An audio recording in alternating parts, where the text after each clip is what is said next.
this team, we're going to stand together and fight this disease. I've come this way before, traveled through the open door, circumstances navigated the path, and life happened all so fast. No, it got lonely sometimes, you see, I know we couldn't make it. Even when I'm offbeat, I still land on my feet, and nothing can shake me, cause I know life took a hold on. I never. This is where I am destined to be. I'm not ready to give up. I believe in the miracle of life. Life's a play for no rehearsal. Learn quickly, they'll come for your role. Games get played, can't take it personal. Cause the devil is a liar. Telling you the truth, it's all in what you do, some things you gotta do, Let's fight for millions, second, see the blessing in it. With much expected, much is given. When I made the living, now I'm giving back to children. Never let the power come first before your happiness, yes. You can be the best if you go the distance. Mix a little sweat with your persistence. You know that the best things are never instant. Just shine, let them see your brilliance. Get up, open up your eyes now. It's the moment of truth. No backing down. We're bringing it to life. Oh, for the children, it's a given. You gotta give it, be a blessing. This my personal statement. Run the game like I'm ASICs. Learn and develop patience, determined to be the greatest. Yeah, bobbing and weaving, they changing up like the seasons. Indigenous to the grind, so I do it for all my people. Jabbing the competition, back up against the ropes. You fighting for recognition, I'm fighting just to promote equality where we lacking. While cancer slowing our road, I'm confident we'll make it. We focus on common goals. Yeah. Give back, give love, giving something away. Never give up, stand tall to fight another day. 2 toes, 2 feet, I stand on the ground.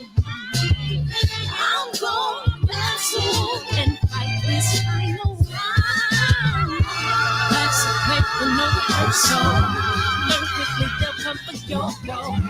Games get played, can't take it personal.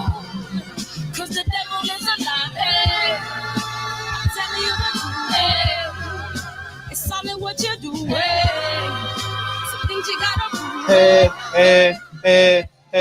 Hey, love is the word. JP, but we gonna call him JQ, DB, Black Attack, Allen, KJ, ooh, G Brown, Mr. Vegas, Only Dash Podcast, Dimes and Nickels. What up, R Brown? What up, sir? What's up, man? Where you been, man? Where you been, dog? DB, Picasso, man. Andrew Charles, man. Unique Don, you know, all around boxing. What's up, man? You cutting all that weight, man. Whatever you doing, man. Great work, man. It's great to see you reaching your goals, man. Q Reed, man. What's up, Chef? Fox fans, Gary, what's up? And it just jumped on me. Eric, Method, Unique Don, TBA, what's up? TBA, happy today. TBA, and do not forget PSA announcement, pre-order 9 Wise. Man, we 40 something away from 1,000 pre-orders, man. So go ahead and do yourself a favor and go pre-order 9 Wise. It comes out in 2 weeks from Thursday. So go ahead and do that, and don't forget to subscribe to DB's YouTube channel. What's up? I was reading Batman's comment at the same time. What's up, Batman? And so go ahead and subscribe to DB's channel, and let's rock and roll. Goes right here. Hey, y'all don't want to hear this song again. I know y'all don't want to do that, man. So Lonnie B is gonna come in about 9:10, 9:15. But in the meantime, I just want to set the table. Canelo and Caleb Plant is pretty close to a deal. He's going to get the biggest purse in PBC history, bigger than Floyd. I think Floyd, what Floyd get? 6 fights, 299 million, 300 million. Let's just say 300 million. And Canelo's is gonna, and I think he's smart. Single fight deal. And as y'all were talking about yesterday, Charlo and Castano did over 500,000 views. So the table is really set for a rematch. It's their biggest ratings, and God knows how long. I mean, Showtime has been hovering around between low 2s to low 3s. They've been in between that realm for about a year now, and this is the biggest ratings they've had in a long time. So that goes to show you. That people are intrigued when the best fight the best. People are intrigued when everything is on the line, and it's I know Twitter, Instagram, and everything else was buzzing during that fight, because I'm willing to bet that, like as I suggested the other day, the numbers just kept on going up, up, up, up, up. And there's nothing in the way of this rematch. I mean, the mandatories, I don't believe will be an issue,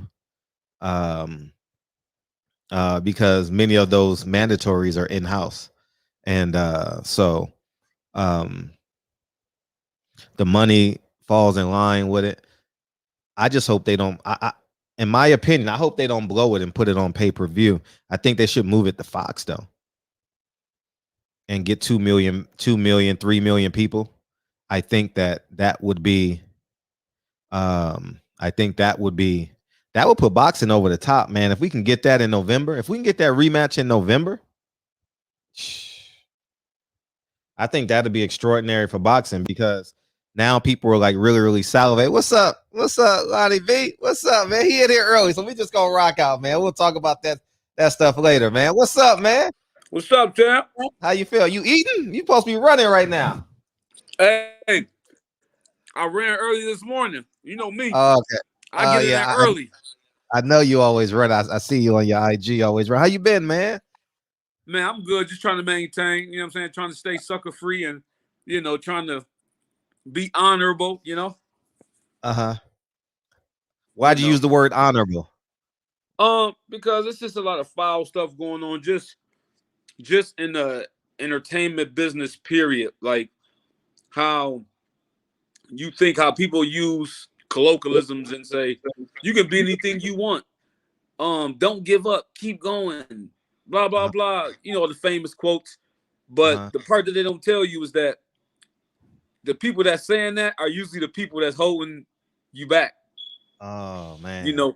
Talent is one thing, but I know that I'm sure you're talking about boxing. I ain't going to beat around the bush. Talking about boxing, it's like they pick and choose who they want to be world champions. They pick and choose who they want to be, the face of the sport. It's not about how good you are. Because if that was, I'll be on the top of the game. You know what I'm saying? In the super middleweight division. And so, go ahead, Fred. I'm sorry. No, I'm listening. DB, feel free to call in. Go ahead. It's all you. So me, after my last win, right? Mm-hmm. Now, I'm giving a little bit, before I say this, I'm not talking about anybody, but I'm a man of truth. So all I know how to do is tell the truth. And I got that following a 3 weeks notice. 3 weeks? 3 weeks. I didn't get no training expense money.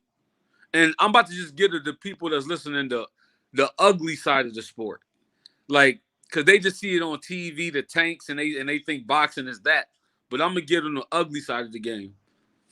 I got that fight on the 3 weeks notice. I didn't get no training expense money. And I was told I had to make 168. Mind you, Go ahead, mind you. Fred. Yeah, you said mind you've never made. Can you hear me? Yeah, I hear you fine. Can you hear me? Can you hear me, Fred? Yeah, I hear you. Can you hear me? No, I can't hear you. Okay, I'll beam you out and you just come right back in. I'm gonna kick you out and come back in. Okay. Yeah. So Oh, you can hear me now? I'm giving the people, and I got the phone on the 3 weeks notice. no sparring, no training expense money. And basically what I was asked to do was walk on water. I've never been 168 in my life. So that was to humiliate me, you know. But of course, we all seen that didn't happen. Like, it's one thing that I can do is fight. That's one thing I can do. As long as you put me in the ring, I'm gonna fight and I'm going to win. Like, you know, a lot of these guys are not good to me. All these guys, they promoting about, oh, he knocked out this guy, he beat this guy, he beat this guy. These guys are being pampered. And then the public don't know shit about boxing. They may look and say, oh, he got losses. But what they don't realize is I've been fighting the weight class for 10 years in a weight class that I'm too small for and don't even stop one time. And that's by the baddest dude on the planet at that time. That's by Coach Sergey Kovalev. If you look at the people I beat after that, I'm beating live bodies. That's just between me and these other guys. I'm beating live bodies. I'm beating guys who's coming to win. If you look at a lot of these super middleweight so-called champions, they beating dead men, guys who brain dead before they step in the ring. I'm fighting live bodies, guys that really believe they can beat me, and I'm beating it out of them.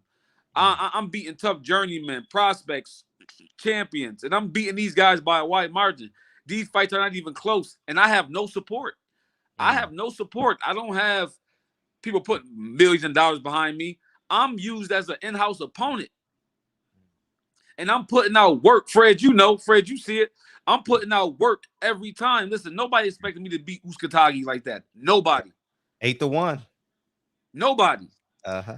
And Fred, you did an interview. We did an interview before the fight. Yeah. In the lobby. Listen, what was mine? I said, listen, I'm gonna crush this kid. Yeah. I said, I'm gonna crush him. I don't care about what they trying to make him, because one thing most champions are all hype. They all hype. If you really look at a guy's record, somebody they call a champion, right? If you really look at these guys' records, you be like, who did you beat? If you look at most of these guys' record, right? They either fighting somebody that used to have a big name 30 years ago, or they fighting somebody that's super small and they making them move up.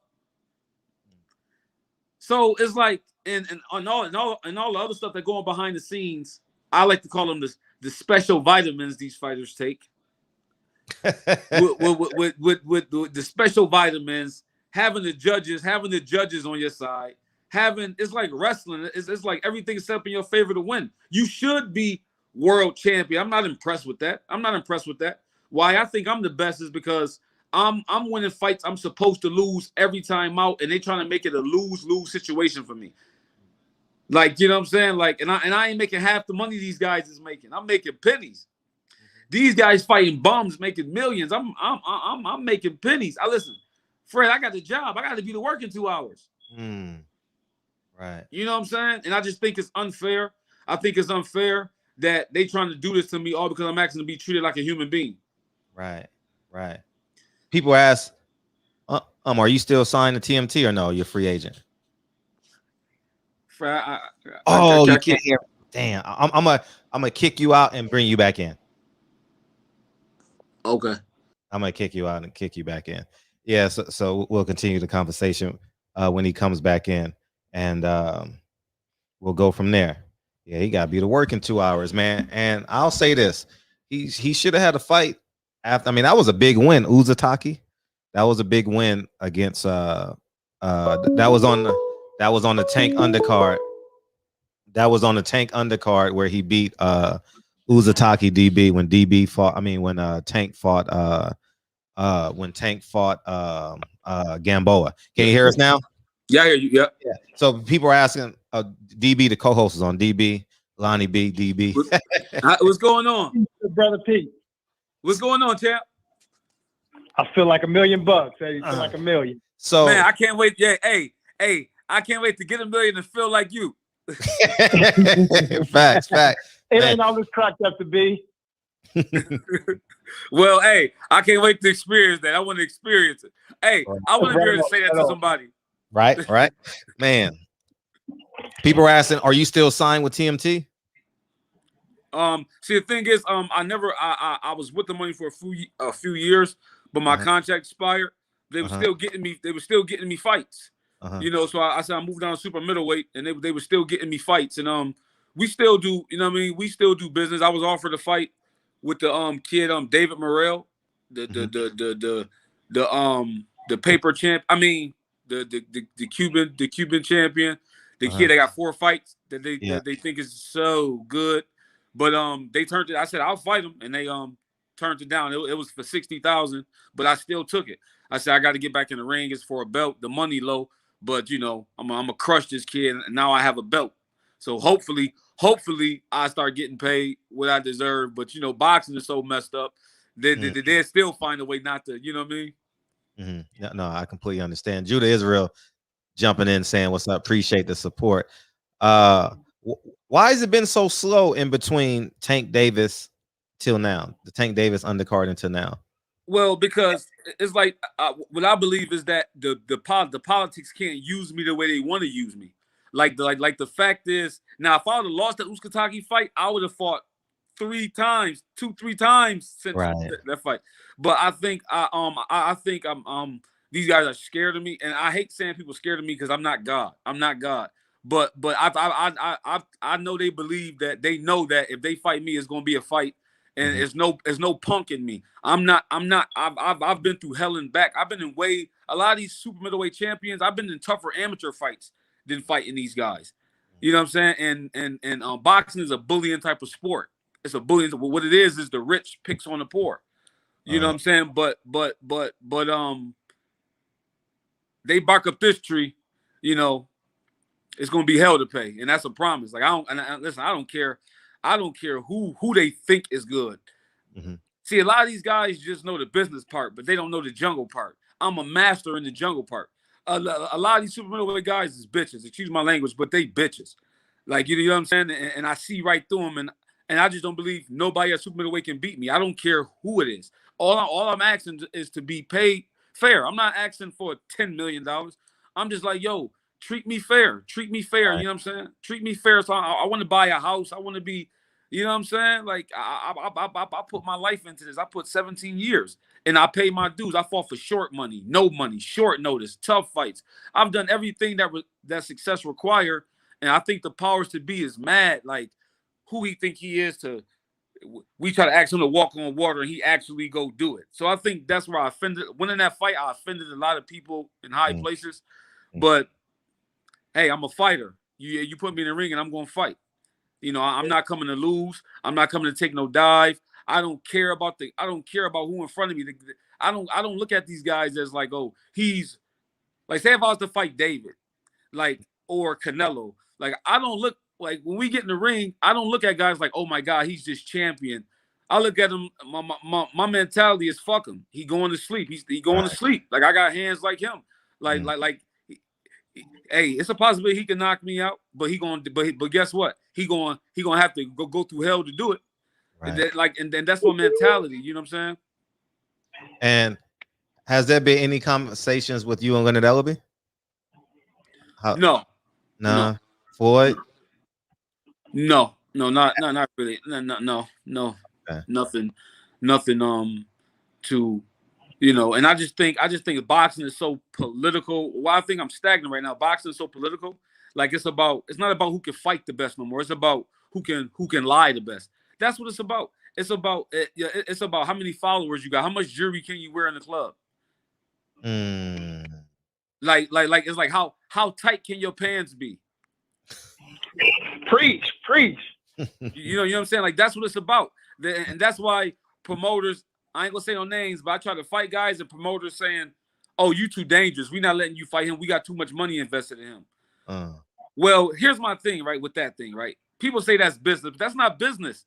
Because here's my thing: if you're gonna invest in a business, why not invest in something that you know about? Why invest in something that you're not sure about? So if you got a fighter, and when I say that, you got a fighter, right? And you invest in millions in him, but don't know if he can beat the top echelon guys in the division, then why would you invest in that? because they messing up the game. They messing up the game. There's no reason why I shouldn't be up there with the David Benavidez, the Caleb Plants. There's no reason why I shouldn't be. I see people talking about these guys, and I'm like, so people just act like I didn't just destroy Uskategi like easy. Yeah, you did, and you knocked him down early. Yeah, and Fred, I'm glad you. But if I had 10 more seconds in the first round, I stop him in the first round. Yeah, mind you. I agree. Now, Fred, do me a favor, Fred. Do me a favor, because I'm speaking my piece. I'm talking a lot of shit. I got to speak my piece. Here, Fred, here's my thing, right? Name me one fighter in the last 20 years that moved down in weight at 34 years old and fought one of the number 2 guys there, former world. And I hate when people say he's a former world champion. They acting like he was a former. After I beat him, he beat a former world champion. Like he was like he was former world champion 30 years ago. He was just world champion a fight ago, and it was in a tough fight with Caleb Plant. If he starts the fight a little earlier, it may been something different. Right. But Caleb won. I ain't gonna hate Caleb won, but it was an extremely tough fight. So people acting like he over the hill. He's still young, younger than me, in the prime of his career. And I fought Uskategi that's coming to win, that's trying to get back to the top, determined, coming to win. And I beat it out of him. I beat it out of him. You did. I agree. You and Donaire comes to mind. That's it. You and Donaire off the top of my head. And here's my thing, Fred. Name me one fighter that did that at 34 years old, moved down in weight, came in as the B-side, supposed to lose, and won easy. The rounds he won, those are the rounds I gave him. Just name me one fighter in the last 20 years that did that. And I respect all champions, but if you see Tank moving up, you see Floyd moved up in his career. Roy Jones. If you look at all the greats, all these guys moved up when they my age. I'm moving down in weight. Right. No, I think we talked about that briefly, either yesterday's show or the other day, how it's harder to go backwards as it pertains to staying competitive in the sport of boxing. Right. and mine and Fred, this is why I say that was a death trap. Because business-wise, right? Why would you sink me down in weight? You got to make 68 or you don't get the fight. So that shows how real I am. That shows how real I am, how determined I am, and that I really do this. Like I really do this. You know what I'm saying? So that shows a lot about me, and the fact that the people, I got to get the people need to get behind me and be like, yo, y'all acting like Lonnie B ain't like. If you look at what I did at like heavyweight. Mind you, Fred, in the weight class I'm too small for. If you look how I don't beat guys. I destroy guys. Like I shut guys down. I destroy guys. If you look at the prospects I fought that was supposed to go fire at light heavyweight, 6'5", rehydrating to 200 pounds. If you look how I beat them, they was never the same after that. And mind you, Fred, in the weight class I'm too small for. And mind you, I've never tested positive for no PEDs, I like to call them special vitamins. Never, nothing. I'm getting these fights on short notice. Listen, I'm kicking ass then going to work the next week. Wow. And like, Fred, come on, how is that possible? If you see somebody like in another top super middleweight, I bet you they don't have a job. Right. I bet you they got a house. They living good. And that's another thing too. My checks look like crap, and I'm still putting out work. You know how hard it is to stay motivated when after you fight a tough fight and all you got is rent money? Wow. So I think that's why this is that's why I'm stagnant, because it's like they'll put me in the fights, but they like, listen, we ain't gonna pay you. Yeah. And I just refuse to throw another punch. That's slave wages. I refuse to keep doing everything I said I'm gonna do, and they doing nothing they said they would do, giving me crumbs and expecting me to be happy. Talk about something. It's about the opportunity. Listen, the opportunity should come with the money. And fighters, and this is why I say boxing is demonic, because the fact that the powers that be not thinking like, yo, the money is there. I don't care what nobody say. The money is there. They can say the money is there. I refuse to go out there and put my life on the line for crumbs and can't pay my medical bills. Like, and this hit me after my last fight. I tore my labrum, and I couldn't even pay the medical bill.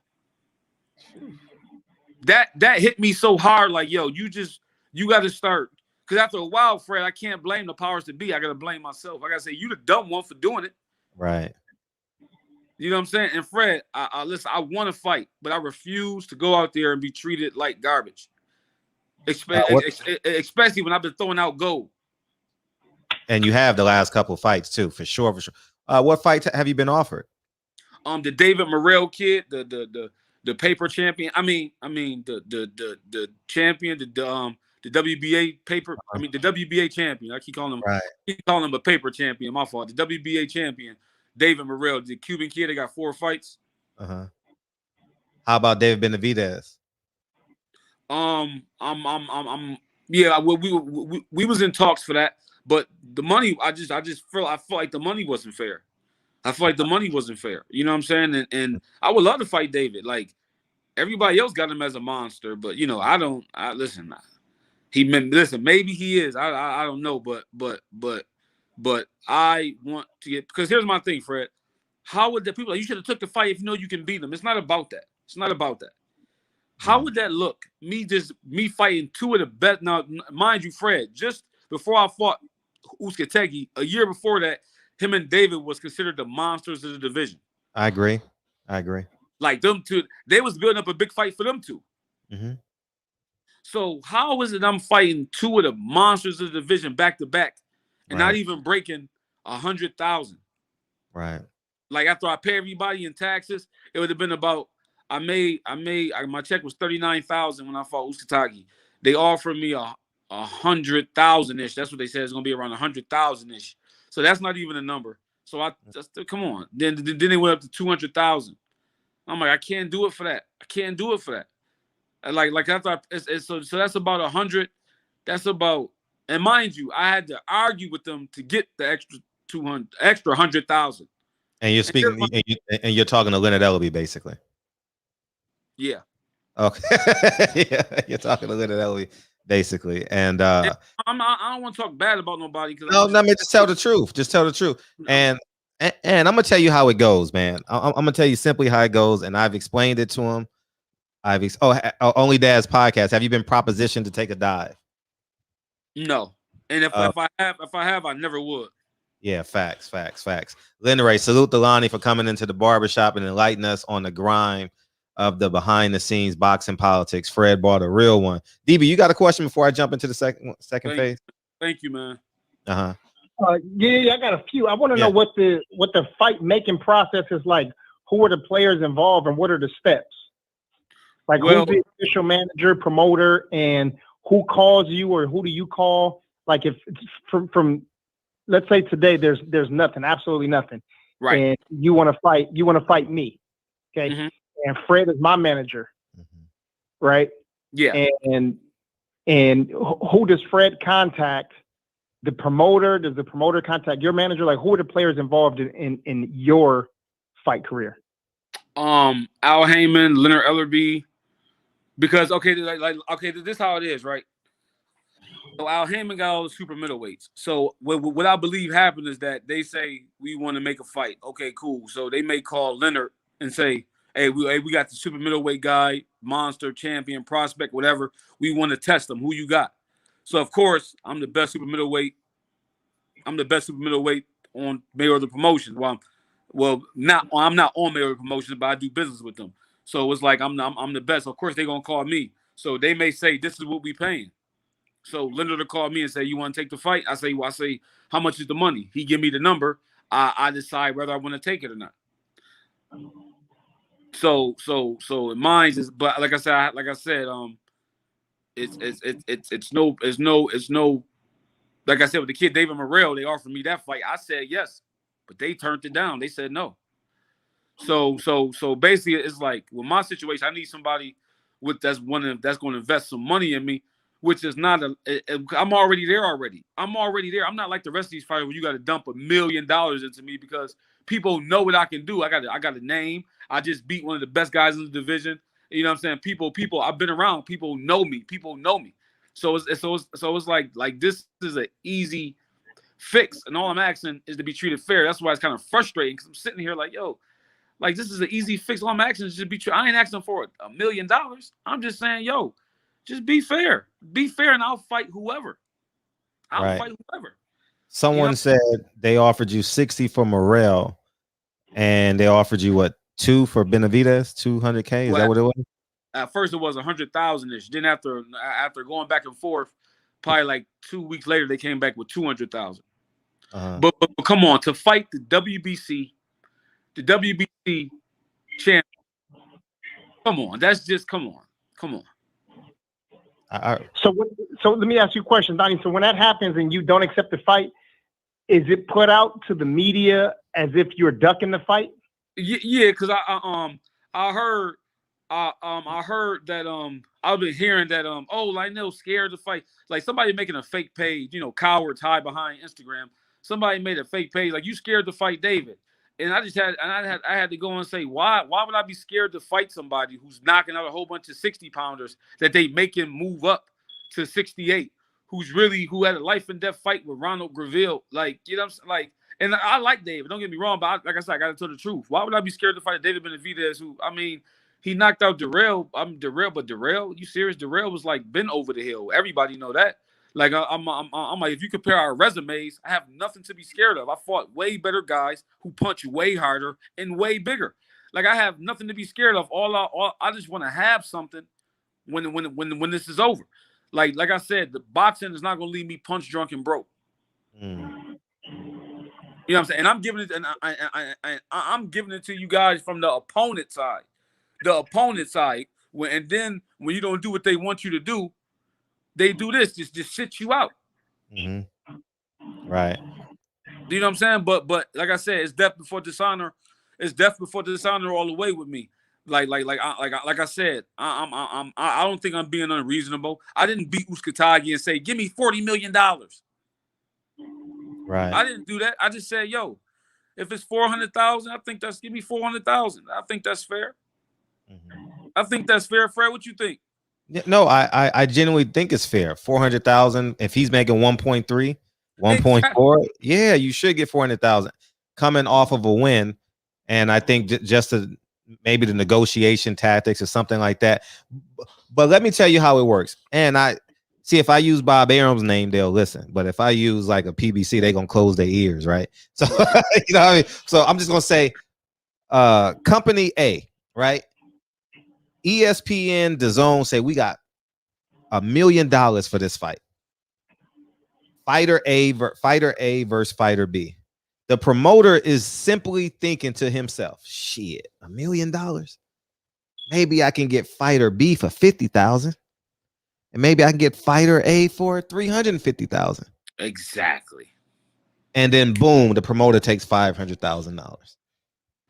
That's how the game goes. And Bob Arum tried to explain it to people when he came in the shop.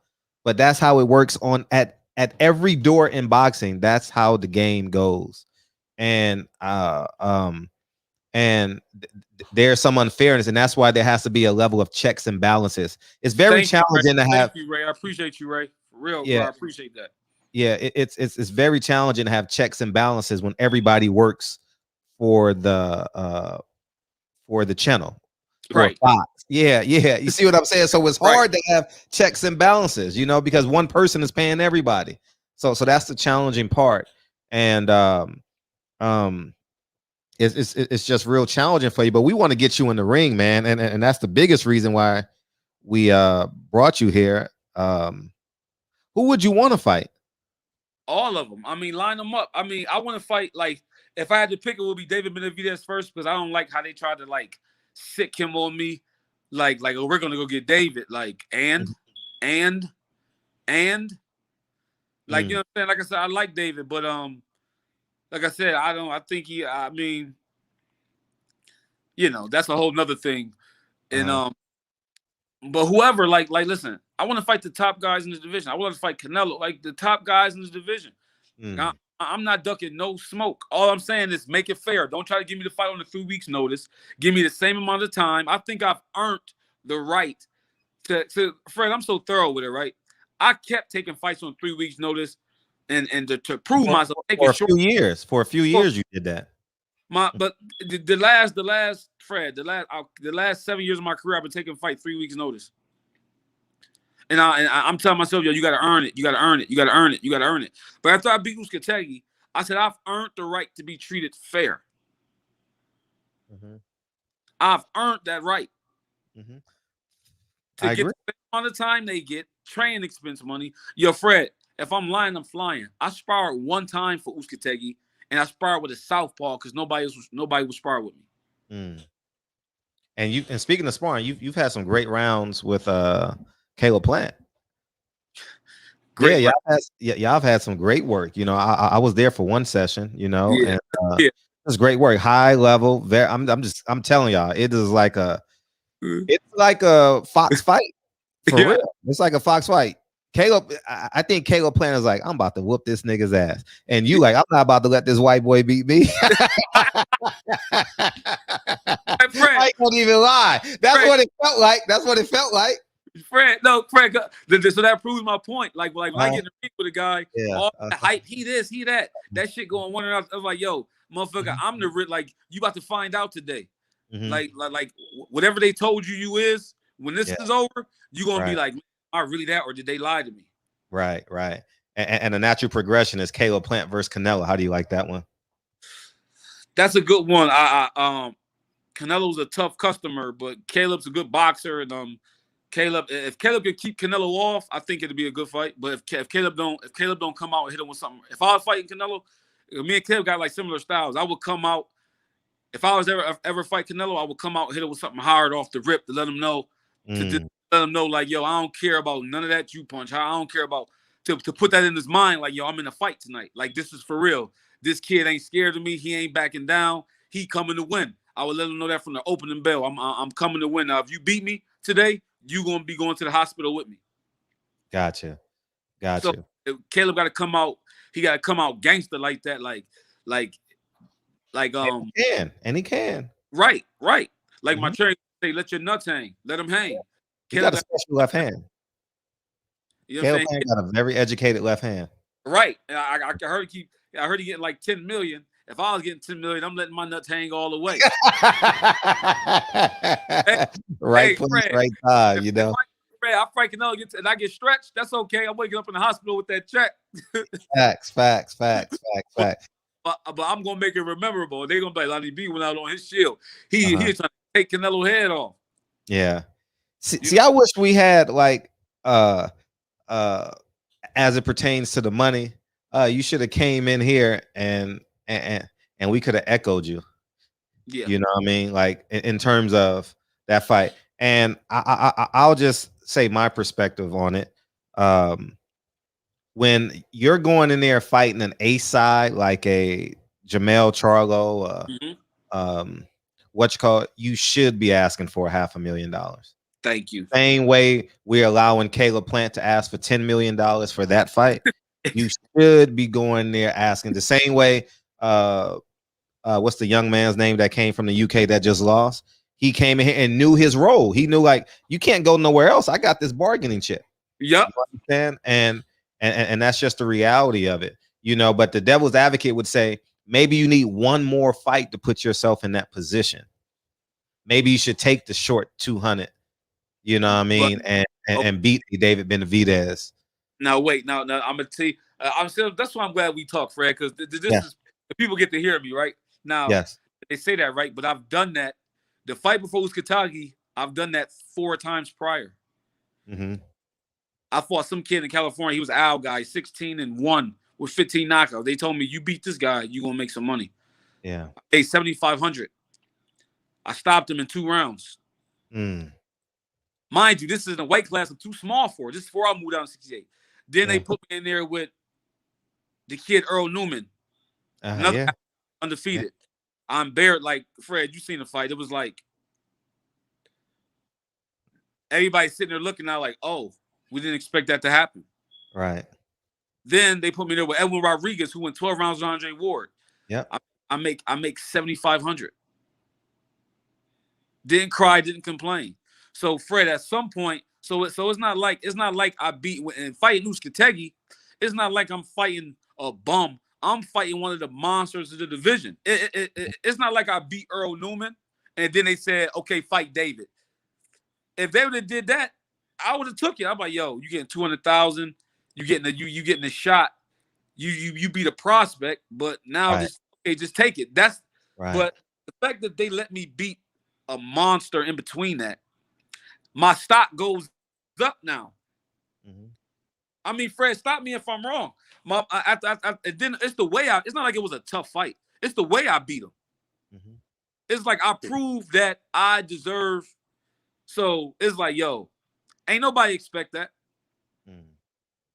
So Fred, my thing is, I'm in 2 tough fights back to back, and I'm still, I'm still, I can't do nothing. Yeah. Like this, I'm not a hater. I'm not jealous, but I'm sick of seeing these fighters fight bums.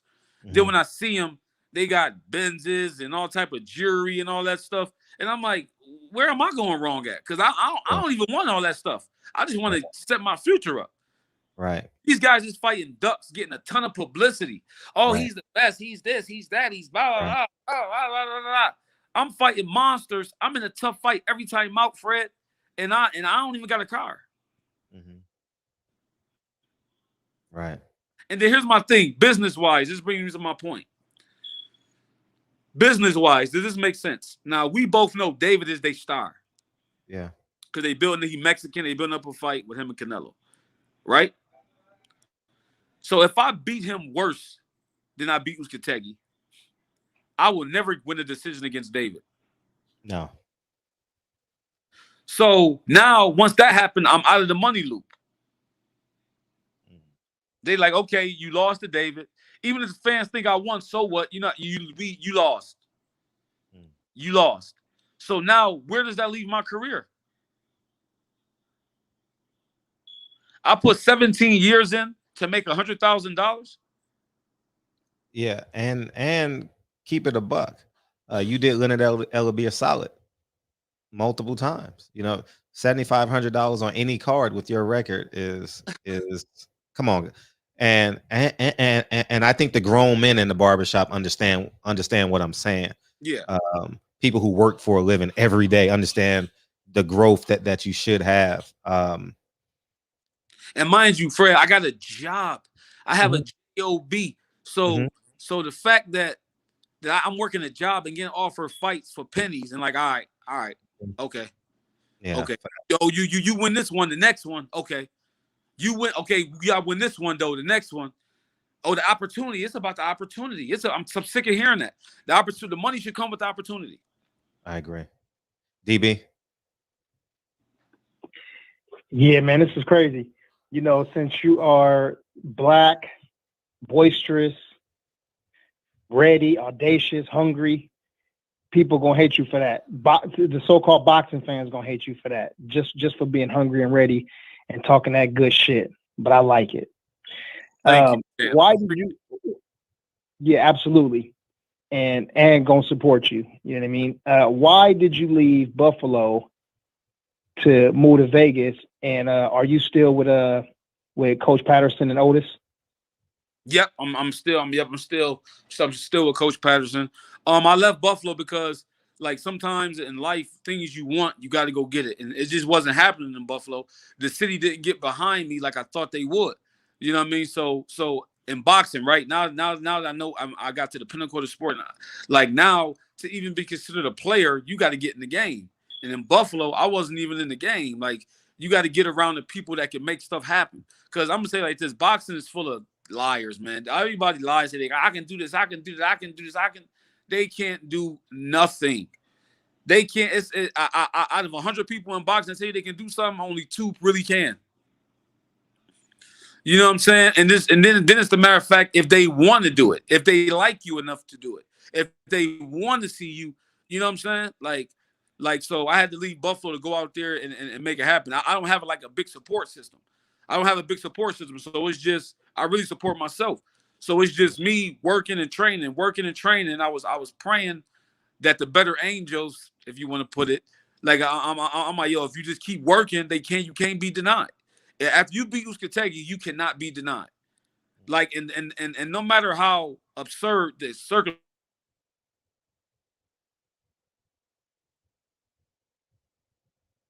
I can't hear.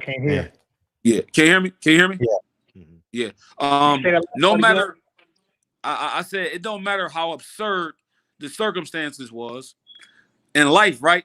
they say sometimes you got to do things you don't want to do to get. You got to sacrifice. You got to put it all on the line to get to where you're trying to go. And that's what I've been doing my whole career, putting it on the line. That's why I fought Kovalev on a 2 weeks notice. You know what I mean? And I like that. That's why I came. If you look at after I fought Kovalev, I lost. Came back 4 months later, fought a kid 18-0, and his hometown knocked him out. Then fought the 2004 alternate for the Olympics, 12-0, 12 knockouts, beat him to death. Then I fought for the number 8 spot in the world on NBC Sports. The kid Ryan Coyne, who everybody had me getting destroyed. I destroyed him. That kid ain't fought since. Then they tried to sell me out and fight some kid 14-0 with 14 knockouts in the first round, and stopped the fight on me. Well, I didn't get stopped, but they cut the round short and then took a point away because they said I had the wrong mouthpiece in. If that didn't happen, the fight would have been a draw. If the fight would have went to 10 rounds, I would have stopped them.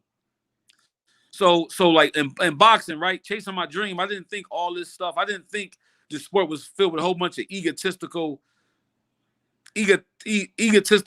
people. Like I'm like, yo, all I'm trying to do is make it. All I'm listen. People can say what they want, right?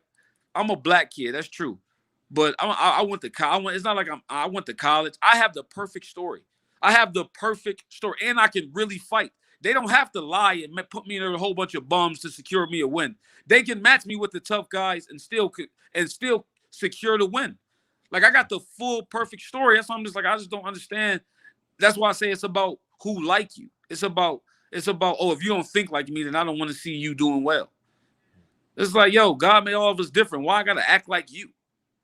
Right. Like, you know what I'm saying? It's a shame that that's what it's about, but I refuse to do anything that goes against my beliefs, go against my morals, go against my principles. One thing I can do is fight, and that's what I'm banking on. That's what I'm banking on for me to make it, is fighting. Lynn Ray says, give me a second, DB. Thank you. Lynn Ray, best scrapper out of the B-Lo, no cap. Lynn Ray back. Byron Brown never gave this man the key to the city. Facts. Yeah. Go ahead, D. Go ahead. Who's officially documented as your manager? Nobody. Okay. Nobody. Yeah, man, we got to work on that. We got to work on that. Yeah. Could you talk directly to Al? Is that possible? Because sometimes he may not know what's going on the street. Yeah, and that's my part. But getting to Al was like getting to Obama, because you got so many middlemen, and then it's like when Al listened to me, it's like his loyalty will probably be to the people that he worked with. You know what I'm saying? Like in business, right? We need to get people in business that understand the struggle. A lot of these guys say they're from the hood, and it's a lie.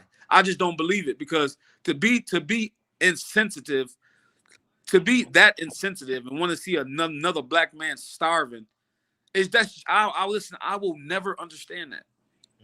I will never understand that. You know what I'm saying? Like, especially when I'm willing to walk through hell and back. Listen, I walk through hell and back to be treated fair. You know what I'm saying? Like I said, I'm not fighting for no short money. I'm just not doing it. I'm not doing it. And then they say, oh, you ain't getting no younger. Yeah, that's why I should get paid. That's why I should get paid. You know what I'm saying? And it's like, it's enough money for everybody to eat. I'm not greedy. Like, but at the end of the day, I'm sick of paying my bills up for the year and then got to go to work. Right. Like, the thing, Fred, you know how hard it is to be a professional boxer, the training we go through? Yep. I got to do that every day, and I sleep vaguely. I make it 4 hours here, 5 hours here. Then I'm up again going to work. Then I got to be attentive at work. Then I come home, get a couple hours of sleep, got to get up, go train, do it all over again. Come on, I'm tired of it. And especially when I'm one of the best. I'm the best super middleweight in the world. I just can't wait to get the opportunity to prove it for the money. I would love to fight and then be able to go afford it, be able to go buy a house. And I was born poor, but I made a vow to myself, I'm not dying poor. You know what I'm saying? And I don't care who don't like it, but I'm not dying poor. Man, listen, fuck the opportunity. If the money don't come with the opportunity, it's not an opportunity. It's a death sentence. How about Samson? Have you reached out to Samson? He's been getting a lot of cards on PBC. Could you holler at him?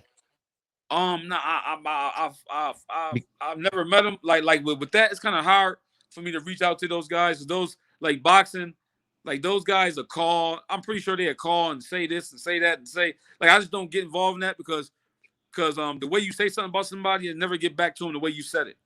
It won't. It won't. It definitely and guys in this business, they all. I just refuse to believe that these guys don't know what's going on. It's common sense. It don't take a rocket science. It's just like, damn, this kid just beat Uskategi easy. Why he ain't fought in almost 2 years? I don't get it. Yeah. And if anybody believe, I heard somebody told me that somebody told them that I turned down the fight with David for 500,000. I said, listen, if you believe that, you're dumber than you look. Yeah, facts. Like 500,000, they fought 5 times in one day. You know what I'm saying? Like I said, I want to be treated fair, and they say they're fruits of your labor, right? Well, I've been laboring, but ain't seen no fruits. But like I said, these guys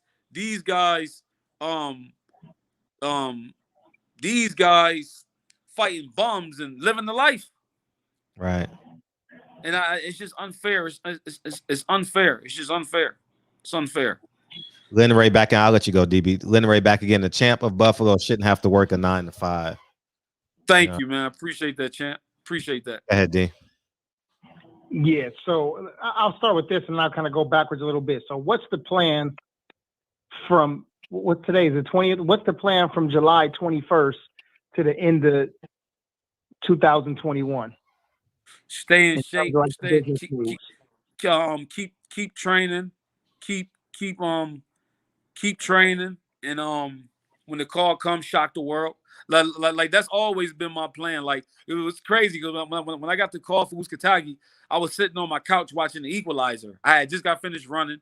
I just got finished praying, and I get a call from Leonard. He said, "Yo, want to fight Uskategi?" I said, "Hell yeah, I want to fight Uskategi. Hell yeah." And so I know the call is gonna come. I really believe in my heart God didn't bring me this far to leave me, and I would never say anything bad about anybody, but I will tell the truth. And my plan is to stay in shape, and every time, and then when the call comes, shock the world like I did my last fight. Like I mean, if I was to get some extra support in between that would be great. That would be great. But if not, I'm planning on my hands to save me. You know what I'm saying? So, like I just need somebody. I just need somebody who can believe in the vision and who gonna go as hard as me. Like, and who gonna have my back? Like I try to deal with a couple of managers, but they just liars. They lie. Oh, I'm gonna do this. I'm gonna do that. Nothing. I'm gonna do that. Nothing. And once you lie to me, I just say I'm like, all right, because I'm so easy to get along with. It's like, yo, just tell me what you can do or what you can't do, and I tell you if I'm gonna do it, if I ain't gonna do it. But it has to make sense. It has to. I'm in this for the long haul, right? So it's like with the David. Now here's my thing to you, Fred. Mm-hmm. Like when you play devil's advocate, right? That's cool. When you said some people would say take the 200,000, you beat David, now you won. I got 2 things to that. Now that'd be 2 fights in a row I took that I took for that they was able to come down on the money. So now when I win the title, when I see you making 1.3, I'm making 700,000. Mm-hmm. Now that's one way to look at it. And the next way to look at it is this. I said I'll fight David for the 200, but let's do a deal. Let's do a deal. Okay, I'll fight David for 200. Guarantee me another 200,000 for 2 more fights and another title shot. Yeah, that's the deal that Gamboa got. Gamboa got that deal. Mm-hmm. Yeah, like let's do a deal, win, lose, or draw. Because now, say if I really beat David and I don't get the decision, the fans see it. But now I'm right back in the ring. I'm not just down. Now I'm right back in the ring. Now once I crush a couple guys, they like, yo, we want to see him and David again. Now I can get 800,000 for the rematch, $1 million for the rematch. That's business. That's business. Yeah. To just throw me in the fight and say, okay, just go ahead and do it. That don't make no sense. Right. And for anybody to be mad at me for negotiating, I'm talking about anybody, to be mad at me for negotiating when this is what business is all about. Screw yourself. Right, Marky Dan 123. Your boy just won $500 on the Bucks. Figured I'd share some of the money. Appreciate you, man. Congratulations to the Milwaukee Bucks, man. They won the chip tonight, man. Congratulations. Yeah, man. And in the position you in, people say get a manager, get a manager. He's not 0-0. So he only can go to 3 or 4 people. Like it's not like they don't let you in, guys. It's not that easy. It's not unless you got a manager with a blue chipper, you know what I mean, that they perceive to be a blue chipper. But outside of that, they ain't letting you in. Fred and DB can't say they ain't letting you in. Hell no. No, you saw what they did to Triller. They don't let you in. They got to get a piece of the pie. Exactly. And I don't mind giving another piece of the pie, but not a big piece. Mm-hmm. Yeah, right. Like this is business. Let's negotiate. This is business. This is business. Let's negotiate. Right. Who you got, Pacquiao or Spence? You can never count Pacquiao out, but Spence is a tough bill. Spence is a tough pill to swallow. Mm-hmm. So I'm leaning towards Spence. Spence is younger, but Pacquiao, man, what he did to Thurman, I didn't expect that. I'm gonna be honest. I'm like, Pacquiao fighting Thurman. He a young, vicious world champion. Right. And he went and I'm like, man, so I got it as a 50-50. Okay, 50-50, but you hoping Spence win. Pull it out. They both great fights. See, when in my thoughts, fights like that, it don't matter who will win. I'm just happy to be able to see it. Like it's like it don't matter who wins. It's like yo, they giving the fans something that we need to see. You know what I'm saying? Right. Okay.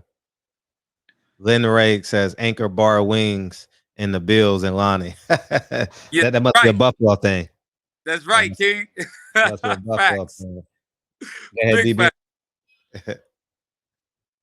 DB. Yeah, so you mentioned earlier when I asked you the last question, you mentioned just continue boxing and training, but what can you do differently to see if you can render a different and a better result this year?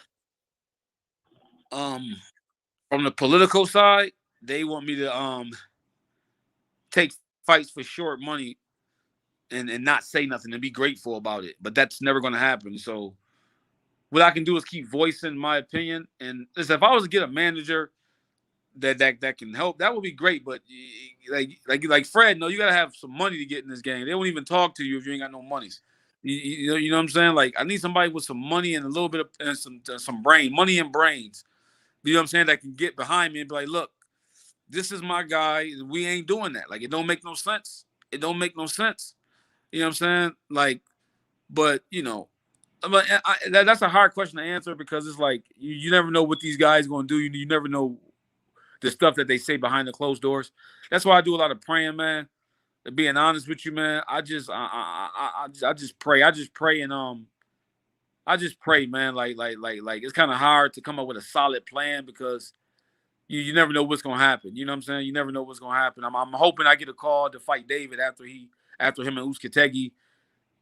You know, or if Uzcategui win, then we can get a rematch. Or if David win, I can fight David next for some money, for some money. And if I can get a manager to negotiate that, or you know what I'm saying. I mean, so that's kind of hard to answer, you know. So because I got to be in the game, like you know what I'm saying, like a lot of super middleweights ain't gonna want to fight me. A lot of promoters ain't gonna want to put their champions up against me. You know what I'm saying? Because they got all this money invested. Like when I tried to fight the kid Belanga, they was like, "Yo, no, absolutely not. Not fighting Belanga." I'm like, "Well, he supposed to be this beast that y'all saying he knocking everybody out and all this. I'll fight him." No, you know what I'm saying? So, yeah, let me. I'm gonna read something from the chat. I was thinking this when you said it, and my brother Michael James 616 in there. He said, "Bruh, you always supposed to bet on black in public."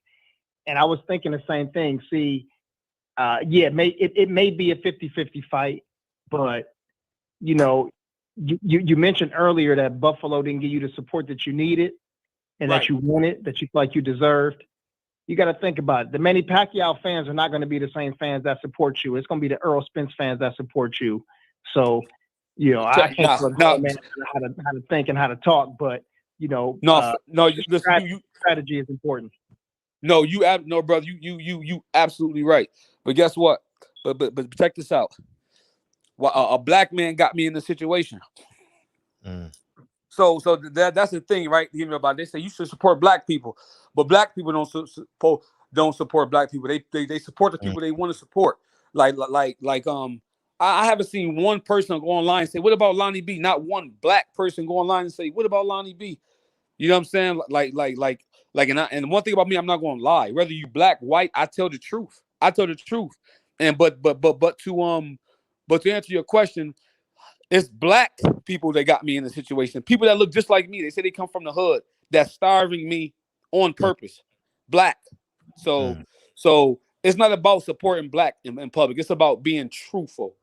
It's about for me. I don't just say stuff because it sounds good to say oh, because he black, I'm going with him. Well no, listen, I understand you, but we looking for you to correct that. So, and also, to counter that. Oh no, there is a black man for you. I'm definitely leaning towards Spence. Yeah, just like I said, I'm leaning towards Spence, but Pacquiao was tough, but I'm leaning towards Spence. He's younger. He's younger, but all I'm saying is that you could never count Pacquiao. Don't sleep on him. You know what I'm saying? But of course I'm leaning towards Spence. Of course, you know what I'm saying? I'm leaning towards Spence, so hopefully we can get that Terrence Crawford and Spence fight. Yeah, you do have black support though. This barbershop is majority. You can't see the faces, but I know a lot of the faces and the names. And not only that, though, I'm black and Fred is black. So I appreciate you. Here is the support right now. Facts. You know so we gotta, even if that was narrative, if that person did put you there, that's one or two people, and we can't judge, all of our people by the mistakes of two. So we got to get back on the right track because we want to support you. What I appreciate that, King, for real. I really do, man. I appreciate you guys for having me on this show. Like I always tell Fred, Fred interviewed me before the fight, and Fred, what I say? I said I'm gonna crush him. Yeah, you did say that. You said you was gonna beat his ass. Facts, B-Lo, homegirl. So many of us hating on Fred's 9 Ys. Relate. Oh yeah. Oh, my new film. Yeah, they hating on, but it's okay. Hey, so what can we do? You about to go to work. What can we say? What can we do to help? Because you're gonna get some calls on this tomorrow. We got a few thousand people watch it. So what can we do? What can we say and I'm gonna put this on my main page as well to promote it? Do we say Leonard Ellaby? Do we say Floyd? Do we say PBC? What do we do? Whoever, listen, I'm gonna leave that up to y'all. Just be fair. Just treat the man fair. That's it. I'm just asking to be treated fair. You know what I'm saying? They act like I'm asking to give me one of your kids, cut off one of your arms for me. I'm just like, yo, just be fair and leave me with something. And let's do a deal. Like all these years, I feel like I deserve a deal, not just one fight. Just one fight, because I got so many great fights I can get at fans. Right. And I got a lot of shit I want to talk to. Right. I have a whole personality nobody even seen yet. My thing is this: with Uzcategui, everybody, you look so good. I'm like, I'm way better than that. Y'all haven't even you guys have no idea. I'm way better than that. And I just want to show it. I just want to show the guys. I just want to be talked about amongst the greats. And that's it. What you guys do to help is just post everywhere and say treat the man fair. Right. Treat the man fair. That's it. That's it. Just treat Lonnie B. I'm respectful to everybody. Just treat the champ fair. Ain't no way the champ should have a 9 to 5 and he putting out work. Everything, Fred, I'm putting out work and I'm styling on him. Fred, I'm styling on him. I agree. You have looked great lately. In your last couple, you have. No doubt about it. And you've been, I'll just say this. You ain't the only fighter that's complained about Leonard Ellaby. And I know just from being behind the scenes, man. And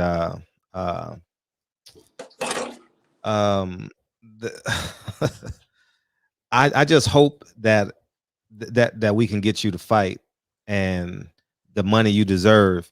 And so because people got to really understand there's a pie of money. It's not like Right. the promoter is not negotiating the money. Right. I'm telling you, the network gives them the money. That's why Bob Arum tells us all of this when he comes in here. And now you can put the pieces together so we have a greater understanding as a collective. And so for example, they're not negotiating Caleb Plant's pay. They're going to tell Caleb Plant how much he's getting. Thank you. He ain't negotiating it. Louis DeCoupis is going to say, hey, we're giving you 10.8 for this fight. The network may have gave him 70 million for the fight. 40 goes to Canelo, promotion, all that. I'm just giving you guys so you guys understand. 70 may be a little bit too high, but you guys understand what I'm saying. So, and that's how it works. Because when promotional companies do the deals with the networks, they have a set slot and a set cost for that time slot. And sometimes you can go back and get a little bit more. Sometimes it may change because PBC may get lightning in the bottle with Canelo for September 18th. So things change a little bit. Actually, things change drastically in terms of finances. But more often than not, Showtime says this is the budget for August 14th. This is the budget for August 29th. This is the budget for August 28th. Leonard Ellerbe, go get the fighters. And here's my thing, right? How come, one more thing, Fred, how come when Caleb beat Uskategi, this is the best thing we ever seen? Yeah. And I understand he was champ when Caleb fought him. But I'll fight him, and now it's like, oh, so what? So what? So what? So what? Like, so now it means nothing. Caleb doing this, I heard Caleb making $1 million to fight whoever. Mm-hmm. You know what I'm saying? Now I beat him, and it's like, oh, so what? Then y'all want to put me in another fight? That's slave wages. Listen, I'm not talking bad about anybody. I'm just, not idea. You got to get a people on your side, like people who ain't had fights. Maybe y'all should speak out as a collective. But guys be too scared.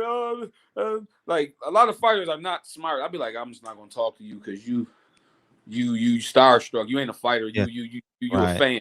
It's different between. Like, here's my thing. And like you said, Louis DeCuba, not to go. He says, "This is what we giving you for the fight." Yeah. You know what I'm saying? Like, and I've seen it. I've seen it with my own eyes. You know. So it's like, man. It's like, so I think when I fought Uskategi, I messed up the plans because they're trying to get him to go far. Like, if you watch the fight, they're talking about a rematch with Caleb already, and I'm just sitting there like, you're not even gonna beat me. Ain't no Caleb. You about to be finished after this. You really think you're gonna win? Right. Like, you are finished after this. So plans change, and I think since I beat him, like I said, I pissed a lot of people off, but. Lionel beat him. Now we throwing Lonnie B in the mix. Now he get to make some money. You definitely right there. Definitely right there at the door. You're right there at the door. No, you're right there at the door and you earned your spot. It's not like you lost a couple and you still got a name. You know what I mean? And if Uzataki looks great, if Uzataki gets a split decision, I mean, I doubt it, but I'm just saying. Right. If he gets a split decision loss against David Benavidez, then that gives you some credence. And that's very possible because remember, David got a split decision win over Ronald Graville. Yeah. He got dropped. He got dropped. You might have to pull up on Leonard Ellerbe with your phone hot or something. You know what I mean? Because I'm keeping it a buck, man. And you gotta get Andrew Tabiti on that wave too, man. Like Andrew Tabiti, man, I thought he would have been a world champion by now, man. Extremely talented fighter, dedicated. Lost 100 pounds. Is that what he lost? Yep. It's crazy in boxing, right? Talented. Yeah. You got to get somebody that want to see you successful. Like you got to get somebody that want to see you doing good, that want to see you feeding your. Like it has to be. That's why Al dominating the sport because Al wanted to see his fighters doing good. Right. Al puts fighters in a win-win situation. Like even with the Caleb thing, he like, okay, you're gonna fight Canelo, but you're gonna make $10 million. Right. And like Al understands business. Like, yo, even if you lose, I'm making sure you set for life. Right. And I salute Al for that, man. Salute to that brother for understanding the struggle and understanding, like, yo, these fighters do dangerous. What they doing is dangerous. They can go out there and die. They need to be compensated. How about changing trainers? And no. Hear me out. Not changing trainers for like for training, but just for the business component. You know, like maybe go to a trainer that's getting fights, that's getting dates, you know, and they can serve as your manager. Yeah, but I don't trust, like Fred. I didn't try everything. You know what these guys I know. do? I get it. These guys start talking like the promoter. It's about the opportunity. You gotta go out there and win. It's about the opportunity. They start talking. I'll be like, yo, whose side you on? Mine's or his? Right. I get it. You know what I'm saying? So it's like my team is my team. I've been successful with my team, and we gonna continue to kick ass. And here's another thing I want to make up. Like this interview might get out, but I don't care. But here's my thing, right? I'm just gonna give the people who listening a thing of how they trying to bury me. I ain't fought in a year and a half. So say David beat Uskategi, and then they throw me in there with David after a year and a half when David been active. Yeah. Why not give me a warm up first? Like, yo, get a kid he ain't fought, and David been give him a warm up. Then let's throw him in there with David. Right. Uskategi got a warm up. Uskategi coming up for a knockout win. Now he fighting David. But if this happens, they're gonna throw me right in there. Right. I'm still gonna kick his ass, but it's gonna be a lot harder to accomplish, but it's still gonna happen. But it'll be a lot harder to accomplish with the situation. Right. You get what I'm saying? So yeah. So all the foul stuff that happened, it's just unfair. It's unfortunate and it's unfair. And all I'm asking to do is be treated fair. That's it. I'm like I said, Fred, I'm not talking bad about nobody. I ain't talking bad about Leonard. I ain't talking bad about Floyd. I'm not talking bad. All I'm asking is to be treated fair. That's it. Right. Leonard Ray says, champ, where you sparring in Buffalo? Where'd you spar? Newburgh, my neighbor. Yes, sir. Champ, my Newburgh street neighbors support you. That's what's up. Yeah. That's the street I grew up on, Newburgh. Okay, that's what's up. I sparred at the Northwest Buffalo Community Center on the west side. DB? Shout out to the west side. What's the goal now in boxing? I mean, overall, I guess, you box another 10 years or 5 years or whatever it is. So, like, what's the ultimate goal? Is it just to get paid? Is it to win multiple titles, to become undisputed? Like, of course, the money is there, so we don't have to say the money, but right. What are the boxing goals? Honestly, this is something I need to do. Boxing, I take it so serious. This is something I need to do for myself. I had a rough life growing up. I'm not even gonna get into it, but this is something that I need to do for myself. Just to prove something to myself, and I want to leave my footprints in the world. You know what I'm saying? I want people to know Lonnie B was here, and Lonnie B did it the honorable way, and it's really to encourage. The ultimate goal is to encourage and to inspire. You can come from the ghetto. You can be neglected by your mother and father, treated like shit, and still, those shouldn't be excuses for you to not go and be great, for you to not go and try to do something bigger than yourself. You know what I'm saying? I want to do something bigger than myself. When I have kids, I have no kids now. But when I have kids, I want to be able to show them like, you know what I'm saying? Like, I did it, you can do it too. I want to give them something to look up to, something to be proud of. You know what I'm saying? So it's about the money, but it's more about the legacy. I want to leave my footprints in this game. When they talk about Canelo and all the greats, I want to be saying Lonnie B. You know what I'm saying? It's to be undisputed world champion and to leave my footprints in the sport in a positive way. Like, we got so many athletes who think, the more ignorant I can be, the more famous I'll be. And I just want to show them that, like, listen, you ain't got to be ignorant, cursing all crazy. You can still be down to earth, be for the people, be, you know what I'm saying, and still be considered a star, be considered because that's what it's about. It's about a champion. If you look at people like Ali was a champion for the people. It was to inspire people. That's why he was so big back in the day. You know what I'm saying? Ali come through the hood, no security, no guards, showing love. And that's what it's about. It's about inspiring, because you never know what nobody going through. And just a positive word can save somebody's life. Just a hug coming through the hood and showing people love can inspire somebody to do something great. You know what I'm saying? So that's what it's about. It's about inspiring my people that's back in the ghetto to, you know, be great. You know what I mean? That's ultimately what this is about. I want to get, after this over, after I'm done and I'm world champion and, you know, I reach the pinnacle of the sport, I want to get into motivational speaking. Go around the world talking to kids that grew up like me. You know what I'm saying? I'm writing a book called Dare to Be Different and Dream to Be Great. You know what I'm saying? So it's to inspire. You know, that's why you really know you would never see me like drinking, smoking. I don't do that stuff. I'm really a loner. I like being by myself. You know what I'm saying? I don't really get into all the things. Even when I win the world title and I got millions of dollars, you would never see me, you know, out doing nothing crazy. Like I'm gonna buy me a house. I'll be in my house. You know, I'm gonna get a movie theater in my house so I can watch movies all day. You know, but that's about it, man. Just put my family in a better situation, in a better situation where we can finally live comfortable. Ain't got to worry about bills and this and that, and just live. And we ain't got to be super rich, but just be comfortable. If we want to go on a trip, we can. If we, you know, have I was obsessed with Home Alone.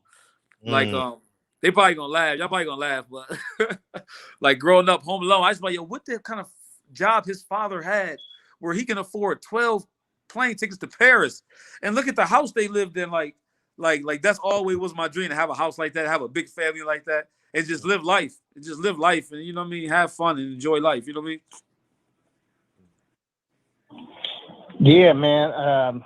I'm glad you got a chance to come out here and speak with us, and we got to get you back in here again too. I think this is a part of the growth for you, because obviously the skills are already there.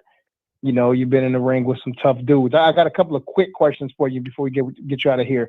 We got to try to connect you with Bill Haney, man. I think Bill Haney would be a good person for us to try to connect you with. Devin Haney. I know Bill. That's my guy. Yeah, we try to make that connection, man. I think Bill is a person, you know, when I say from the streets, I think you and everybody understands what I mean by that. Yeah. But Bill is very, you know, he's very business savvy and he's a relationship builder too. So I think that's a good in for you. You know, somebody that allow you to be yourself, still know how to represent you properly.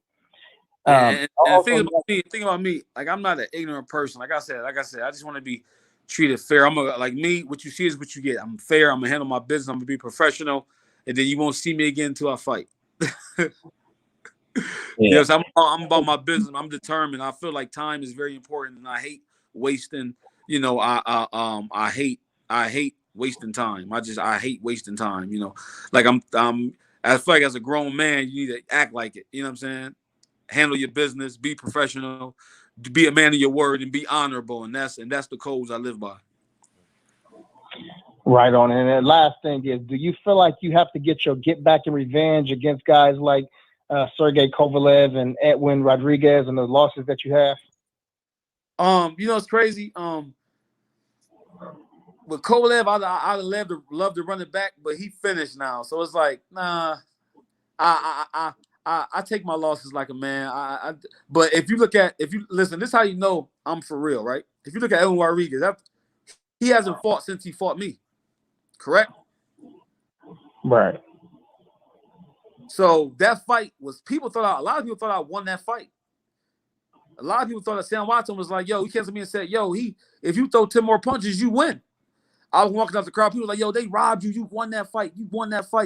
And I'm like, I don't know. I'm like, I don't know. But obviously the powers to be must have thought about it, because he ain't fought since. They must have been like, yo, we expect you to knock this kid out, and that was a life and death fight you had with a kid that's too small. The kid that's small, you way bigger than him, and y'all was going at it. So even though he won, I still think that hurt him, and that shows that God is on my side. So that's what keeps me going.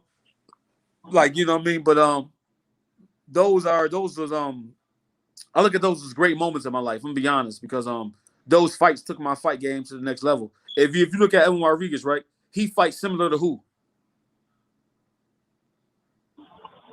David. Exactly. And mind you, I had 2 weeks and a half to train for Edwin Rodriguez. In a weight class, mind you, in a weight class I'm too small for, and we still went to war. He couldn't hurt me. We still went to war.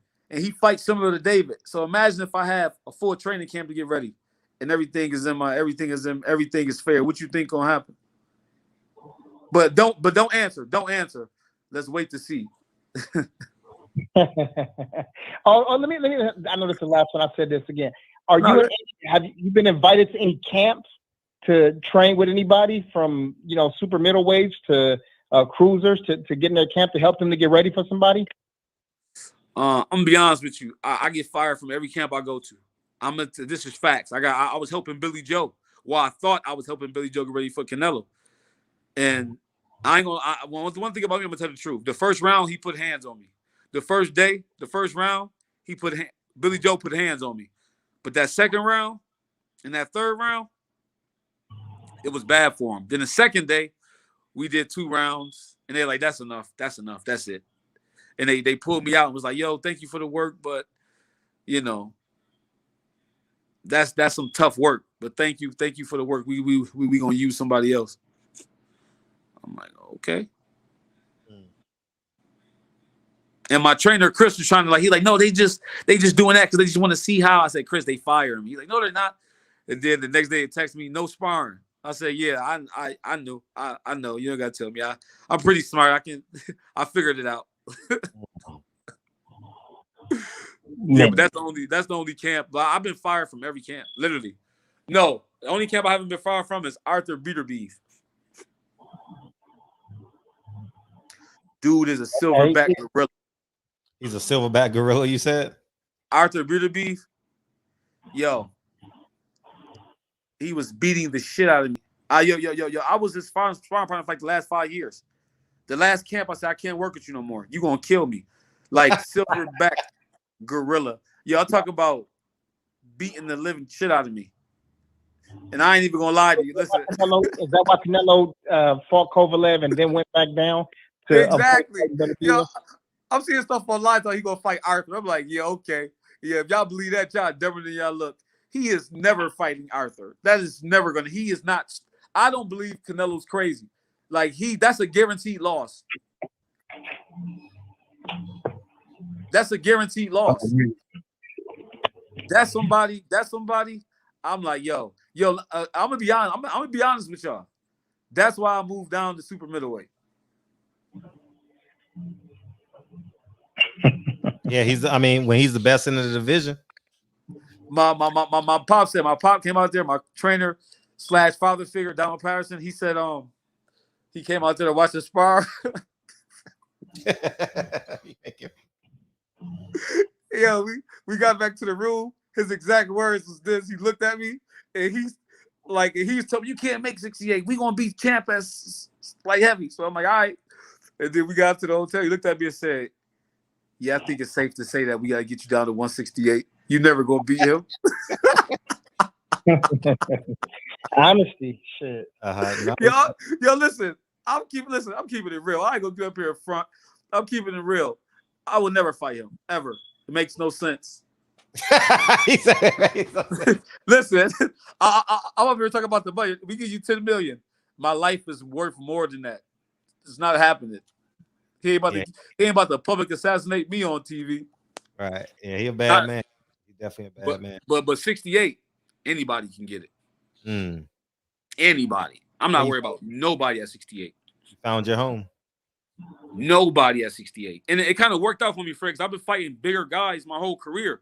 So like when I fought Uskategi, he felt like a kid. I'm like, yo, he's serious. Like when he hit me, I'm like, that's a decent punch, but been hit way. Like I thought his power was gonna be like Kovalev.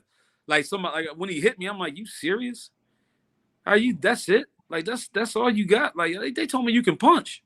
Right. I really thought you can punch. Mm. Got a decent pop, but nothing to worry me. I've been hit way harder. So I'm like, yeah, you're gonna be in trouble. You in trouble tonight. You might, how Lauryn Hill said, you might won some, but you just lost one. Yeah, L Boogie. Yeah, For real. Man, I know you got to get out of here. We appreciate you coming in here tonight, man. Man, so much honesty, so much raw honesty, man. Yeah, I'm just like I tell the truth, Fred. Like one thing about me, right? I don't gossip about people. I don't talk trash about people. Gossip is when you tell lies about people. You know, and I didn't lie about anything I said up here. I like I said, I will never talk bad about anybody. But I'm a man of truth, so I have to tell the truth. Right.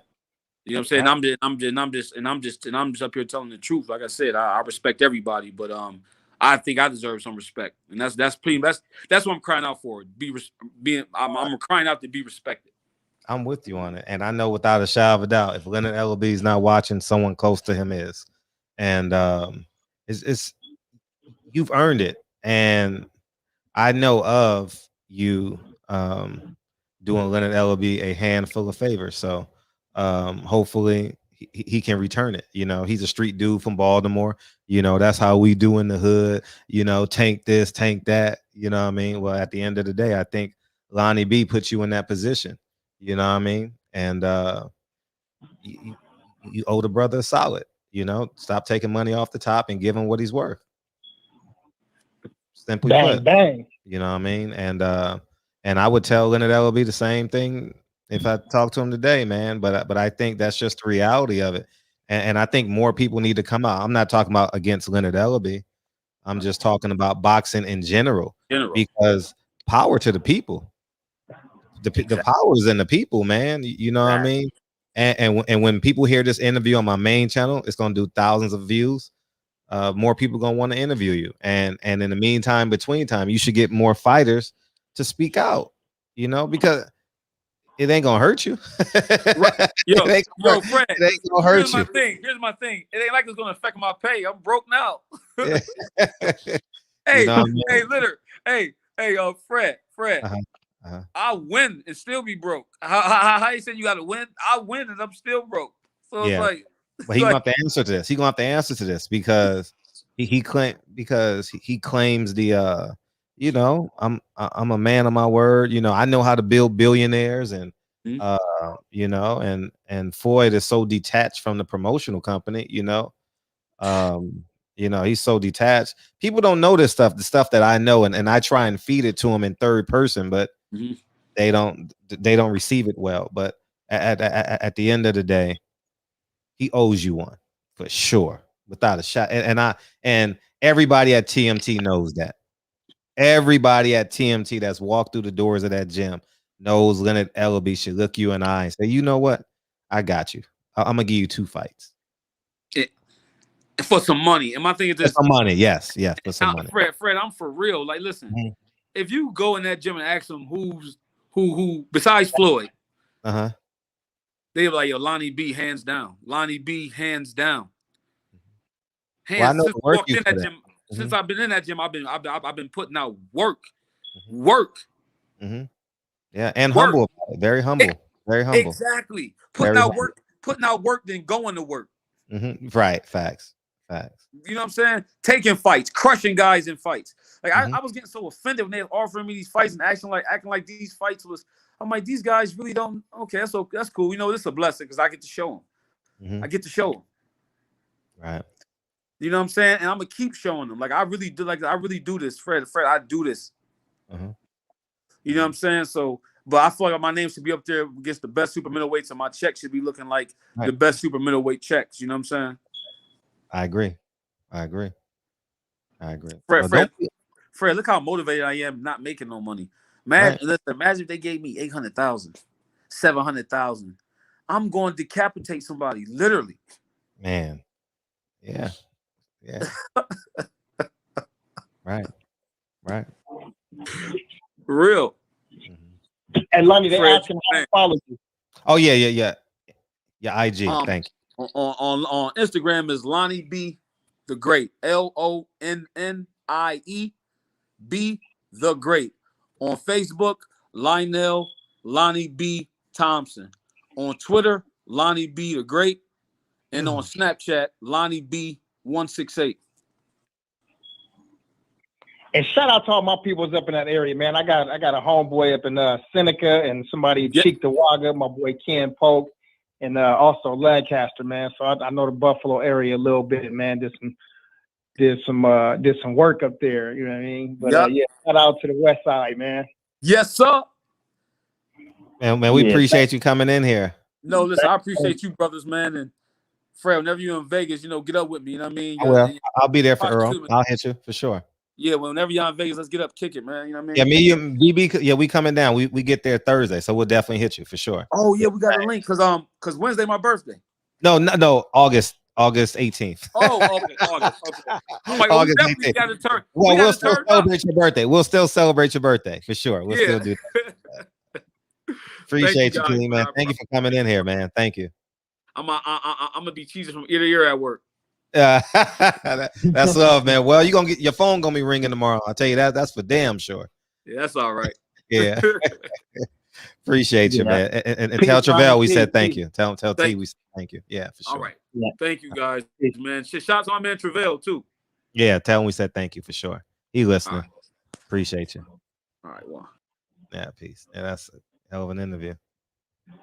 I like the candidness. Mm-hmm.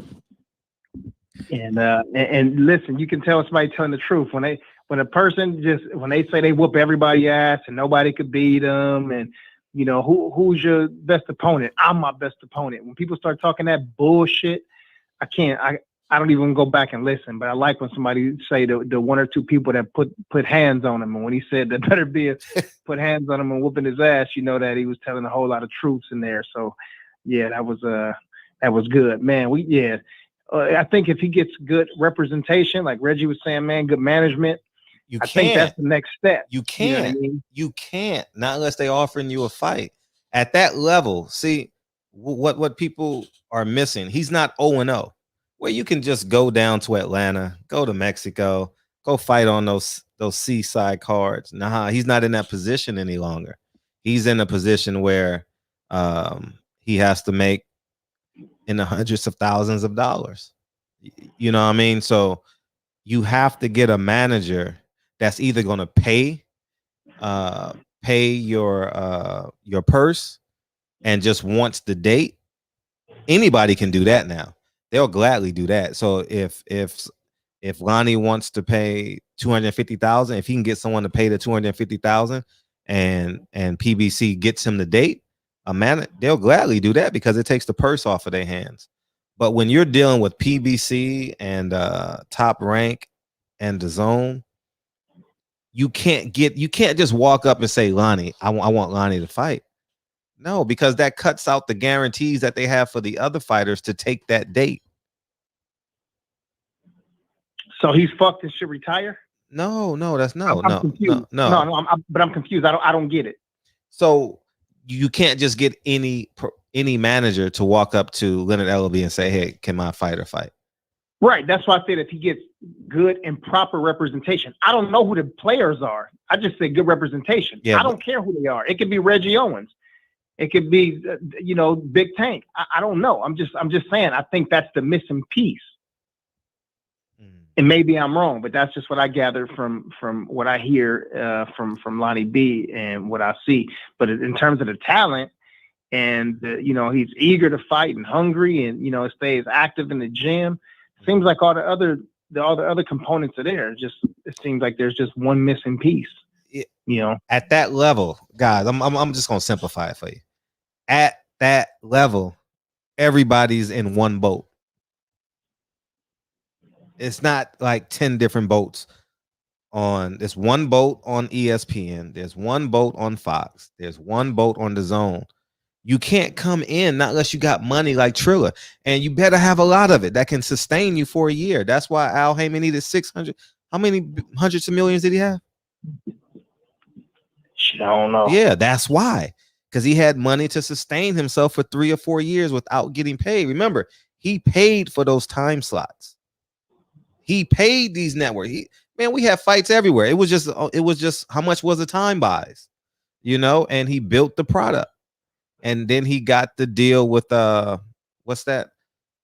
Showtime and then Fox. And then he's starting to recoup. And that's the reality of it. So the answer is he can be a man and expect Leonard Ellaby or whoever represent him to be a man. You understand? That's why he spoke like this in this interview. You know what I mean? So at the end of the day, I think like that's just the most important thing. Is men got to be held accountable, you know, and that's just it.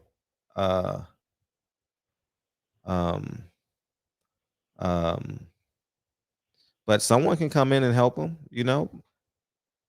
If y'all got a manager, maybe you can go to a different network, you know. Maybe Bill can take him to the Zone.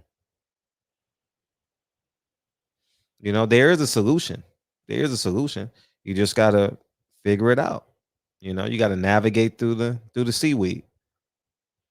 But it's not that simple. Like you guys just saying it. Hey, go get this guy. Nah, that guy's already connected to somebody, and he got 10 fighters that need dates.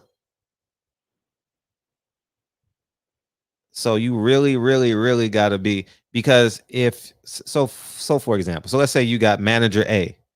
Manager A is going to call his old manager, especially if it's under the same umbrella. And that's just a reality. Right now, Samson is the hot guy at PBC. He's getting all the main event cards. He's either on the A side or the B side. You know, he's the hot guy. He's the flavor of the month right now.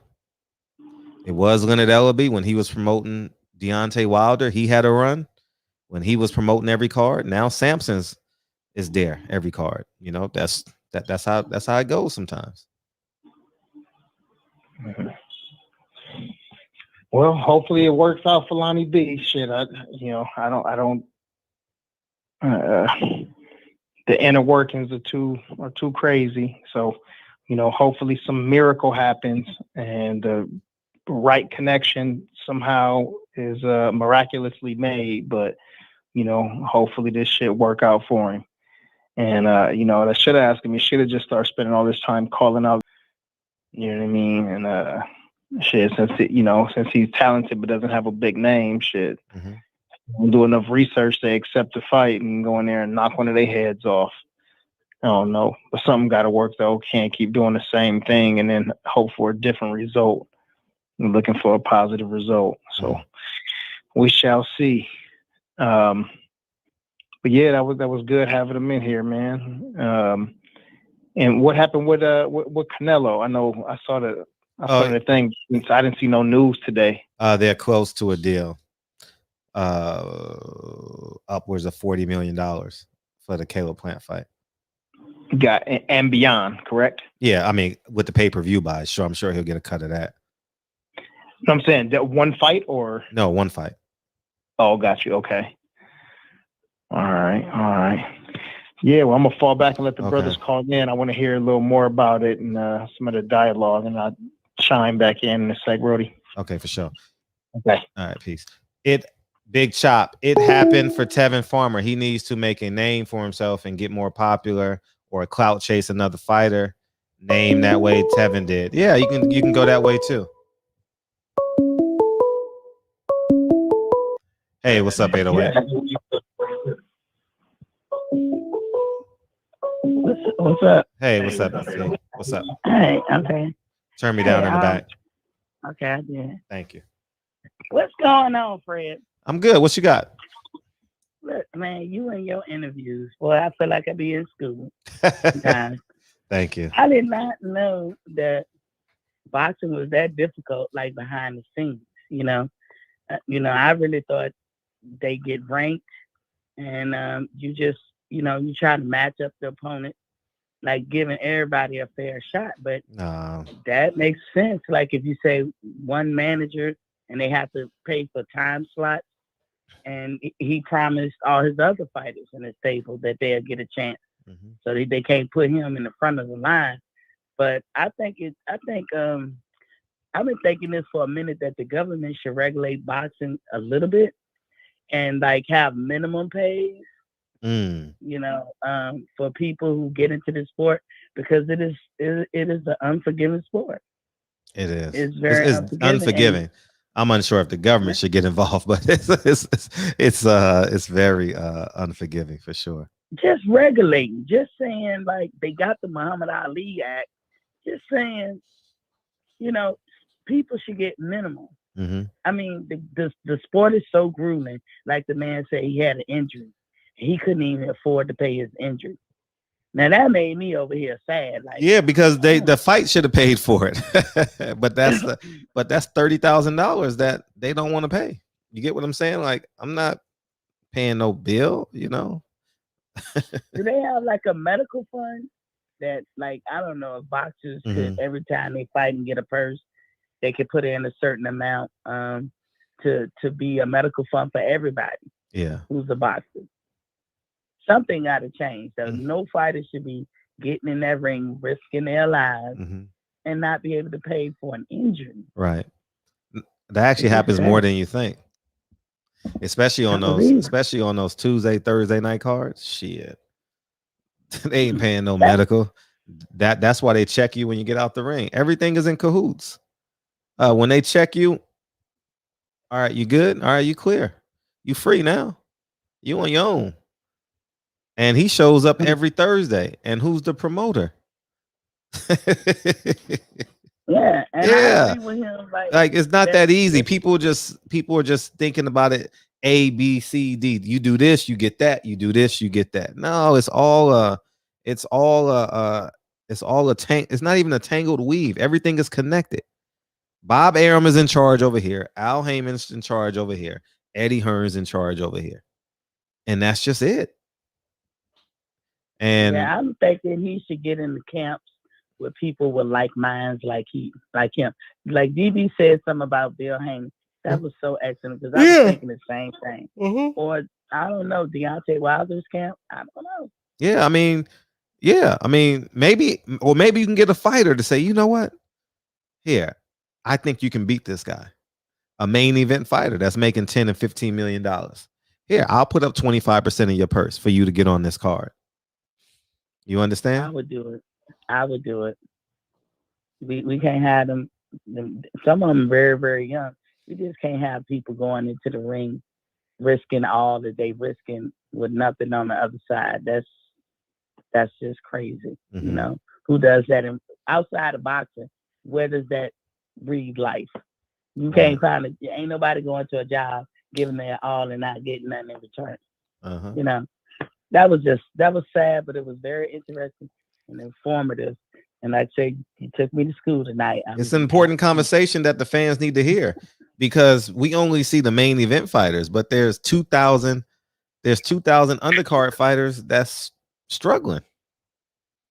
You understand what I'm saying? That's and I told y'all that 2 days ago. I could bring 20 I could bring 20 undercard fighters in from all these networks and y'all gonna be like, no way.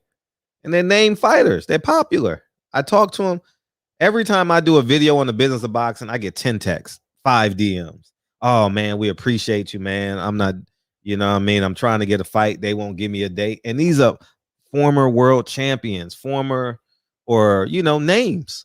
that everybody knows. Yeah, so it's not just one network. It's just everyone runs the same model.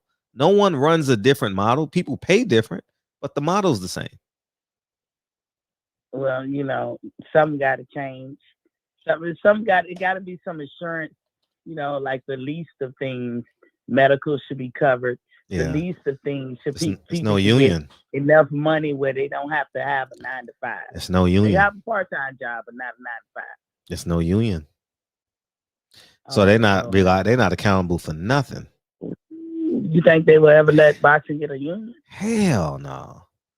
They'll just call it exhibitions then. They'll call it like special attractions. The government go ahead. Y'all do it. Just like Al Haymon created the advisor, they're gonna call it special attraction. They're not even gonna call it boxing anymore. It's gonna take years to get to infiltrate this, you know what I mean? So and I think of fighters like him when I think about what in recent times with what's his name? Fury. What he just did. What about all those undercard guys who probably barely could get to that location? And for him to, do what he did, that's just really unfortunate and everything. But I wanted to say something about I don't know why I can't never catch Trill boxing when it's live. Yes. But they had me tripping today. They was talking about rolling. Okay. And they said something that I was kind of saying the other day, with all due respect to Roland Romero. It's like he can't get right. You know what I mean? You ever see the movie Life? Yeah, so long ago. Yeah. Remember the character can't get right? I can't remember that. I saw that in college. No? Okay. Yeah, well, like you're not playing with a full deck. Yeah, I get that. And I could be wrong.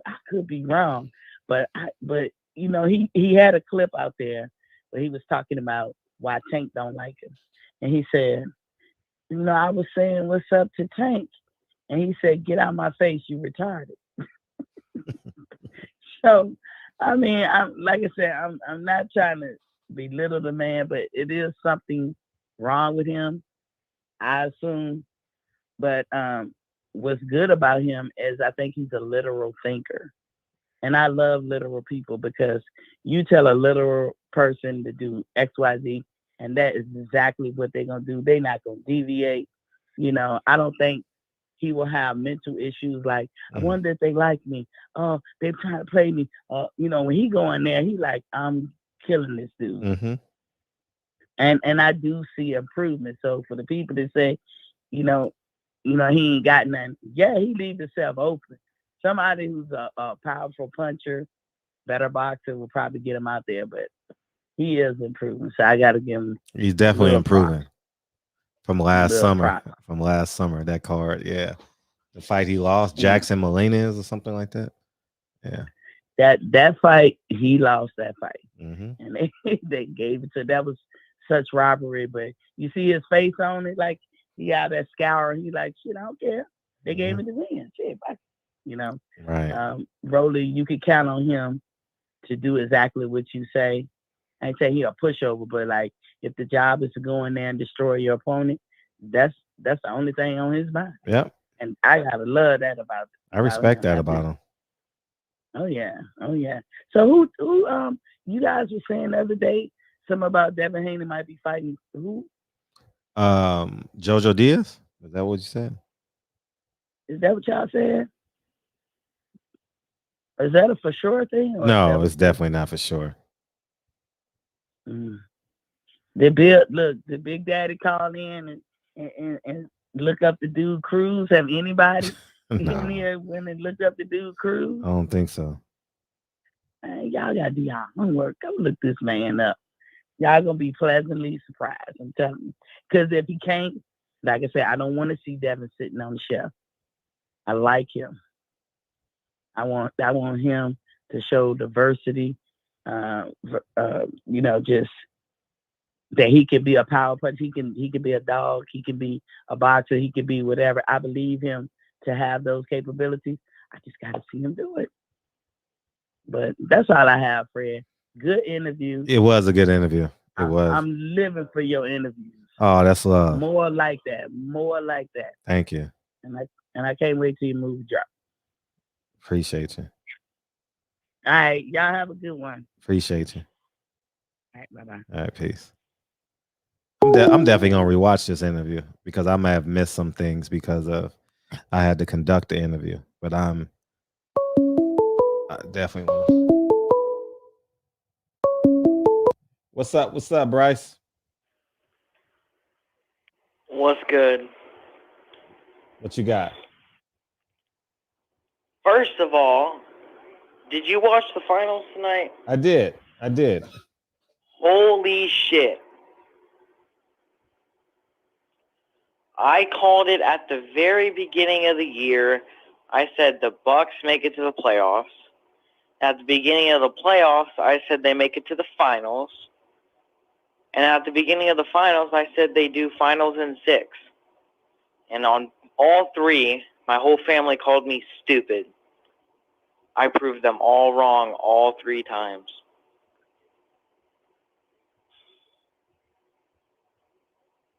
And Giannis is pretty much up there with, or getting up there with LeBron James, James Harden. He was special tonight. He He was special. I mean, he was just flat out special. Points, was it 53, 54? What was it? 50, 14, and 50, 10, and 5, something 50, 14, and 5, 5 blocks, 14 rebounds. It was just unbelievable. It was unbelievable performance. He was special tonight. He was special. Somebody said Kevin Durant. Kevin Durant is way out of his prime. Kevin Durant is pretty much garbage now. Huh? Yo, I mean 2017 KD on the Warriors when they won the chip. That was prime KD, but KD is not. No. Shit. KD put up a 50 ball when they lost. When they went to overtime, I think. Did he really? I didn't see the game, but I heard about it. Mm-hmm. Yeah. That was the day. It was the day of Juneteenth. He tied the game up because his foot was on the line. But it went to overtime and they lost. KD got game, dog. K, they all great. They all great. Except Giannis.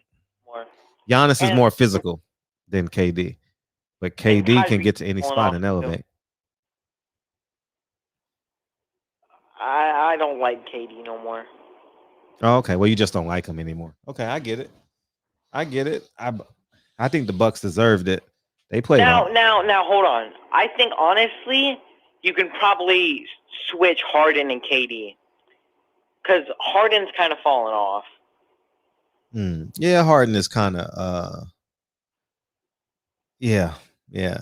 He's digressed a little bit. Digress a little bit. Yeah, digress. Yeah.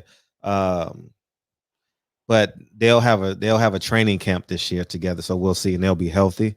So we'll see how New Jersey looks. But I would agree that he's kind of taking a half step back. I'll switch KD and Harden, but I think Giannis, he is probably the best in the league right now, without a doubt. I mean, well, after this game, I mean, he played through exhaustion, man. He was exceptional tonight, man. He wasn't even supposed to be in the finals. Right. He was supposed to be injured. Yeah.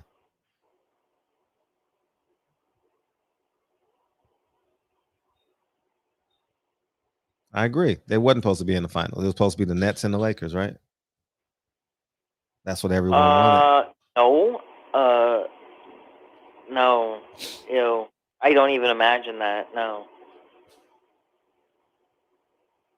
Ugh. Nets and Lakers. That's just garbage on garbage.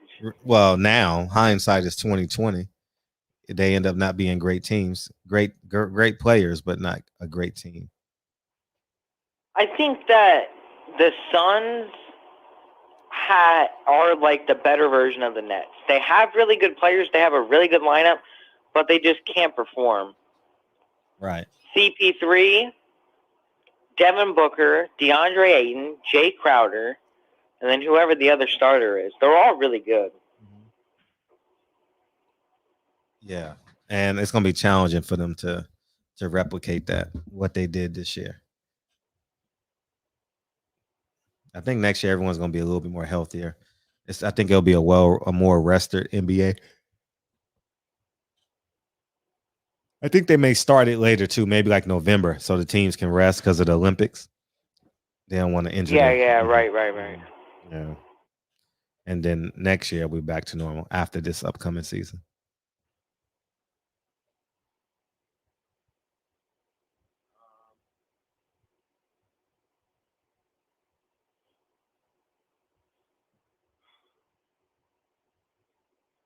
Well, the Bucks won, so that's good. Yeah, the Bucks won. Both Bucks won in both sports. That's kind of weird.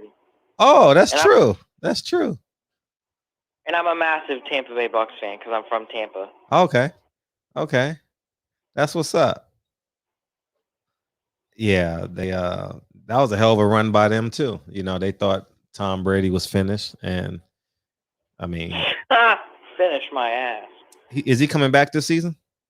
Yeah, they extended his contract for another 4 years. How many? 4, I swear to God. Wow.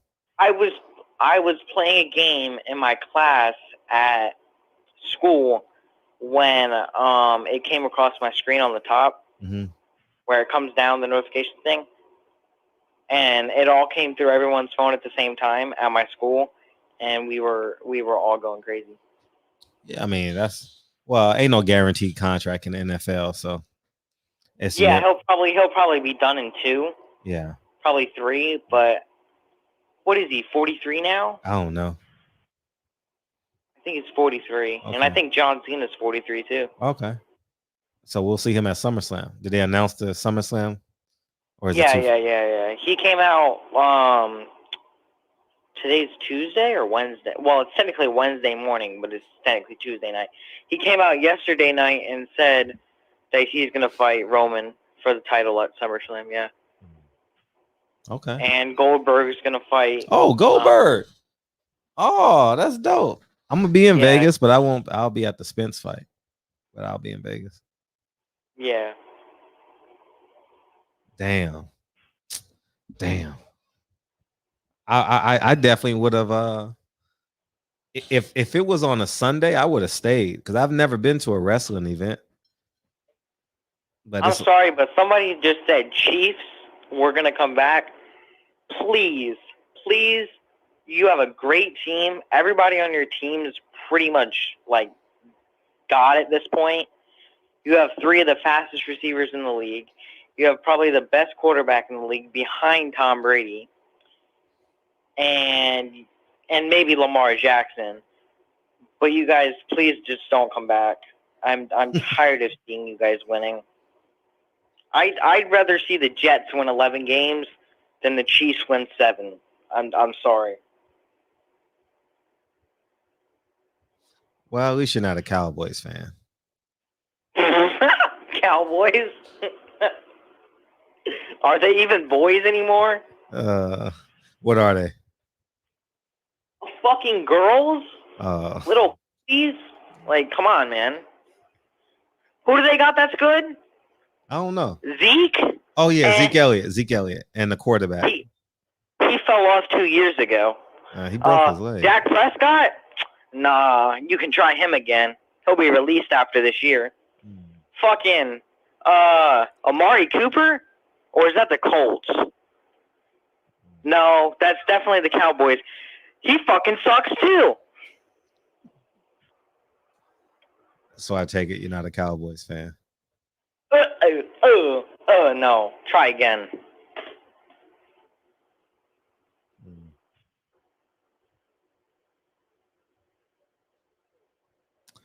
Oh, they got CeeDee Lamb?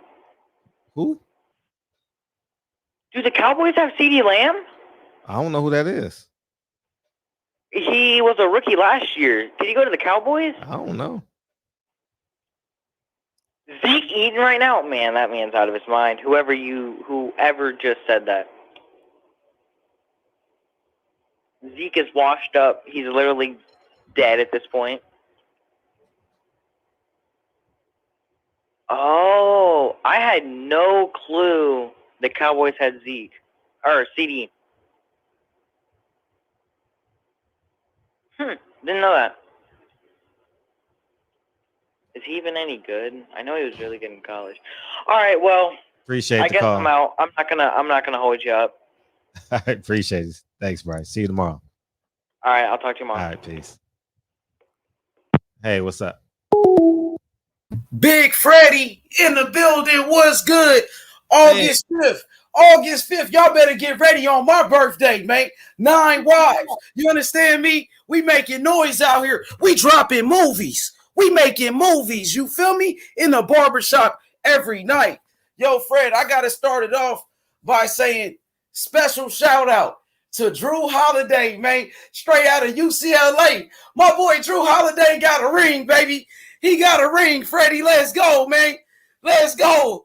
Hey, that boy Giannis a beast right now, Fred. I think we got to give it to him. You know, he didn't have to leave his team like LeBron James to get a ring, man. You know what I mean?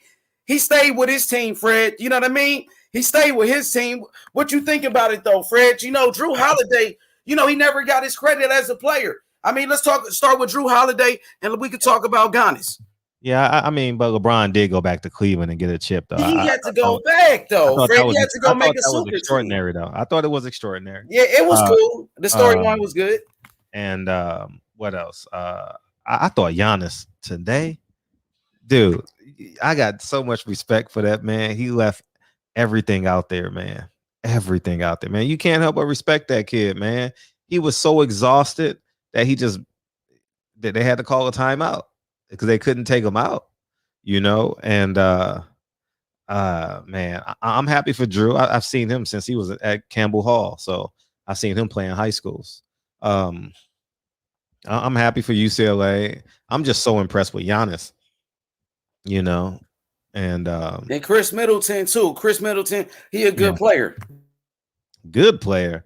Shit, he's a top 15 player. Already, you think so? That boy nice though. Man, there were some games where he just couldn't miss. And that shot he made today,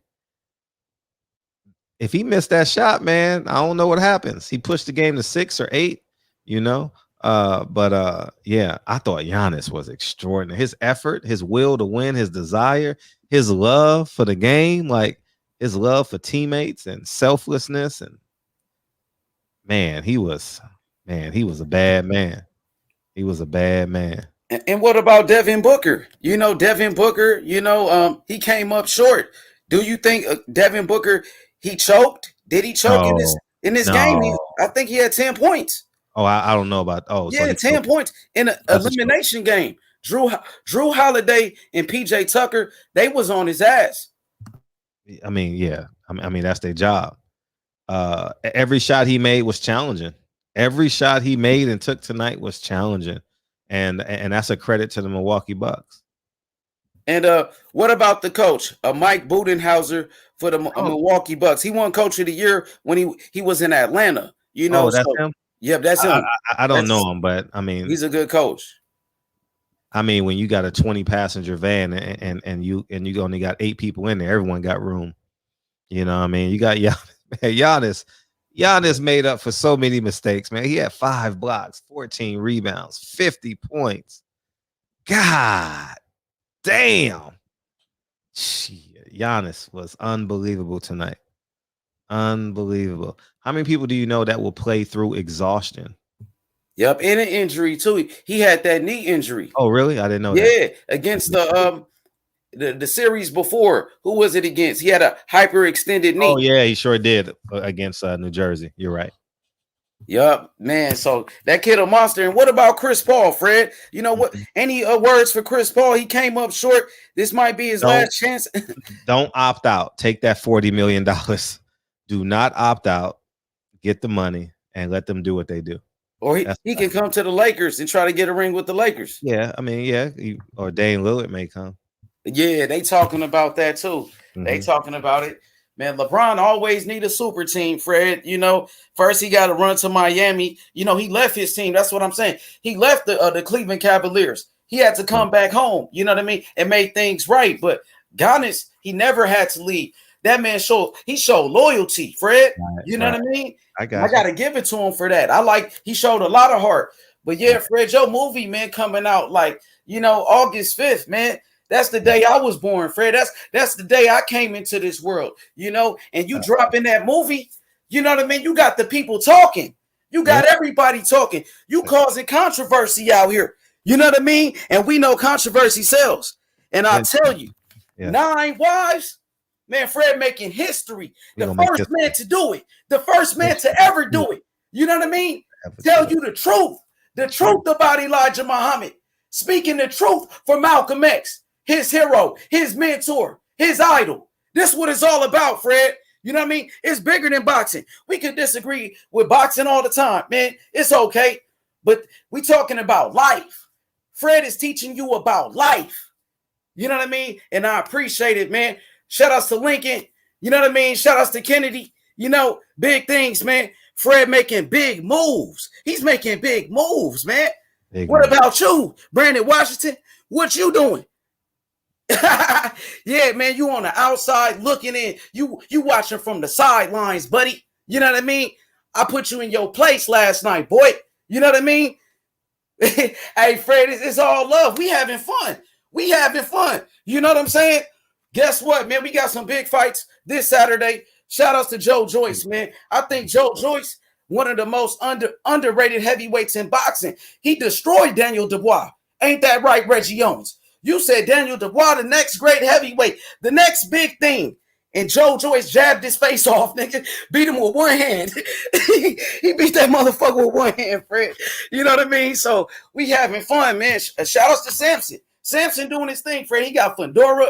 You know, Javier. Yeah, he getting every date possible. He even got dates on Golden Boy Fortuna. I'm like, this man getting dates, man. Like, man. He making it happen. He got Fundora. Now people talk about 154, you know, the junior middleweight division, but nobody talk about Verduna. That man 6'6". He beat Nathaniel Gallimore, stopped his ass, stopped him. You know, so I think Fundora, he's a fighter that people got to watch out for, Fred. You know what I mean? 154, you got Eric Lubin, Charlo, Castano. You still got Tony Harrison. I like Tony Harrison. But I think Fundora will stop him. Right now, I got Fundora, you know. And Samson, I know he had a back and forth. He had beef with Bill Haney. And you know it's Team Haney all day. DHP, you dig? Devin Haney, he's in the gym right now. And, you know, Devin Haney, he's Muslim. You know, today is a holiday. He's in the gym training. You know, so keep up the hard work, Devin. You know, hard work and dedication. And that's what it's all about, Fred. You know, Devin Haney as a fighter, you know, he reminds me of Andre Ward. People say Devin Haney reminds him of Mayweather. For me, I see more of an Andre Ward type of style. You know what I mean? And Bill Haney definitely, you know, he was mentored by Virgil Hunter. You know, when Bill Haney was a teenager, he got locked up. And Virgil Hunter was a probation officer. And Bill Haney met him when he was a teenager. And now, you know, of course, he's in the boxing business. And Devin Haney, he trained with Andre Ward. He learned from Andre Ward. Bill Haney learned from Virgil Hunter. And y'all got to watch out. Devin Haney making some big moves. Teofimo Lopez, he trying to vacate his belt, Fred, that IBF. You know, yeah, man, you know, guess what? You know, he's about to vacate. He got to come off all those belts, Fred, every belt. Devin Haney, he's the best lightweight in the world. Devin Haney, he's better than Teofimo Lopez, Fred, and you know it. Because Devin told him to his face, right in front of you. He said, we can fight next. And he was looking around, looking stupid, like he doing right now. You know, he said he's scared to go to Australia. Come on, bro. You wanted to go to Australia in the first place. You wanted to go fight there. Now you don't want to go? Yeah, vacate that belt. Throw it in the trash like Riddick Bowe. You dig? Put it in the garbage, man. Because we collecting belts out here. We collecting belts, you know. And Deontay Wilder, I just want to tell you, man, October 9th, you better be ready. You know, I don't want to hear no excuses this time, Tay Jones. You know what I mean? And Tay Jones, I heard you a YouTuber now because it didn't work out as a fighter. You know what I mean? You know what I mean? This nigga's a YouTuber now, nigga. I thought you was a fighter, nigga. Let's go, Fred. It's going down. October 9th. Yeah, all gas, no brakes. We on your ass, Wilder. I'm on your ass. Let's go, Fred. Hey, the same way you on Elijah Muhammad's ass, I'm on fucking Wilder's ass the same way. That's what I'm doing. I learned from the best, Freddie. I'm taking notes. On God. Let's go, Fred. Oh, my God. Ain't nobody better than this one. Oh, we got a B, man. What's up, Jay? Hey, what up, Fred? What's up, man? You got some merch? You got some merch? We dropped that new, you know what I'm saying? It's live now. Oh, man. Go ahead. Hey, but that old H Money, man, that H Money energy, man, it never gets old, right? Hey, y'all next. Y'all next. Fuck Earl Spence. Hey, man. He should be orthodox. Hey, you don't want no issues with H, man. Hey, he really tripping. He really needs to bring back that when he beam in with the hat low. Yeah, facts. We need that energy. Facts. You're right. Oh, man. Crazy, man. Hey, but he tripping talking about Deontay. I can't wait for Deontay to knock old Tyson Fury ass out. I'm really the H campaigning for him so hard. He a fuck boy. What H been saying? He a fanboy. He a fanboy. That nigga goofy with all that damn COVID shit, man. I'm so tired of him, man. Just fight. Yeah, right. Man. Facts. This fight, man. But hey, but what you think about male fight though, Fred? I ain't really had the chance to. Oh yeah. I thought he lost. 8-4, 7-5. Damn. I thought he could have won though. Like I was thinking like I didn't really see the early parts of the fights, but the 10th round, I thought he could have stopped him. Yeah.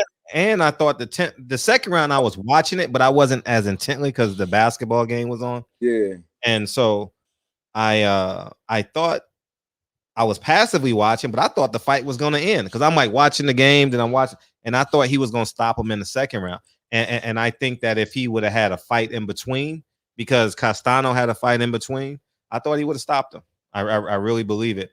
And hopefully we get the rematch. Yeah. I'm looking forward to it. They did great numbers. We just found out today, 500. Oh, damn, for real? 500. What numbers in the 534, 35, 36,000? That's good as hell. Yeah. So, yeah, but you know, I wish him well. You know, good luck to Jamel. You know, but yeah, but I don't think the rematch is gonna happen. Though. I heard, and I did hear you see that. I heard you say that. Why you? I don't think so. I think they're gonna move Jamel like he won that fight. Thank you, 536. I think they're gonna move him like he won the fight. Nah, man, I think they're gonna run it back. I think people want to see that. Oh, people do want to see it. Yeah. Oh, if you get 536 people. Yeah. If you get 536 people when you're used to getting 200,000, 300,000, yeah, people have spoken. Nah, right. So we'll sit back and see. I think they should.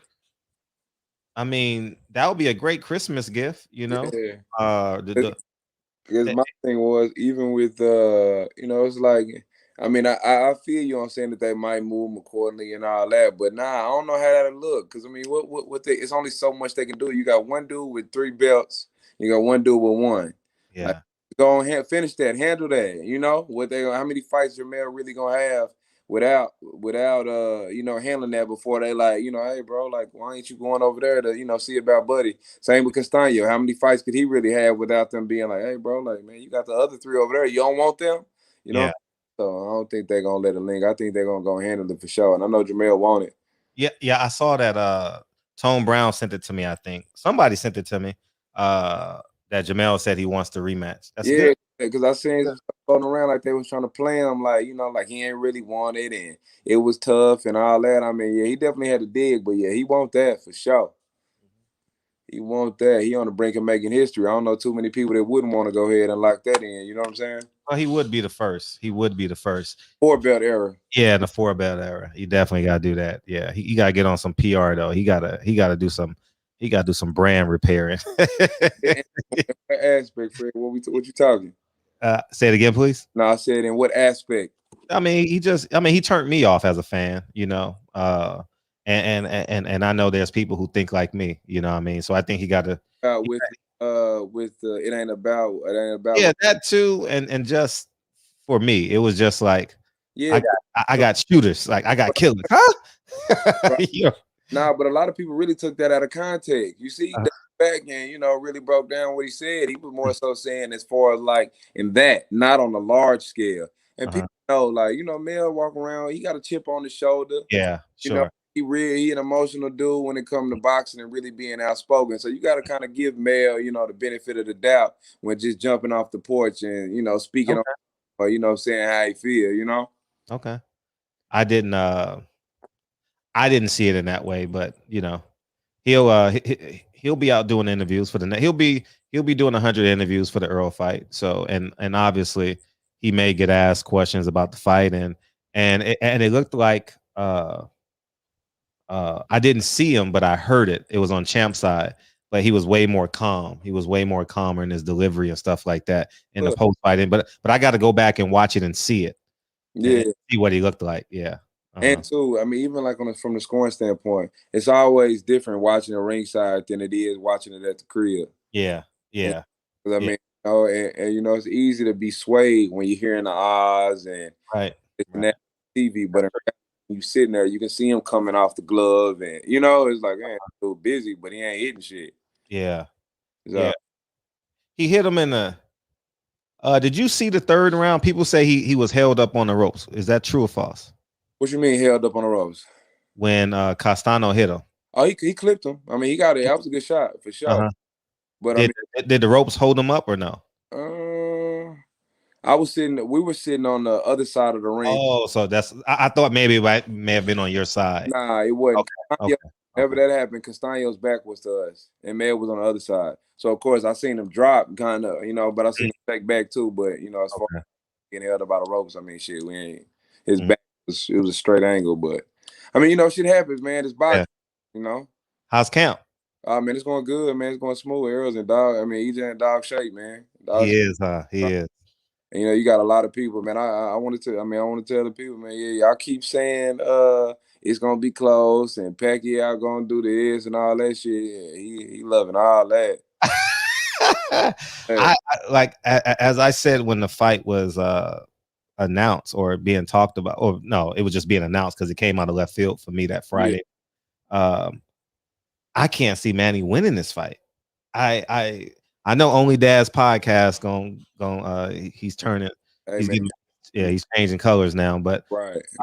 I just see if the boxing don't work out for Earl, I think he'll just manhandle him. I mean, Manny's a hell of a legend. Much respect to him. He's accomplished a lot in the sport, man. And he's a great dude. From his philanthropy and just his energy. Like when we ran into him at Fox, man, you weren't, there, but they did probably like 3 interviews together, back to back to back. And it was, it was all love, because of course DJ ain't the type to be like, looking all crazy and, keeping weird energy, because at the end of the day, business is business, but he doesn't genuinely, dislike really anybody, so.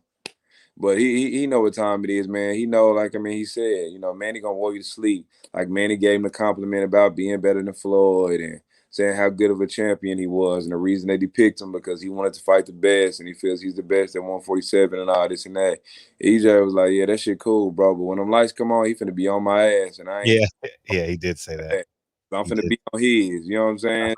Right. And you know what's beautiful about Manny? I said this a couple of days ago is how he's just connected to the human side of the fans. Yeah, it's beautiful. Like Ellie's doing a hell of a job covering him. He did a great job with Tank as well. Yeah. But yeah, it's just beautiful. I haven't watched the videos, but I see him on my timeline. Yeah, and I'm like, damn, man, he's so connected to his fans, man. And he's a global icon. I've been talking to, I got some things lined up with one of the guys that he knows, pertaining to doing some philanthropy collectively, E. And, he was telling me, man, like it's people, in the States, it's people waiting outside of the gym, waiting outside of his crib every single day. And I'm like, man, ain't too many dudes really just getting that. Of course, when they go to the mall and pop out, but people standing outside waiting everywhere you go. Like, nah, man, he's a global icon. Yeah, he's man. He got generational love. Yeah, the father and the son love him. You get what I'm saying? Like, man, yeah, that's special, man. And he was on the brink of being a superstar then. He damn near finna surpass it now for sure with this. Yeah. And he finna beat his ass. Yeah. This would be a great look. Especially if he stop him. Yeah, for sure. Send him off the right way. He don't really train to stop nobody. If it comes, he just trains to win and make it look one-sided. You know what I'm saying? So shit. How do you see it?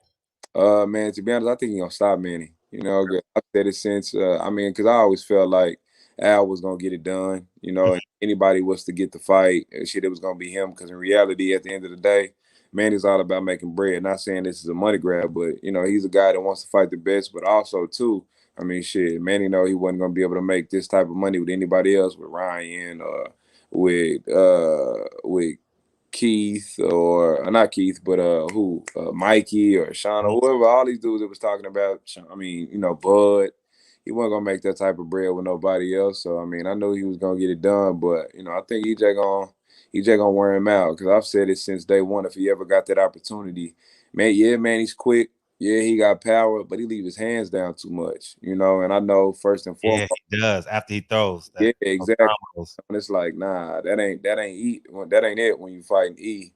And shit, you know, I know Manny got power, but he got power too. So you getting wailed on 12 rounds or 6 rounds or 8 rounds or however many it is, and you got your hands down. It's gonna be a long night. That'll be for anybody. So, and he's been fighting like that. What? How many years? He's been pro like 28 years, 26. Oh, nothing's changing with Manny at this point. Exactly. So, I feel like he's gonna set himself up to get clipped. So, but we'll see. How do y'all? Oh, let me get Jarvis. Jarvis J. Ask EJ if I bet my mortgage on him, will he reimburse me if the fight doesn't go his way? Boy, we got you. Shit, hell, I ain't never bet on my brother, but nigga, I might bet with you, baby. Jarvis wouldn't bet $25. He was mad. He lost $100 in Vegas or something last 2 days ago. Yeah, hey, the gig's up and they playing, they talking crazy, Jarvis. So bet the house, man. It's gonna be Christmas, baby. Facts. Oh, Kyle wants to jump in. I just read it right now, Kyle. Kyle, what's up, baby? What's going on, man? Listen. Hey, man, I beamed in with the merch on just for you, man. I'm glad that you're watching, man. I did one of these as soon as I seen it. Yeah, shout out the boxing section, baby. We appreciate it, man. Hey, I'm looking forward to this, man. You got sweatsuits too? You said what? You got sweatsuits too? Yeah, they'll be there. Shit, they should be in like next week. I ain't want to throw them up and do no pre-order and shit like that, and we ain't got them to ship out, but they'll be on there next week, bro. So yeah, I'll definitely be back. So everything will be on next week. Huh? So everything will be up next week? Yeah, for sure. You got the hoodies and the shirts right now? Yeah, we just got shirts right now. Hoodies are probably, we might mess around and do them, you know, as like a little, hey, you know, salute on winning, you know, go get these hoodies after the fight type stuff. Okay, cool. Okay. Online right now? You got the shirts online right now? Yep. Shirts and hats alive right now, Kyle. Yep. You ain't said that, man. I'll get mine tomorrow or by the weekend. Knowing, man, I'm already knowing. But I'll send it to my PO because we'll do it that way. Hey, Kyle, what you think of the fight, bro? You came back with different thoughts. Yeah, Jamel's advanced. What you think? I had Jamel winning that fight. Not by much. That's crazy that you said that, because I mean, shit, Steven, like I was really, because of course I'm watching, but I'm not really scoring it. Steven was scoring it round by round, and we were sitting right by him, and shit, at 10, he had a 6-4 Jamel. So I felt like that 11th round, it put him over the top, and then the 12th, I mean, that arguably could have went either way, but shit, I thought he took it. Oh, Steven be scoring fights? Yeah, he do. Oh, that's dope. He be into it then. Yeah, he do. Yeah, it's going down, brother. Steven, my dude. Steven. Yeah, Steven cool people, man. Oh, he is cool. Yeah. And so is his girl. Both each other. I like him. I like them both. Steven a real good dude. He humble, man, and he really a fan of sport. He just exec that they put in position to run shit, and he, you know, just doing all right at it now. Like he really be tapped in, and he really love boxing for sure. Yeah, no. Boxing is his baby though. Boxing is like the coolness to his job. Yeah, you know? Like he really enjoys it for sure. Like telling the story, nobody does it better. Those all access, man. Did you see the one with Jamal? That I damn near cried. I was like, shit. Oh, his mom. Yeah. Mom. Tank got me though. I didn't cry, but Tank got me. He was talking about Jamel and his relationship and all that. Like, man, that's my brother. Yeah, but you know what's going on there. So you got a great understanding than I do.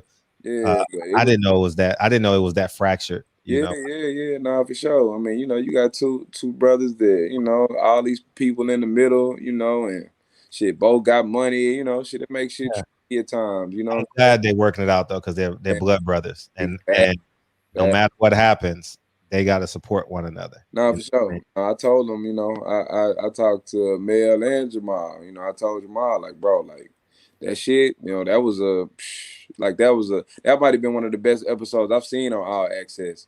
Yeah. Mel, at the end of the day, they both black, they both get money, outspoken, you know. People hate that. I told him at the end of the day, you know, shit, with him getting back with his brother and tapping back in, that's what they don't want to see. So shit, keep pushing the envelope. Y'all keep balling and stunning on each other together, you know? Yeah, do it together. Yeah. Do it together, man, because that's an unbreakable bond. And they twins. Yeah. You know I mean? And they don't get enough credit, man. Mel and Mom, man, they both solid dudes, both good people. And if they rock with you, you know, they take care of their people, man, from both of their teams. I know, you know, both of their teams, and they, you know, they taking care of real well for sure. No issues. So Yeah, I just want to see Jamal fight. You know, I would love to see him fight Andrade, excuse me. yeah. I just heard the interview today with Ronnie Shields on Fight Hub. I saw that interview, and Ronnie Shields like, no way he's getting that fight. But I'm like, somebody needs a marquee win. You know? Okay. Yeah. We Ash and Stone, man. You know what I'm saying? We good to go. Yeah, that way. Appreciate that support, man. Yeah. Yeah. We don't horse around, man. I want Maul to get that fight, man. I think that I mean, of course, but you know, nowadays it's kind of like, you know, shit. People be trying to secure the bag. So I mean, not saying that I feel like Andrade would give him any problems, but if it don't go his way, if stuff does look a little different, of course, that's the first thing they're gonna jump on. Oh, he doesn't deserve the Canelo fight. I feel like that's why these dudes, you know, delay a lot of these fights that, you know, us as the true casual, not casual, but the true boxing fans want to see. You know, they don't want anything, you know, made unclear as far as like case in point, you know, Mayo, you know, now whoever he tries to fight next in whichever direction he goes, if he doesn't take Castano next, arguably, you know, this fight took away from a bigger fight if somebody was to come back. You know what I'm saying? I get it. And with like with Montiel, now everybody's saying like, oh, you know, Jamal isn't ready for Canelo and all this. So I feel like that's why a lot of those dudes stall out, like the other fights that may not be as big as the other ones monetarily, but competition wise might be good for him. Yeah, I just hope he fights somebody, because he's been calling out. He called out David Benavidez, and we held him accountable here in the shop. Yeah. So we just want to, you know, see it. You know, like if you say it, you know, honor your word. You know, make the fight. You know, so so I don't know what's going to happen with him, because he needs a fight. He needs a marquee fight, and I think it may be Andrade, or they can, because the other, maybe it's the other kid. Maybe they can convince America Chris Eubanks is good, you know. But you know, somewhere on the lines of that, though. Really disappointed that the boxing media let Triple G off the hook, man. They let him off the hook every time. They let that dude off the hook every single time. I didn't. That motherfucker is. I do not want to see him come back and fight. If he don't come back and fight a dog, like, I'm over Triple. Right. I don't want to. He want to go to Japan and shit. Canelo don't want to fight him, so he keep talking about Canelo. Nah, bro, we don't want to see that, fam. His last fight was garbage. Who was that dude? You know? Yeah, you're right. Yeah, I thought he lost to Derenchenko. Man. Oh, that was the Derenchenko fight? Well, I thought he lost to that. That was the fight before that. That was the fight before that. Sean says, I was at the fight, 7-5 Charlo. Stop all the Fugazi stuff, Fred. Hey, man. Lions only, keep running him out. I thought he lost. I thought Charlo lost. Oh, okay. Listen, we about to rewatch that. So we doing a Sean Porter, Errol Spence fight tonight. And then right after that, we're going to go into the Jamel Charlo. Castano. I told y'all got to do it twice. I'm going to tap in over there then, man. Y'all doing that. That's pretty good.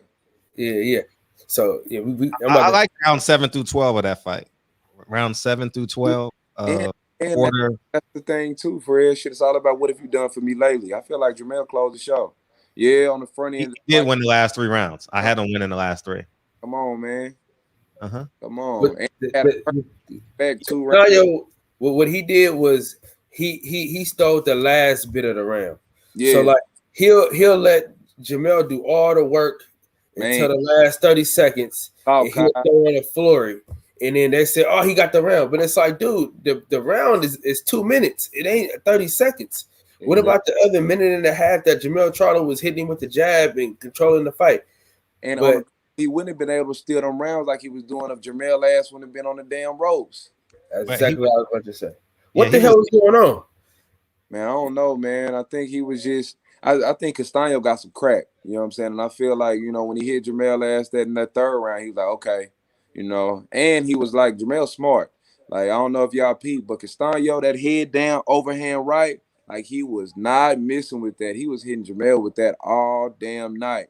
So I feel like whenever he was hurting him, like Castano is the dude that you run in on and he's hurt, but he still has enough bearings and wherewithal to crack your ass, or he's gonna play hurt, get you to run in there and hit your ass with some shit.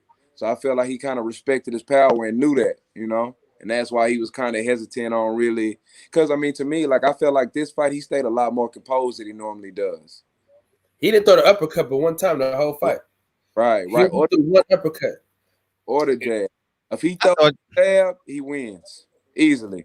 Because when he had him on the ropes, he didn't throw the uppercut. Because I'm waiting to see Tony Harrison uppercut. You know what I'm saying? When he threw like 3 uppercuts at Tony Harrison, and you know what I'm saying. So I'm thinking this is over with. Right. He threw one uppercut the whole fight. I couldn't believe it. He was tripping, but like I said, I think it's really because he felt Castano power. And that dude, man, he has some crack, bro. He really is like a more skillful Chino Madonna. Oh, yeah. The Argentine dudes is tough though. I like it. Hell yeah, bro. That dude, like I said, he got some crack, bro. It's surprisingly one of his boys is he in camp with us. It's a dude named Alberto Palomita. He 18-1. He helping us get ready and shit. He good. So them Argentinian dudes, man, they got some shit, but he real sharp, real crafty, so. Is Frank Martin gonna be on the undercard, you think? Yeah, for sure. Oh, that's beautiful. I'm excited to see him fight again. I thought he looked good his last fight. Frank a dog, he coming for that whole 135-pound division for sure. Real, we got to have him come on when they announce his fight. Yeah, most definitely. Yeah. As soon as he get his opponent and shit like that, Frank will love to pop back in. He working hard, man. He a dog. Frank coming for them boys, man. He looked in shape. I just saw a picture of y'all 3. Yeah, we had to fight. Yeah, he looked in shape. Nah, Earl looks in shape too now. Who? Earl looks in shape now too. In shape, Fred. Come on now. He ain't stopped working. Shit. It's very apparent. The next day after Danny, we was back at it, 7 miles. I saw him run. On his story. He's back with Blu-ray 100%, or yeah, he been tapping in with Blue for sure. I mean, you see, Chisel cut the fuck up, he cracking like a motherfucker. So he is. Hell yeah. Yeah, man. Yeah. And we 4 weeks out, so you can tell like he ran. Are we that close? Yeah, hell yeah. He ramping up the pace. Oh, this is Wilder week. This is the 20th. Yeah. 4 weeks out. Yeah. Damn. Can Burley Brooks get a decision, man? Hey, yeah, Burley's trying to stop something. He's trying to knock something off this next round. He can't. He won't. They won't give him a decision, man. Like the last fight, he won that fight clearly, and they gave it to the other guy, man. Yeah. But I mean, Burley young, man. He's still learning, but he's skillful, great talent, and he gonna be good. But he just that last one, man, he just kind of got caught up in just a moment and really wasn't just thoroughly stepping back and thinking the whole fight. He was trying to fight the inside when in reality, shit, that dude was smaller than him. He should have just boxed him on the outside and he could have easily cruised to a victory. Hey, your boy H Money says Frank Martin versus Devin Haney. Hey man, I don't even want. Hey man, tell H I rock with him. I don't even want him to do Devin like that. Oh man, we're gonna knock him out. That's what he just said. Frank a dog. He cut different. And two, just being 100% transparent. Like a lot of these niggas, no disrespect to Devin, no disrespect to Tank, T.O., any of them dudes. But Frank got an edge though. Like Frank was selling his own tickets to his shows. Shit like that. Like he got it out the mud. Like he wasn't groomed to be no champion or no shit like that. Like Frank came out of left field. He just beat his ass. He just beat ass all the way to where he at. He was hustling tickets and, his promoters back at home wasn't putting him on those shows unless he could sell a certain amount of tickets. And wow. He shot to Dallas, E threw him the lob, and he came through and just dunked that motherfucker. That's dope. That's dope. That's a great story. He ain't stopped cracking chins still. Since he gave him the lob, and that's what it's all about. Your brother put you in position, man, and you one side of performances and handle your business. And Frank, even like this last one, like I told him, like, anybody that come through or that's in the gym with us, that's younger, I always try to give them little gems and, kind of tell them the difference between good and great fighters compared to me watching E before the Olympics to him being where it is now. In the last one, I remember like it was yesterday. he was hitting the bag, and you know, Frankie said something. He was like, "Man, Jay," he was just talking shit like, "Man, I'm tired, but I'm working though, Jay. I'm working." I was like, "Hey, shit, you could be tired, slinging boxes at FedEx, you know, some shit like that." You know what I'm saying? He was like, "Man, you right about that. You right about that." He was like, "But one thing about me, Jay, when it's time to fight, I show up, bro. I show up."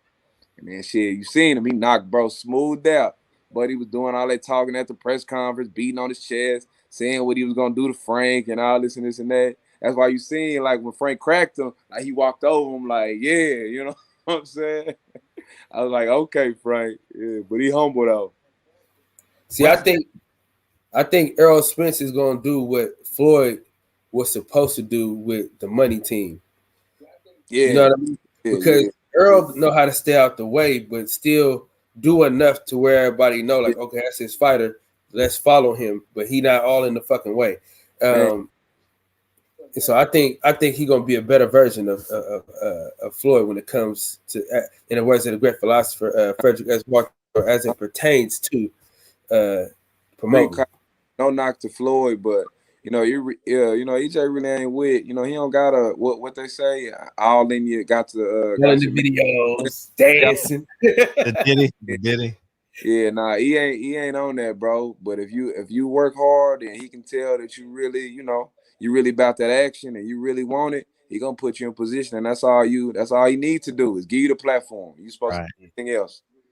You know, in hindsight, and that's why, you know, like shit, Frank tapping in to different YouTube platforms and really showing love, like that ain't nothing EJ got to tell them to do because he want it. You know what I'm saying? Just like with you, Frank, we had the one little, with you, Fred, we had the one little slip up, but he was on my line. Hey, Jay, nah, bro, tell, you know, he broke back and let him know, like, I'm trying to tap in, you know. Even on the boxing section, Kyle, shit, you know, he trying to tap in, man. Man, shit, we up every night, shit. You know, that's a phone. I'll do midday appointments too, though. Hell yeah! Hey, listen, me and Fred was talking. Now I gotta get this on wax because fuck it, I gotta just ask. Now listen, I want to cover. Now, I don't know about a whole training camp or whatever. I just want to go and just interview EJ or y'all at the camp, man. You know what I mean? And I was really just gonna do it for Fred. I just want to be in the mix. I just want to be able to just be in that joint, man. And I told Fred, man, shit, I'll pay for that nigga to go. That's how serious I am about that shit. I told Fred to quit playing and pull up. Fred, pull up, man. Yeah, come on. Hey, I got my Mecca trip next week, and then I was telling him I may pop in but it's too close to the fight, and I don't want to deal with that COVID shit. You know what I mean? Like, I'm kind of superstitious like that. Like, I'm as loud as I am on this network, I don't bother y'all fight week. Like, I just, you know what I mean? I'm just superstitious like that. Right. You know? Nah, Fred, pull up and tap in. Kyle, roll with him. Y'all good, man. Yeah, thank you. Everybody. As long as you on some chill shit and you know, you have to work, Kyle, you good, man. Yeah. But you get in that whole 50 pictures and all that shit. We're gonna like, hey, man. Hell no. Hey, what's the website? On, bro? What you on, Jay? What's the website? ESCom, man. They gonna get that now. Say it again, please. Yeah, but you know, that's because I was waiting on the video. We're gonna run a promo video for it tomorrow. But yeah. Oh, that's why. That's why. Get it right now. We got a pretty dope video we're gonna drop, you know. I just bought my 3 shirts and a hat. You know what I'm saying? Come on, Kyle, tap in, man. Yeah, I'll get mine tomorrow. Yeah. I wasn't fucking around, man. As soon as I seen it, I said, "Oh, let's get it." Yeah, you know I ain't missed the merch drop since Sean Porter, Earl Spence. Nah, we appreciate the support, man. For sure. Shit, my son appreciate it. How's your son doing, man? Man, good, man. Just eating, pooping, and getting bigger, man. That's it. That's beautiful, man. Man, that fatherhood stuff, especially. We talk about fatherhood a lot in here. It's amazing. So he trying to talk and shit. I'm like, man, dude, like, what you know? His mama called me because they're in Houston right now because my girl from H-Town, so he's spending some time with his grandfather. They'll FaceTime and he, ooh. Yeah. Oh, yeah, he loved daddy. Hey, man. So he a little bundle of joy, man. I can't wait till it get bigger to where his little subconscious start to form and I can really pour into him because I got some shit waiting on him for sure. We're going to be what's his name? Noble. And Dallas is Earl's son's name? Yeah. Noble and Dallas, man. And that. How far apart are they? 5 months. Oh, they're gonna be best friends, dog. Be riding for sure. They're gonna be brothers, man. Oh, look, cuz, man. Look, cuz, big cuz. And they did. Yeah, that's dope. Man. That's dope. I had a favorite cousin. I'm going to see him next week. I can't wait. I can't wait to see my cousin Buck, man, in Virginia. Oh, my gosh. I'm so excited. Anytime Dallas is around him, we at the house, bro, he be trying to jump in and stroll. It's like, hey, bro, strong enough? Come on, man. Them legs warm. Let's get it. We got work to do. Would you ever put him in boxing? Nah. He gonna definitely know how to as far as fighting, nah. Not to fight professionally, but he definitely gonna know how to defend himself, Kyle, for sure. Yeah, for sure. On his school or somebody trying, they gonna get more than what they asked for. Somebody, mama, daddy gonna be calling me like, man, why you son? Where my son? Son, hey, he gonna be ready for sure. Yeah. Yeah, my son is rounding the corner of that. He just asked this weekend he wants to get better at basketball. So I think the boxing is coming next.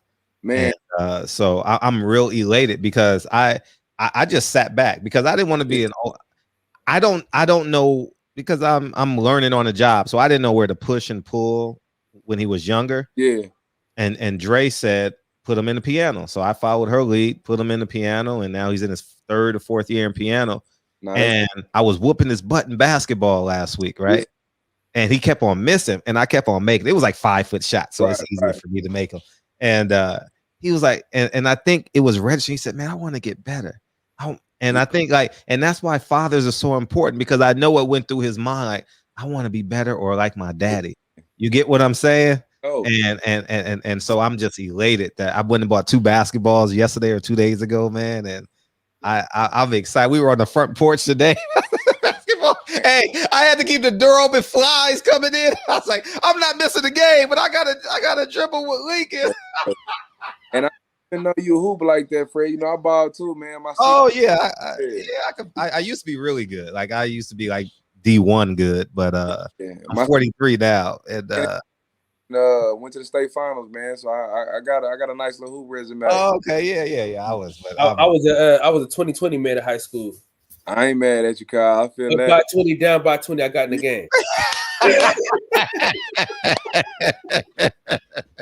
Oh man, yeah, man. I had my turn. It's just me, and every so often I hit that bag. You know what I mean? And, that's dope. That's what it is. Not really trying to pressure him because I've been thinking about that. And I talked to one of my old coaches that used to train me back in the day, and I was telling him like, when he get old enough, I'm gonna put a basketball in his hand, football, and whatever he choose, we're gonna let him ride with it. And he was like, fuck that. He was like, because and have the experience and know what basketball afforded you opportunity wise. Why would you leave him a chance? Why would you put him in track or do something else? He was like, shit, you don't know nothing about track. You don't know nothing about football to the point. Right. Giving them the game can really, get them into college or, get them different resources. Because if that's anything that basketball did for me, man, it taught me people skills and it got me relationships and resources still to this day. And I ain't never played D1 or nothing like that because my grades was trash, but I was just hooping just to play. I mean, I was going to school just to play basketball. So yeah. But he was like, yeah, don't leave him a chance. He was like, where basketball took you and the doors that are open. He was like, shit, put that basketball in his hand, man, and push him towards it. And, see what he do. I was like, damn, that's dope. So soon as he get old enough, man, we're gonna roll that ball right in front of him. I'm not sure if DB want to chime in on this conversation, start putting Space Jam on and shit. Yeah. That's what that came out yesterday, right? Or last week? Did y'all check it out? I ain't watched it yet. Bro, that shit was good. To me, man, I thought it was good. I think people need to. Huh? Was it better than the first one? It's totally different. It's not even like comparable. Okay. Storylines are totally different. The direction is way different. It's not even the same at all. Now my son will tell you he liked the first one better. Because whenever I try to put the second one on, he always be like, nah, nigga, that Bugs Bunny, not this new Bugs Bunny. That right there. And one of my boys said it was better than the first one. I was like, man, bro, you sure, bro? You gassing it up. No, but it's a good fucking movie though. It got a great message. You know what I mean? And it talk about fatherhood. That's why it's important because he was pushing his son to do some shit, and his son really didn't want to do it. Yeah. So that's how the whole shit ended up happening to where they got to this alternative universe and shit like that. But the shit was good though. It's a good. I don't watched it like 6 times. So, Okay. Huh? man, I watched it because I got HBO. Oh, you got the kids. You just put it on HBO Max, right? Yeah. Yeah, HBO Max. So my middle daughter, that's her shit though. My Okay. son, he liked the first one. My middle daughter, she loved that Space Jam. I told my wife, I said, we might have to switch birthday parties, man.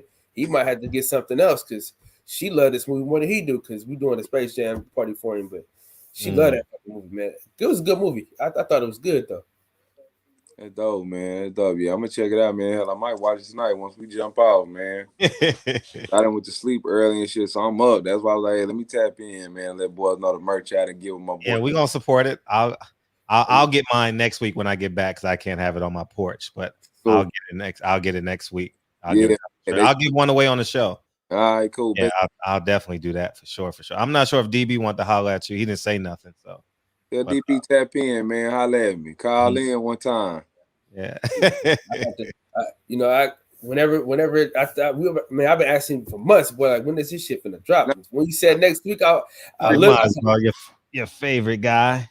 Yeah. Your favorite guy want to holler at you. You know, your best friend. He gonna hate you in like 20 days. So just know that. Manny Pacquiao, all-time legend, 8th division world champion. You don't know nothing about Manny Pacquiao. Earl Spence. No, it's Dallas down, man. Horns up, Dallas down. DB on that? Nah, I'm talking H Money, man. Oh yeah, right. Hey, I don't know why H go against the grain so hard. Oh man. Hey, Tyson Fury ain't got no integrity, man. He talking about Tyson Fury. Man, the man ain't got no integrity, man. Why you talking about Fury's a piece of dog shit, man? Man ain't got no integrity, man. But you know. Trying to get in the tap in, man. I be needing that H Money energy. Yeah, y'all be going into the chat. You be telling ain't nothing like it, man. Hey, what he tell Sugar Hill? What he say, Sugar Hill? You told him to be there. What he tell him? What he tell him? Disgrace. What he tell him? You're a disgrace to Emmanuel Stewart. Oh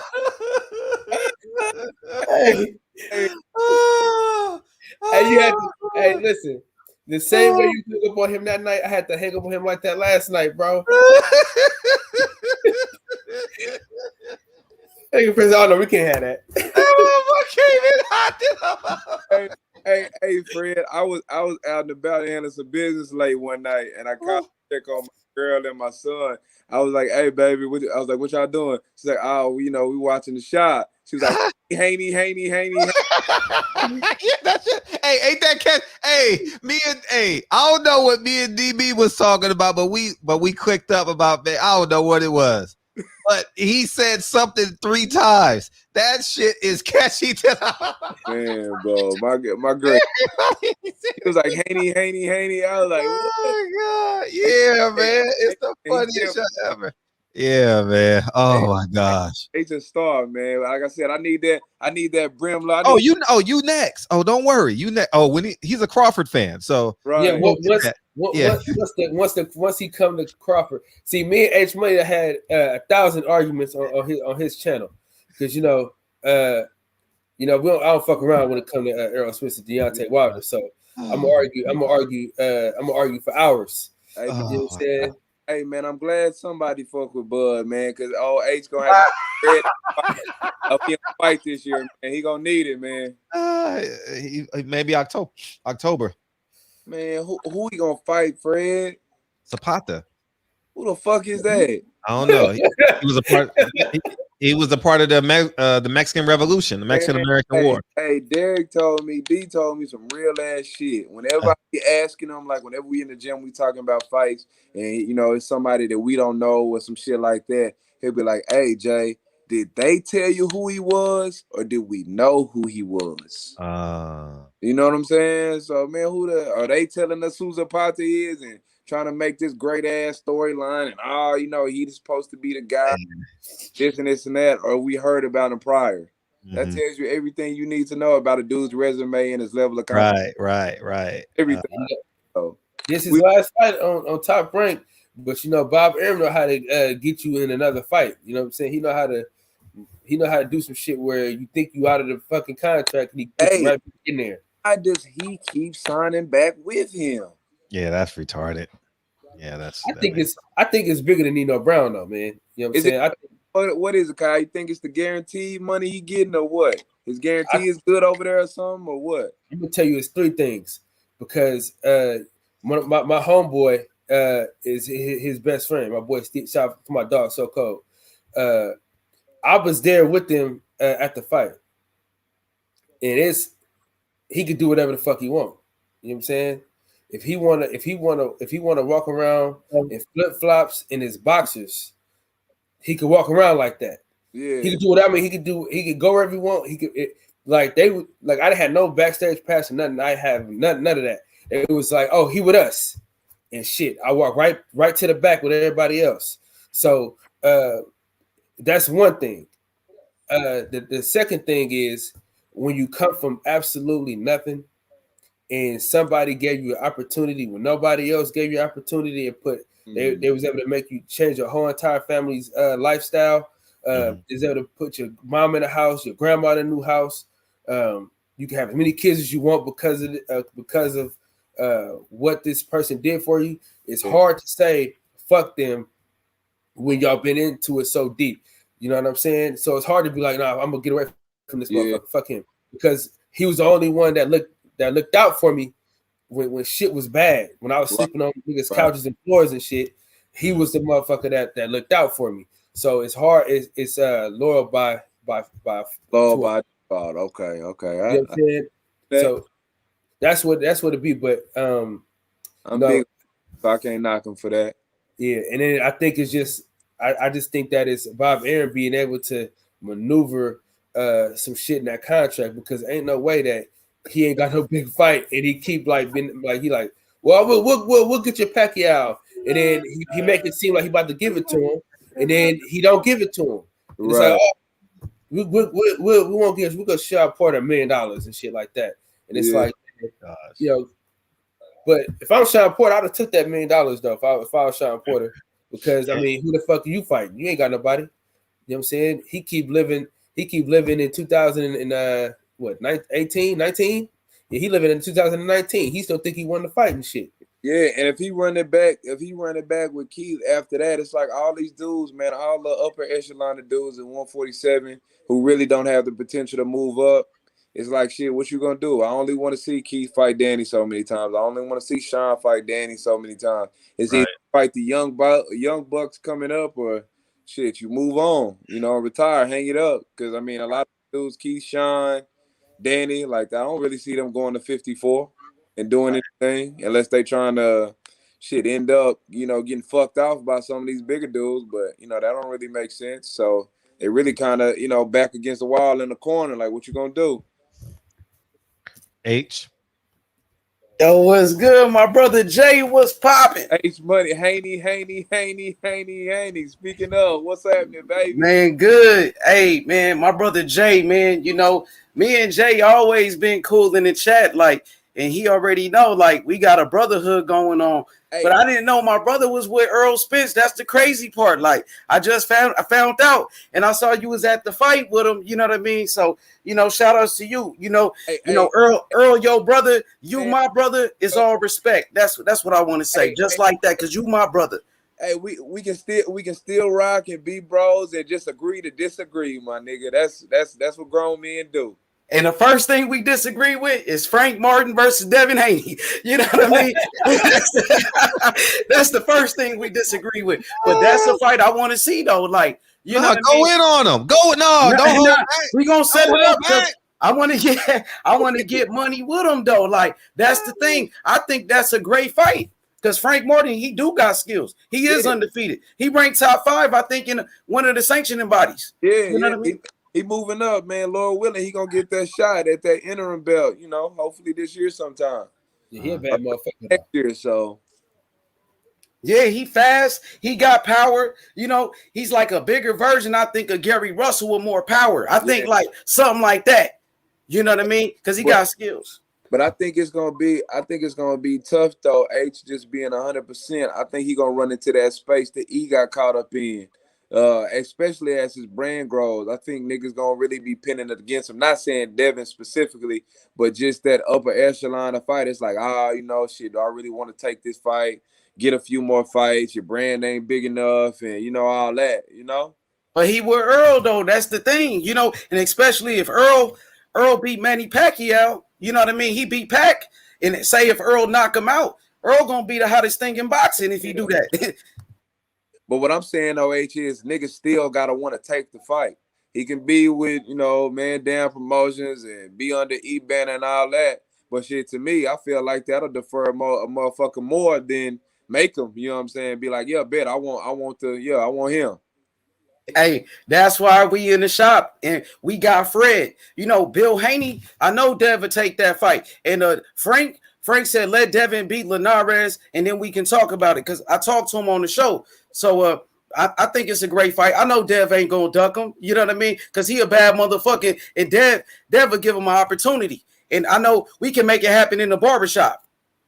Hey, man, well, as far as pulling the trigger on that specifically, shit, you know, that's above my pay grade. But, hey, Bill know who to contact. You know what I'm saying? That ain't nothing but a phone call away for him, somebody of his stature. So, hey, if it make money and it makes sense, Frank ain't ducking no smoke. That nigga want to be the best in the world for real. And like I was telling them boys earlier, man, he coming from selling tickets at his own shows, and he done beat niggas up for a lot less. So he ain't tripping on fighting at all. Whoever. Yeah. Hell yeah. Like the thing is, I know Dev got a mandatory coming up. So I think it's Jojo Diaz. And Jojo Diaz, he talking about doing something else. Like he want to fight Ryan Garcia. He don't want the smoke. So Dev might have a voluntary defense. Why not with Frank Martin? You know what I'm saying? Do it for the people. Hey man, I think it'll be a good fight. They both skilled for sure. So hell yeah, that's a great matchup. So that's what it is, man. And I saw you out there, I think, in the UK with Kell Brook and them. You know, when I think Earl was about to fight Kell Brook, and you know what I'm saying, you got into it with some niggas, man. You was out there, you was on it. Yeah, man. One of his little henchmen, bro, was talking. And hey, man, you know, we can converse and talk shit and all this and this and that, but you ain't finna be disrespecting my brother, man, and talking crazy to him, all that, and we out there, you know, nah, it ain't finna get nah, we ain't going like that. So, you know, he thought shit was sweet. The Brownie situation. You gotta tell us because I remember I heard an interview where they were saying Earl was saying that they was throwing brownies at y'all and shit like that. Oh, hell yeah, walking out, yeah, that shit was crazy, bro. Like, he had niggas, because of course E was in front. So E had like the little tunnel around it, but me, Derek, his dad, shit, we right behind him. So we got, you know, niggas pulling at our shirts, talking about fuck your mama and all that shit, and you a bitch, and yeah, it was crazy, bro. Them UK fans, bro, they ruthless, bro, for real. And it was crazy because the whole week, you know what I'm saying? Like we was moving around in the city and shit like that. They was walking them as open arms, going to all these little different bars. You know, everybody was fucking with us and shit like that. After the fight, we couldn't go nowhere. They was like, hell nah, y'all ass ain't coming to this spot, that spot. We ain't feeding you here, none of that. I was like, man, that shit crazy. Wow. Because so it wasn't in London, it was in Sheffield, which is like an hour and a half away. It's an hour from Manchester and an hour from London. You know what I'm saying? And like, man, Kell Brook got that little space on lock, man. They really love him. He the dude out there. So that shit was crazy though, Kyle, for sure. Yeah. I ain't seen no shit like that ever. What would you say was your biggest moment as far as being with Earl Spence? What was the biggest moment when y'all walking out in the tunnel? What was the biggest walk out of the tunnel? Damn, that's a good question, bro. Man, probably at AT&T for the first time when it was 42,000 people there. And, you know, our bro Yella Beezy had the biggest, arguably the biggest song in the country with That's On Me. And that shit wasn't COVID. And walking out on that, bro, man, I get the chills just thinking about it. That shit was crazy. Because, of course, man, in this space, when you really just working, you ain't with all the rah-rah stuff like that, it's kind of like you got your head down and you just moving forward. And it's moments like that remind me, like, damn, like we really ain't on just on no regular shit. Like we really done came a long way. You know what I'm saying? A long way. So it was kind of like, you know, that was one of the moments for sure. Where I was like, damn, like, bro, he really at the top of the food chain. Like he really here, you know? Right. Yeah. Isn't that crazy? That shit was crazy, man. Nah, hey, in that shit. Why does? Oh, I'm sorry. Go ahead. No. So, because I was in LA, so I can just imagine. Because when that that Southside the Villas came on, in a 10th or 11th round, I can only imagine what it was like in Dallas when Yellow Beezy walked out. Man, fucking arena was singing that damn song, bro. That's what I mean. I played it the whole next week. That's the first time I heard it. That was a crazy vibe, and bro, like I said, I remember when he was on the undercards, and it wasn't no shit like that. So it's right. What you say, Fred? Why does Earl's dad the only one to put the sweat cream on him? Because Errol don't want nobody else touching him. I know. I always want to ask him that. You know what I'm saying? I mean, by default, if his dad wasn't around or something like that, of course, I'd probably hit him up. But yeah, you don't want another grown ass man that ain't your blood. You know what I'm saying? Rubbing on your back. Okay. So that's why. You know what I'm saying? Yeah, because I noticed it when I was at the gym. Then I saw it in Ellie's videos a couple of weeks ago. Yeah. I was like, because he walked across the gym to do it, and I was like, it must be like their thing or something. Yeah, it is for sure. Like, you don't want a grown man there rubbing on you if it ain't your, your family, shit, your pops. Yeah, it's like when Robert Garcia, he massages their deltoids. You know what I mean? Yeah. When he's walking his fighters out, everyone has their things. Man, what's next for Mikey, man? What y'all think, man? He ain't fought since he fought E, right? No, he fought Jesse Vargas. Jesse Vargas, yeah. Jesse Vargas. He supposed to fight Regis Prograis, they say. They said now they got money for it. So I definitely can see that probably going right after Canelo. So because Mikey got to lose some weight, so he's 90 days out. He's pretty big right now, yeah. And he got to get the 140, pretty big. I think that'll be a good ass fight, him and Regis. Oh, that's gonna be a good fight. Yeah.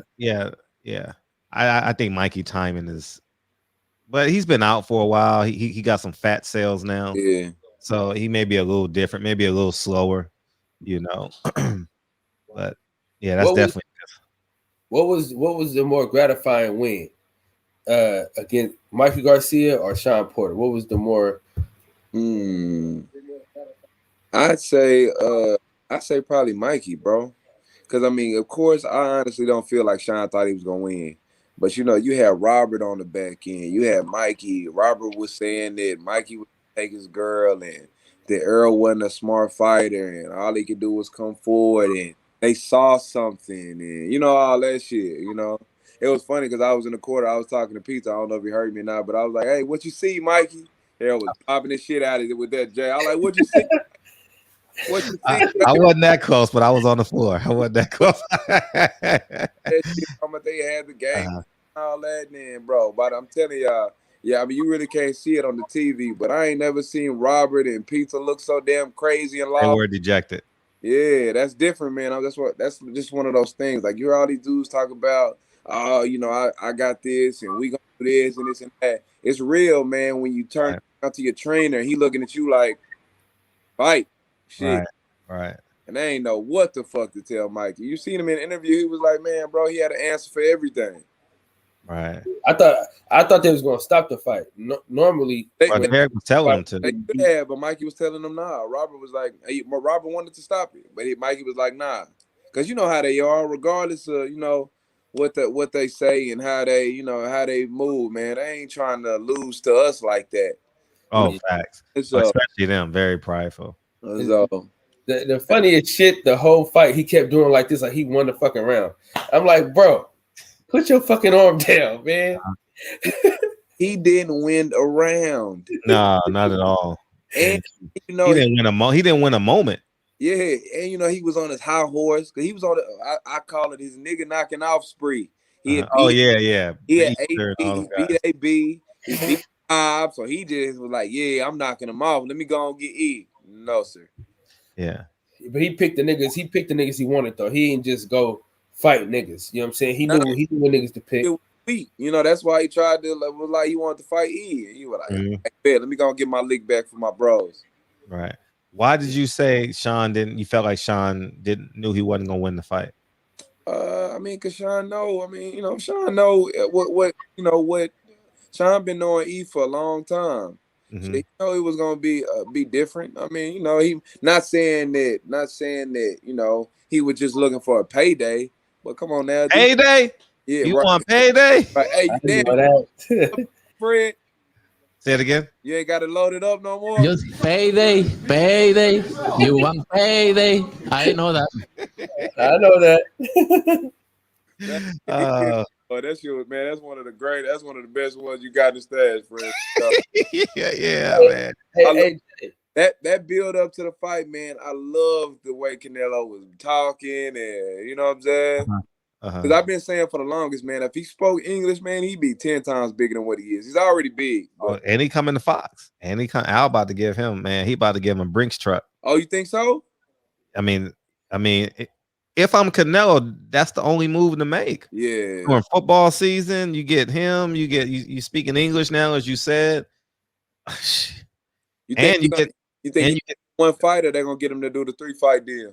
Nah, he's in his prime, so I would do a 1-fight deal, and on the back end of my prime, I would do a 3 to 5 fight deal, because whatever his guarantee is, it's gonna be a percentage higher on the next fight if he wins, obviously. Right.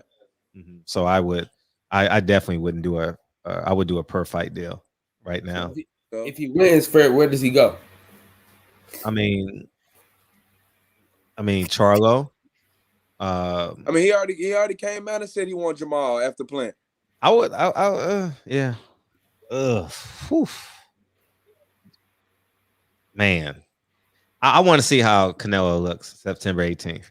He's active, man. He firing on all cylinders right now. Yeah. I don't know if I'm not sure if DB he's in the chat now. So if he wants to come in, and that was you was talking that talk, Fred, as far as like shit. If you fighting 6 times a year, that's a different kind of sharp. You know what I'm saying? He's sharp, super sharp. Somebody that's fighting 2 times or once. You know?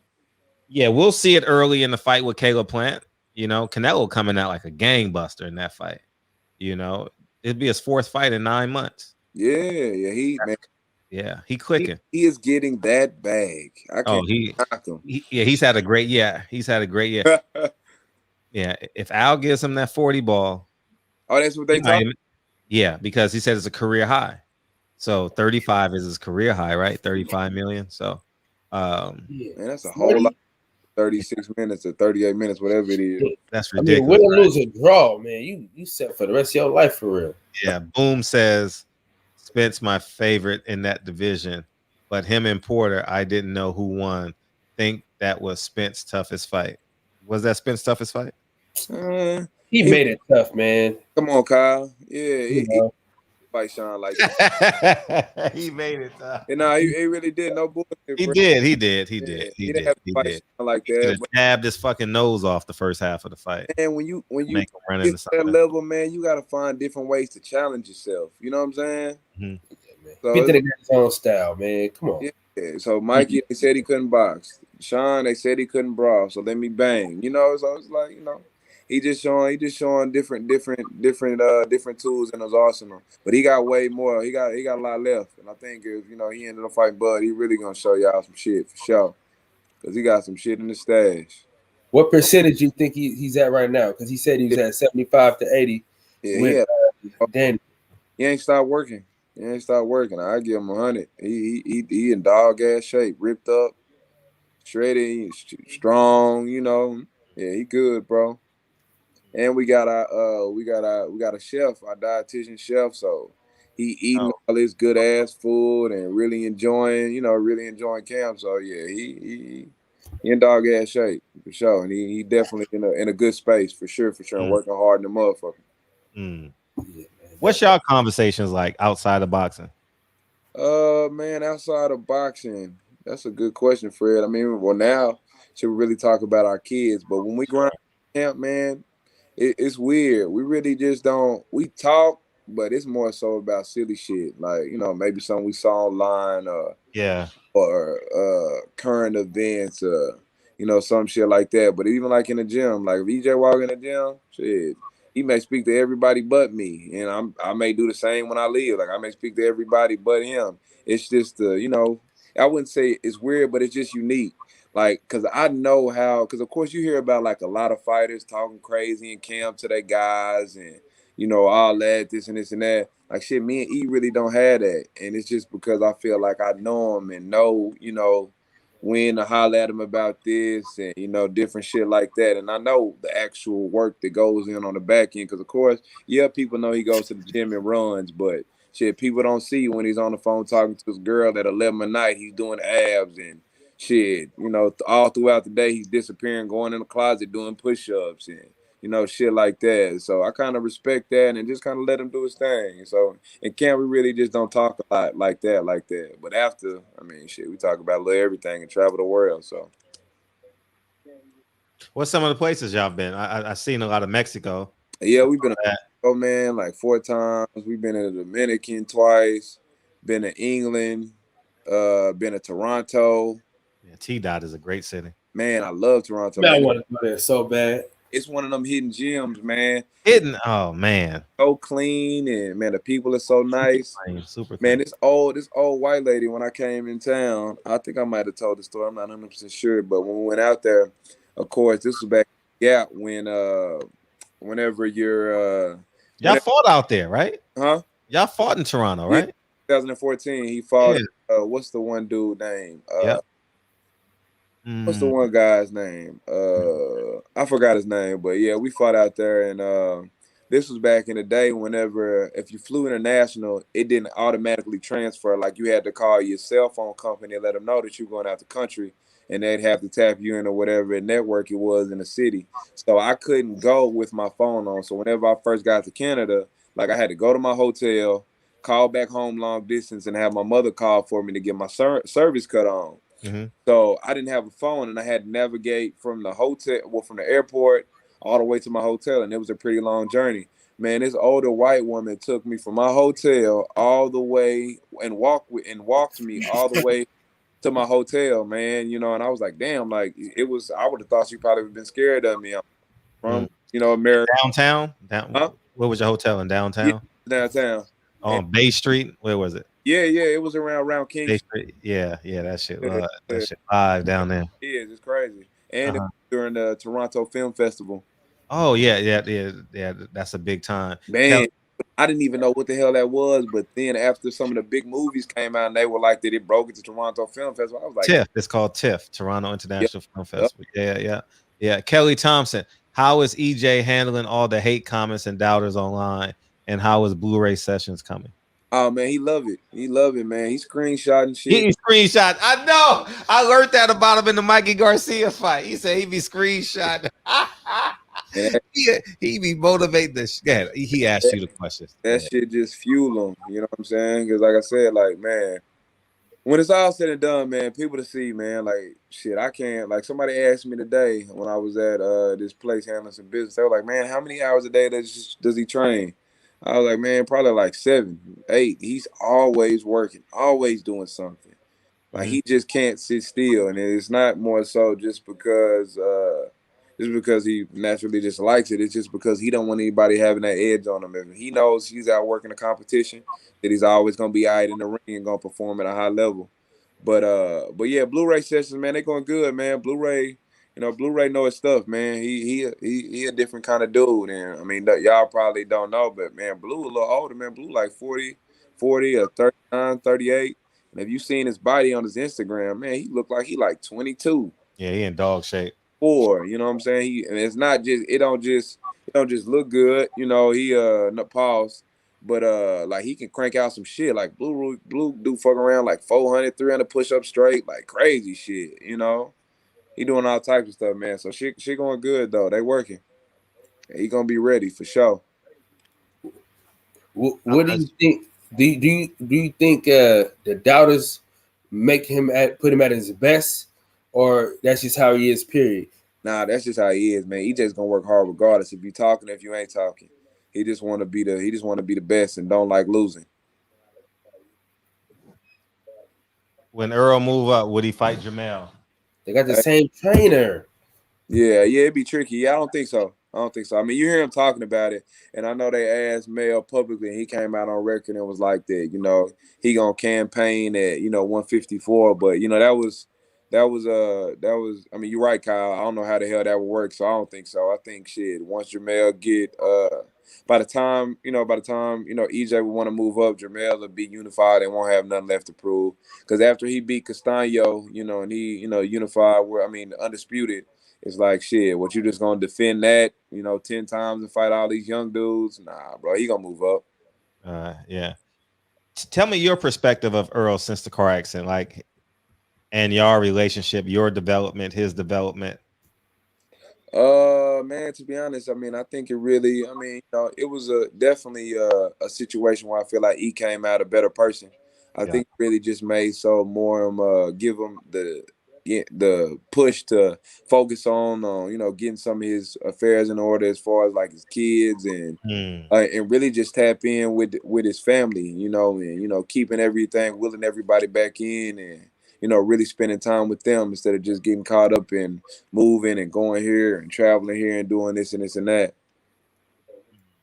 But it's not something that he just walks around talking about, or that we just talked about post situation. But that's one of the things, me personally, with just being around, I can feel like he's really tightened up on, and I feel like he's taking it from that for sure. How about this new car? Which one?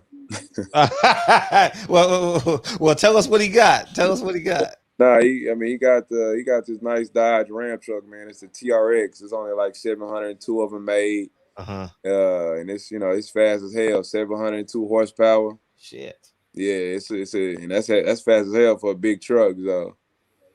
And he got him a little Navigator, man. That that's pretty special. Wink, wink. You know what I'm saying? We call it the tank, so he riding around in that, man. He just, he living life, man. But he modest, man. He ain't buying nothing crazy or out here buying 5 cars and no shit like that, man. He trying to keep it in the bank, man, and invest and do different shit like that. Set himself up to be good long term instead of just for the now.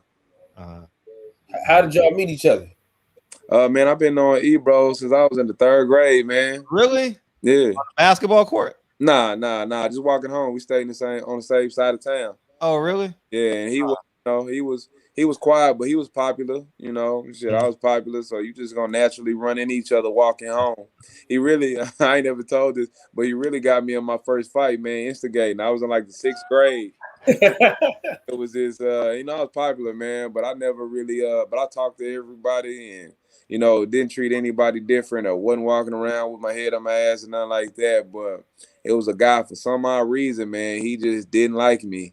And EJ, I remember like it was yesterday. He came up to me one day in school. He was like, "Hey, bro," he was like, "Man, Michael Foster want to fight you." And I'm like, "Want to fight me?" And he was like, "Yeah, bro." He said, "You think you too cool?" I'm like, "Think I'm too cool?" He was like, and he just walked off. And they followed me home, and shit. We ended up brawling out on the way home one day, man. It was crazy. It was crazy. 6th grade. Appreciate you, Kevin. Thank you, dog. Yeah, man. Funny story, but yeah, that's how we rocked, though, Kyle. Man, we met walking home, man. Back in the gap. Yeah. Last question: if Keith Thurman grows back his hairline, will you fight him? No, that's not what he said. Last question: if Thurman wins the WBA from Ugas, does EJ still fight Crawford next, or finish cleaning up his side of the street? Nah, I feel like he definitely go ahead and make it make sense on this side for sure. I mean, of course, he came out on record and said he don't really fuck with Keith. So I feel like if Keith beat Ugas and got the belt, that'd be the only way he'd probably even think about entertaining a fight with Keith for sure. Because at the end of the day, shit, EJ gonna do what he says. So he said he gonna be undisputed. And I believe 100% he gonna get that. Shit, that means he'd have to fight him if he beat Ugas. But does he beat Ugas? That's the question. You know what I'm saying? I don't know if Keith got anything left. He been out of the ring for a minute. Yeah. Ain't really, he doing a lot of talking, but even in the gym, he looking all right. But shit, talking about he don't got the hunger for the sport and all that shit anymore. A couple years ago, so is he gonna beat Ugas? Because Ugas still out here trying to win, and we know he want to be the best. So I guess we'll see. LV Slugger says, "What's EJ's max weight? 160. EJ versus Canelo one day." Yeah, yeah. He's not going to 168 or no shit like that. I mean, he said what he said. I mean, I think maybe a catch weight might make sense if Canelo is saying that he can't make 160 and the bag is right. I feel like he might meet him somewhere in the middle if it's for something crazy, because at the end of the day, he about his bread. So Yeah. and I know and we didn't see Canelo out and about, man. He ain't just the biggest dude, man. So yeah, he's short. He's real short. He's like a tank. yeah, He's and real he just eat up bigger for sure in camp. So I know fighting the dude at Canelo weight, shit, that ain't gonna be no problem at all. right. I'm not sure if DB want to chime in or not, but he hasn't Man, called in yet. DB sleep, man. DB playing, man. I'm disappointed my boy done left me hanging and ain't tap in. Even my boy H called in. I ain't just calling. H Bean being checked in. Boy. Oh man. Yeah, I guess not. But yeah, I got them shirts coming out, man. We definitely, obviously, we gonna support, man, and Yeah, it's just it's cool. Tell Earl we said thank you too for everything that he did for Jaquan. No, you were actually the person I spoke to. So as it pertains to all love, man. Shout out our boy Jaquan, man. He be hitting me every now and then, just checking in with me. Good. Oh, that's what's up. I talked to him on IG. That was a big fucking deal, man. Nah, that was a huge fucking deal, man. And that's what it's all about. And my boy came to the fight, put him ringside. He enjoyed himself, man. Yeah, he had a great time. Oh, for sure he had a great time. I wish he would have got more coverage, though. I don't know why Fox didn't pick that up, dog. Why Fox didn't pick that up? Hey, man, who knows? I mean, I think I might have mentioned it, but at the end of the day, man, it really ain't even about Fox picking it up, man. Jaquan will remember that for the rest of his life. You know what I'm saying? And if he don't, if he never won, God forbid, won another fight, shit, he know that he was a real nigga. You know what I'm saying? And he looked out. So shit, at the end of the day, that's what it's all about. Yeah. Yeah, that's yeah, I mean, maybe in the future when y'all do y'all quarter century documentary or something like that, Right. Put that in there. Yeah. That was huge, man. That. I mean, because that's like you don't have to do shit. You know what I mean? You really don't. If you know what I mean, you don't even have to do it. And for him to do that, man, that's amazing. That's a simple phone call, man, and just taking some time out and sending some information over. Simple as that, man. So, right. What makes Derrick James special? Man, what makes Derrick special, man? He's humble and he always stays grounded and he wants to get better. Like a lot of people don't know, man, D still work. You know what I'm saying? You got 2 unified world champions. He still go to work every single day. Right. He's not content at all. Like he wants to get better. He's always learning and trying to, even just better himself as a person. Like if you think about it, Derrick is the most in shape trainer in boxing right now. I see that. Said like Derrick got more abs than me. That's what's up. And so that's, man, when you got a fighter like that, even like if y'all look on just how he work with E, like Bomac fat ass ain't moving around like Derrick. Facts. You know what I'm saying? With holding the mids, Freddie Roach. I mean, Freddie do a little moving, but guys like that, they ain't really moving around. Derrick is drenched in sweat whenever he finishes. Every single day. And not only does he train E, but he trains Burley.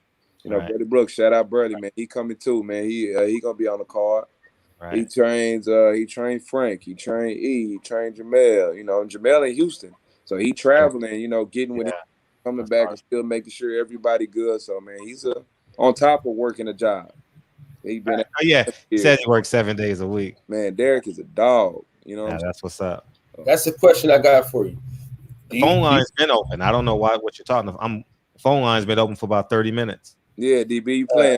Yeah, phone lines. I'm looking dead at it.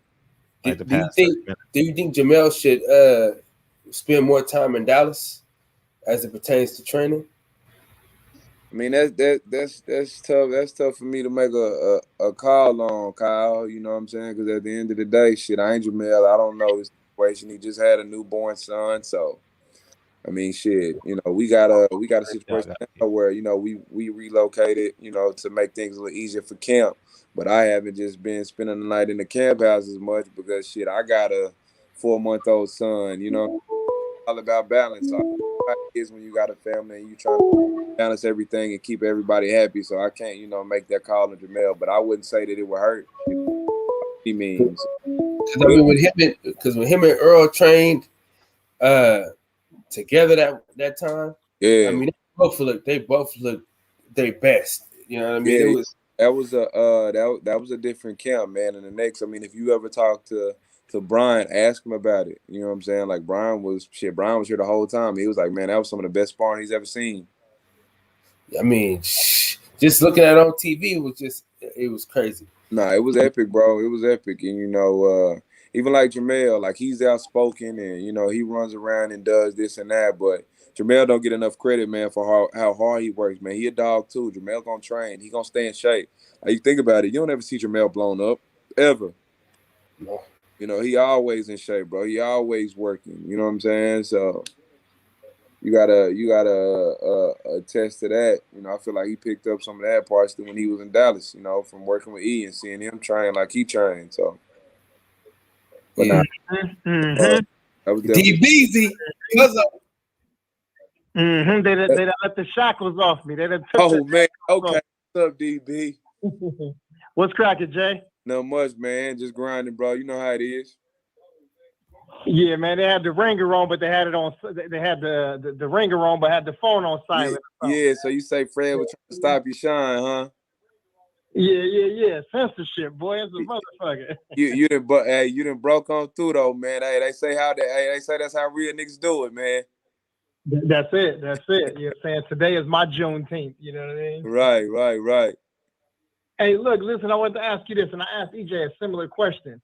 So you know how fighters always say, man, I'm in the best shape of my life. This is the best training camp I ever had. Yeah. So, EJ made some reference to this being one of those right there. But what camp can you look back at and compare this one to? And how was that performance? That's a good ass question, DB. I usually ask the good ones. Right. Man, to be honest, man, I'd and this might, be a little cliche, but I'd say shit, Danny, bro. Cause he was coming off like people don't know, man, like shit. Bro, he worked for you talk about a 12-week training camp. Man, this nigga was working all year. 2 weeks out the hospital, he was walking the stairs. Then it went from walking the stairs to running them motherfuckers. Then before you know it, I'm looking at him in the hospital, blown up like a balloon. Y'all seen the damn picture, to chiseled up and looking like shit. He wasn't touched by nothing.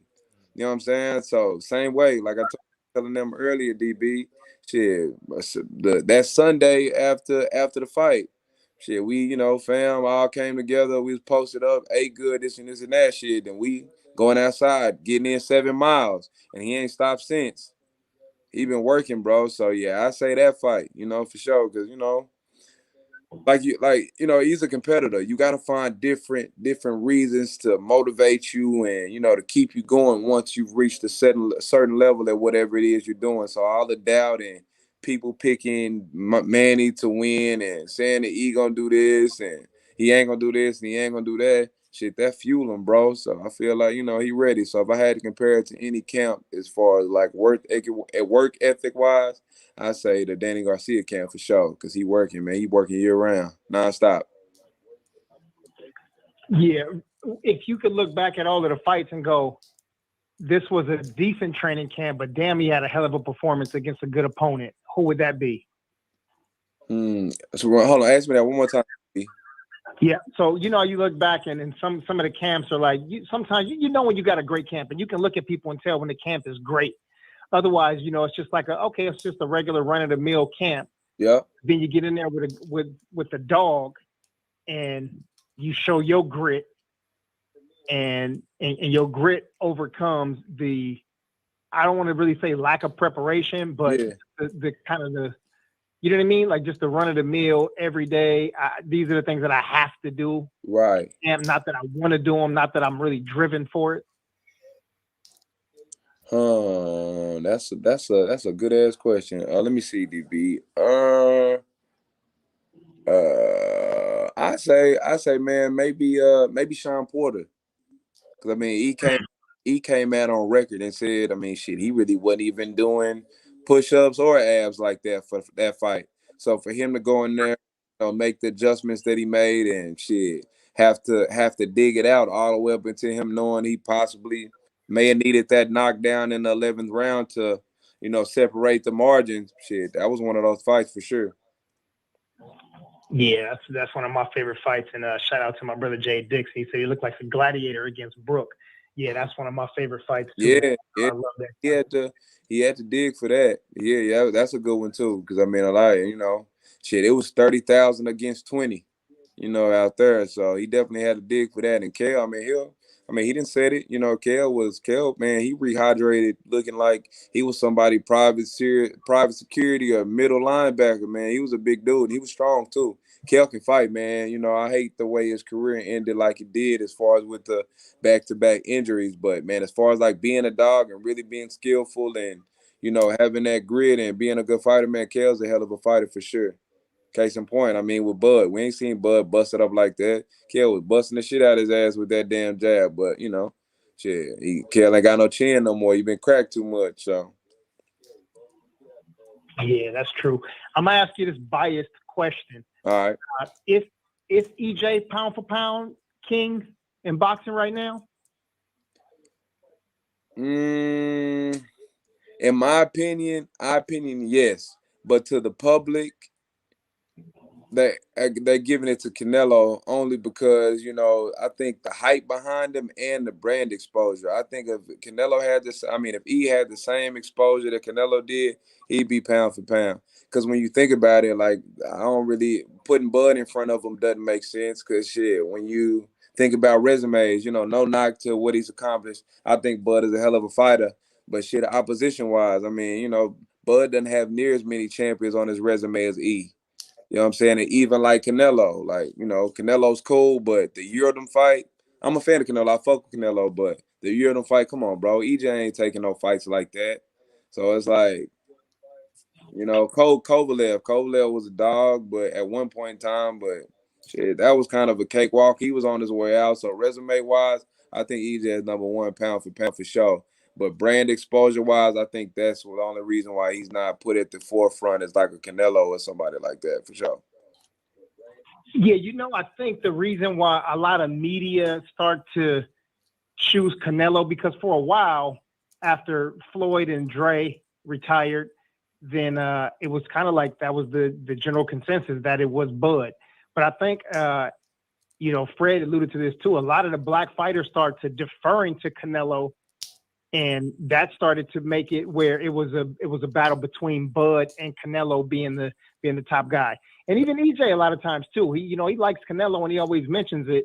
So and Jermell and a lot of these top dudes and these black fighters. So if they saying it, the media like shit. This makes it easy for us to say Canelo. You know what I mean?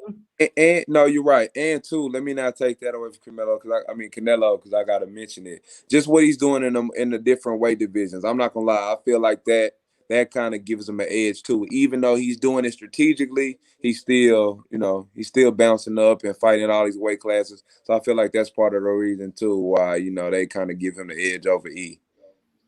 Yeah. And he's also a cheater. Hold on, you ain't. Say it again. Your phone cut up. No, I said you and Kyle were talking at the same time. I couldn't hear neither one. I was saying he's also a drug cheat though.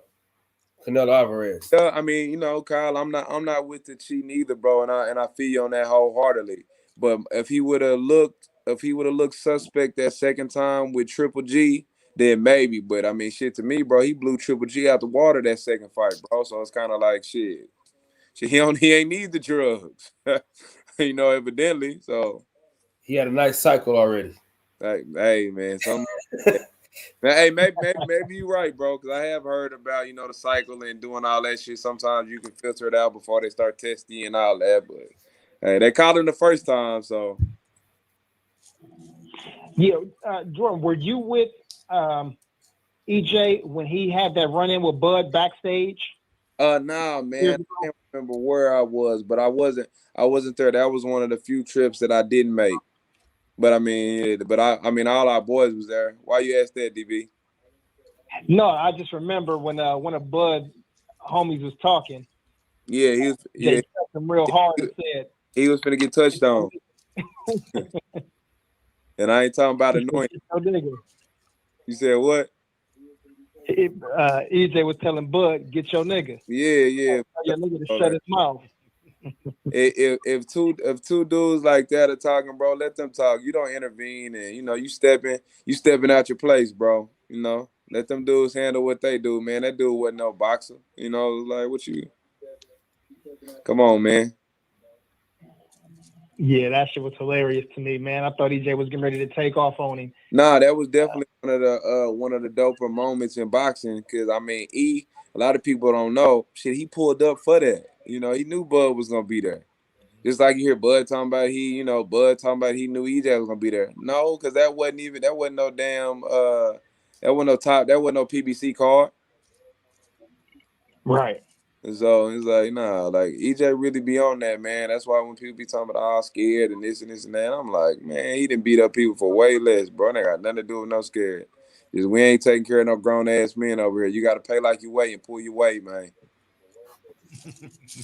Yeah, man, I love that right there. This ain't the Salvation Army, DB. We ain't making no donations, man.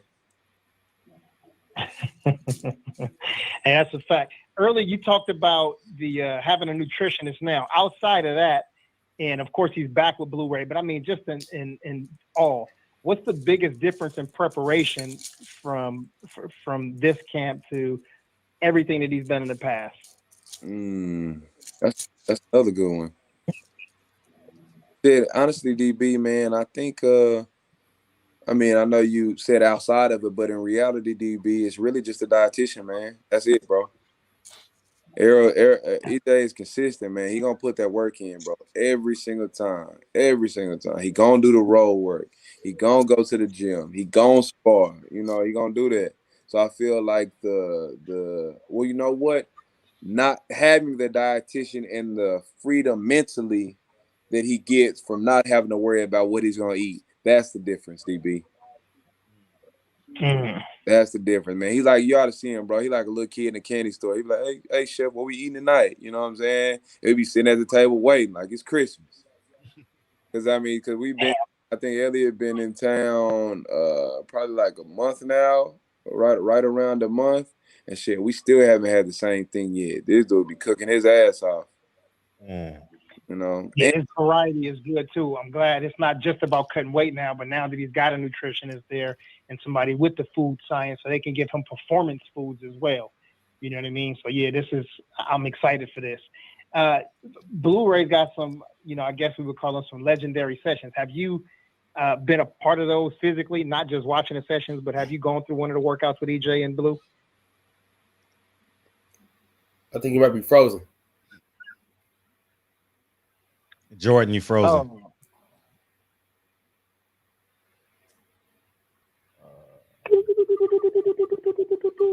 He'll beam back in, I'm sure. Analog. Yeah. Yeah. What up, cuz Kyle? Man, what's going on, my guy, man? I'm ready to go now. I got my merch. You know what I'm saying? For the fight, I'm ready to go, man.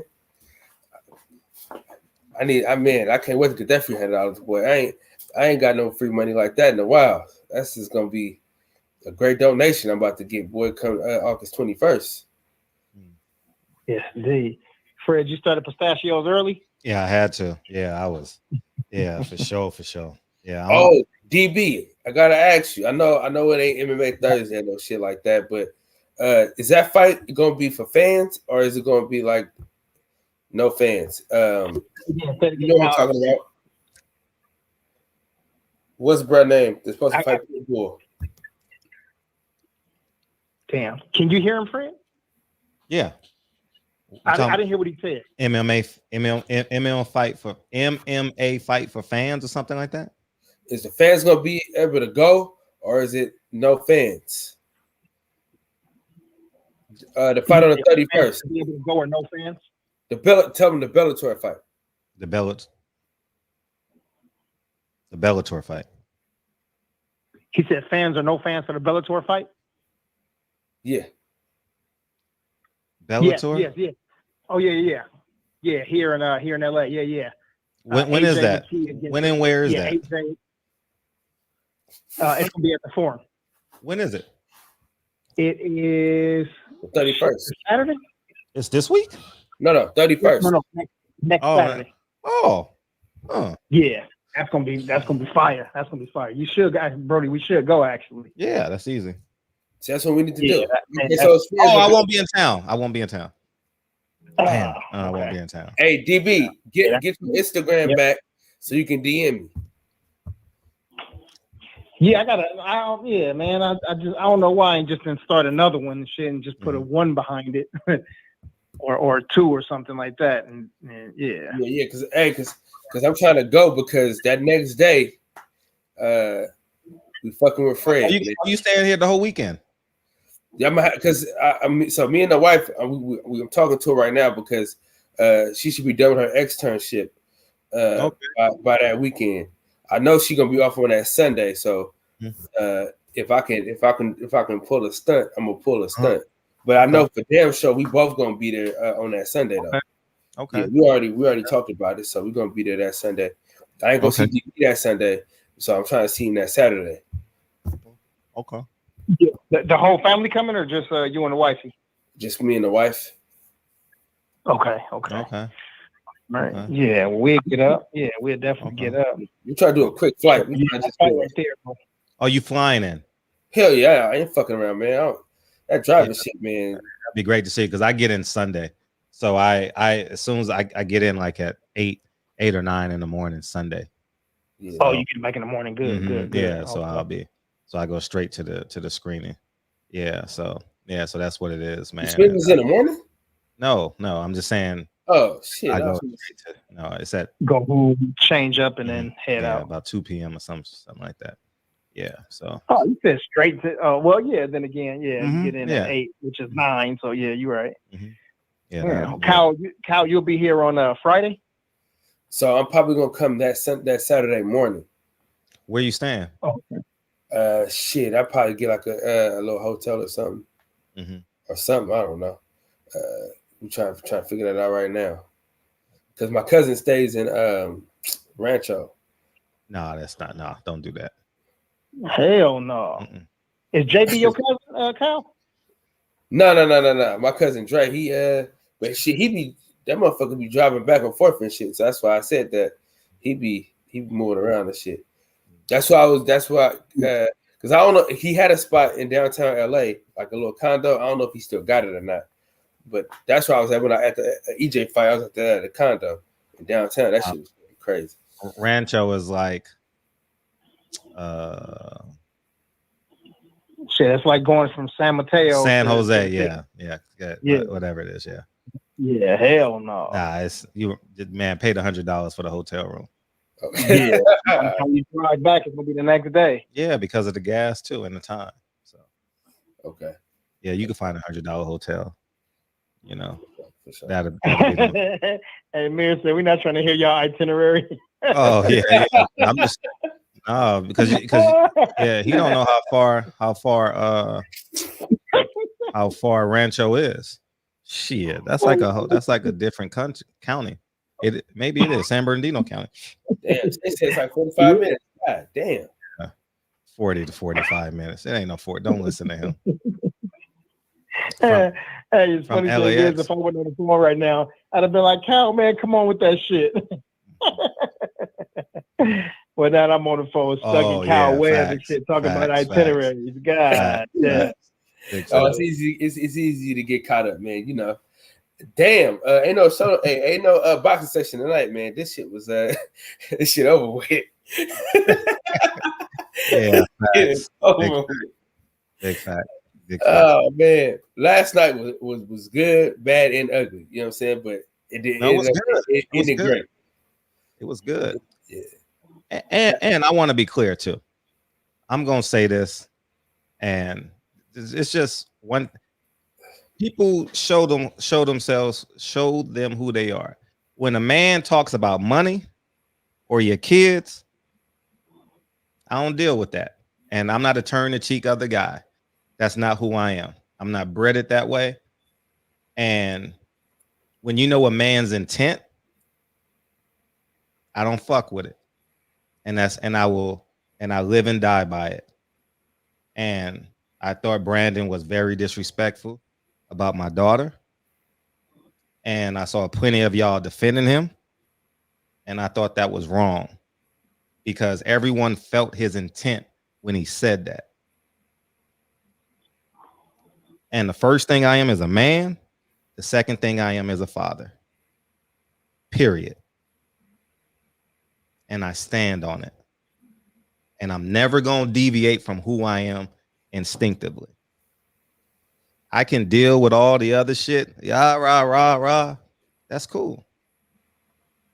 But to insinuate that my daughter is a hoe? Nah. My daughter's next? I ain't fucking with that. Period.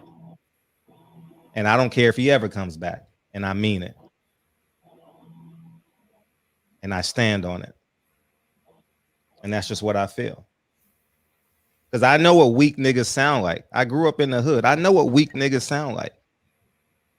Oh, I got more money than you. Fuck your girl. Fuck your kids. Nah, I ain't. And I stand on it. And that's just that's just who I am. Everyone heard it. And I'm cool with it. So that's it. So y'all were questioning about that damn thing. I don't trust him. Just like he don't trust me. So we're even.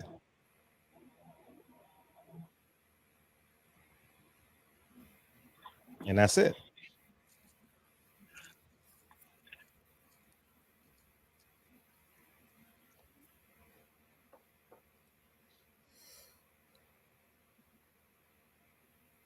Well, yeah. I hate to be like, but that's just who I am instinctively. Like I'm a man at the end of the day, you know, and that's it. I'm not taking no. He's talking to a man. He's not talking to my daughter. He's talking to me. That's it. So, Centos, if you want to get on, I'll open it. I'm gonna open it up, but I for damn sure ain't staying up because I gotta be at work at 4 a.m. You know what I'm saying? This was good shit though, Fred.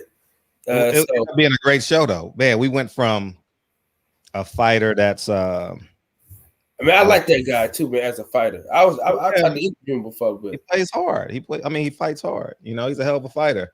And the first half of his career is not the same as the second half of his career. And you know, I think I told you guys during COVID, those undercard fighters are struggling.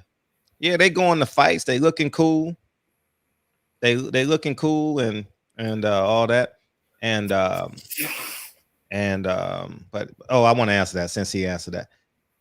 My intent wasn't to be disrespectful. And when I said, would you allow, I want to know your moral compass when I asked DB, Reggie, and you, would you allow your daughter to be the 10th wife? I wasn't being disrespectful.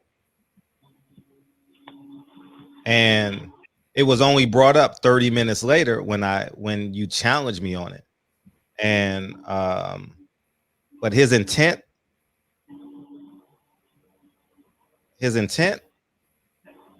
I thought that was disgusting.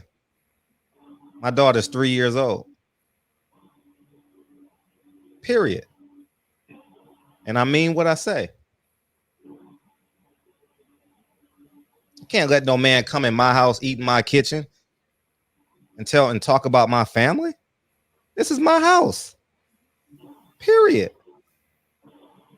I've never disrespected nobody's kids. I don't care how heated the argument is. I've never even called y'all a coon. Because I know how divisive that word is. That word is worse than nigga.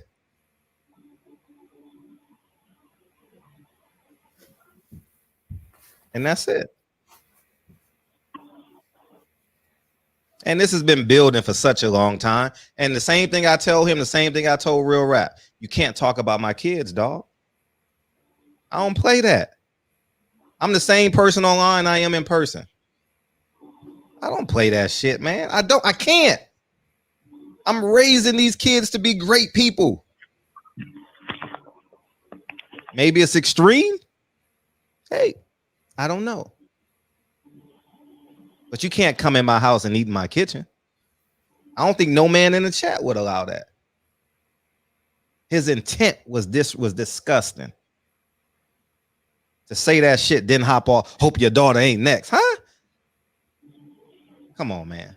She 3 years old, man. You know how old my daughter is. Come on, man. I think it's distasteful. And I stand on it. So I can handle the stuff about the movie. I get death threats every day, y'all. From Mustafa, Aleem. I get death threats every day. You think I care? I don't care about the death threats. I ain't worried about that.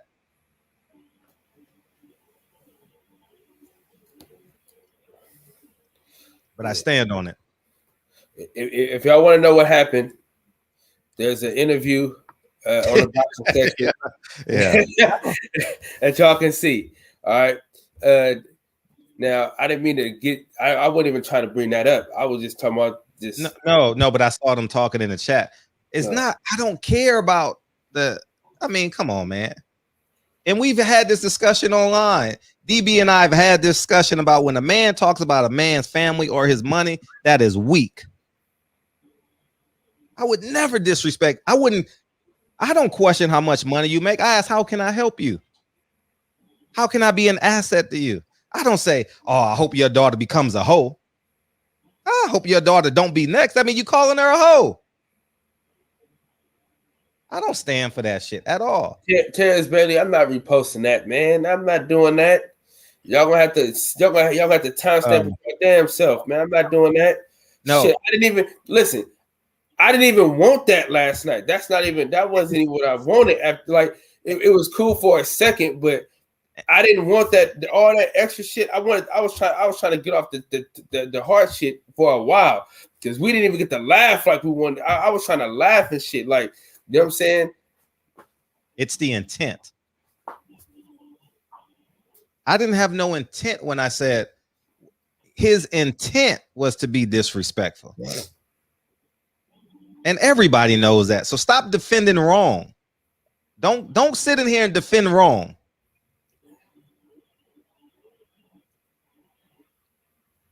And that's what I stand on. And his intent was up to 100. Everyone heard it. Don't act like you're not a man now. Don't act like you're not a parent now.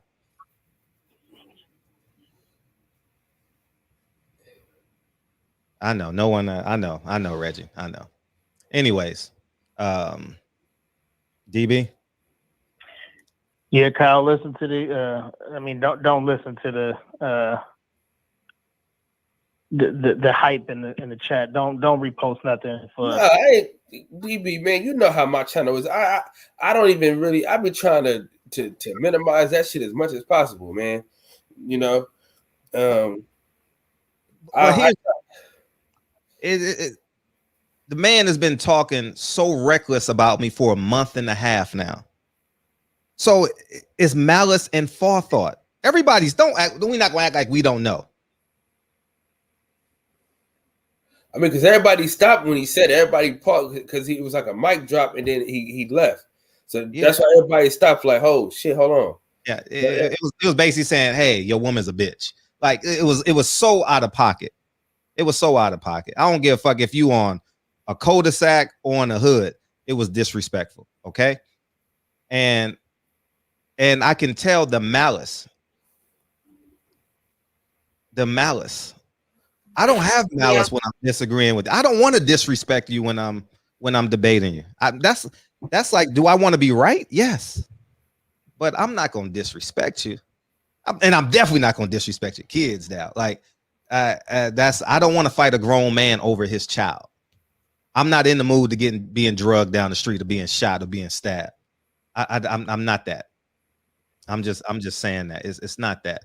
I just think that the man has been attacking me for a month, And when you go as low as a man's kids, he has no respect for me.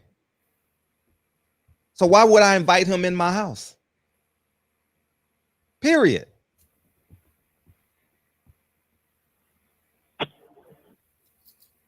Kudos to Central BXO. It wasn't for you, bro. Nobody was talking about you. So, and yeah, this is about another show from last night. Oh yeah. I mean, he came in with his guns blazing.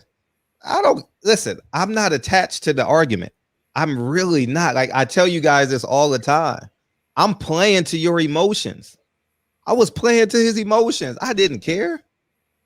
And he was, but it's been building up for a month and a half. That's it. Same thing with real rap. You ain't gonna talk about my kids, dog. Not in my house. On your platform, you could do whatever you want. But you gonna come in my house, eat my food, and don't pay for shit? Come on, what type of nigga am I? Come on, man. Cut the shits, man. Oh, we all grown men in here, man. We all grown men. I politely told real rap, I don't want you here. You let the nigga get away with it once, twice, but the intent, it's the intent.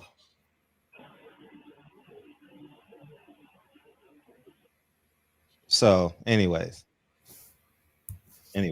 so that's where I'm at. Right on, and Jay is back in the chat now. He must have got his phone charged up. Yeah, he's sitting next to the wall right now.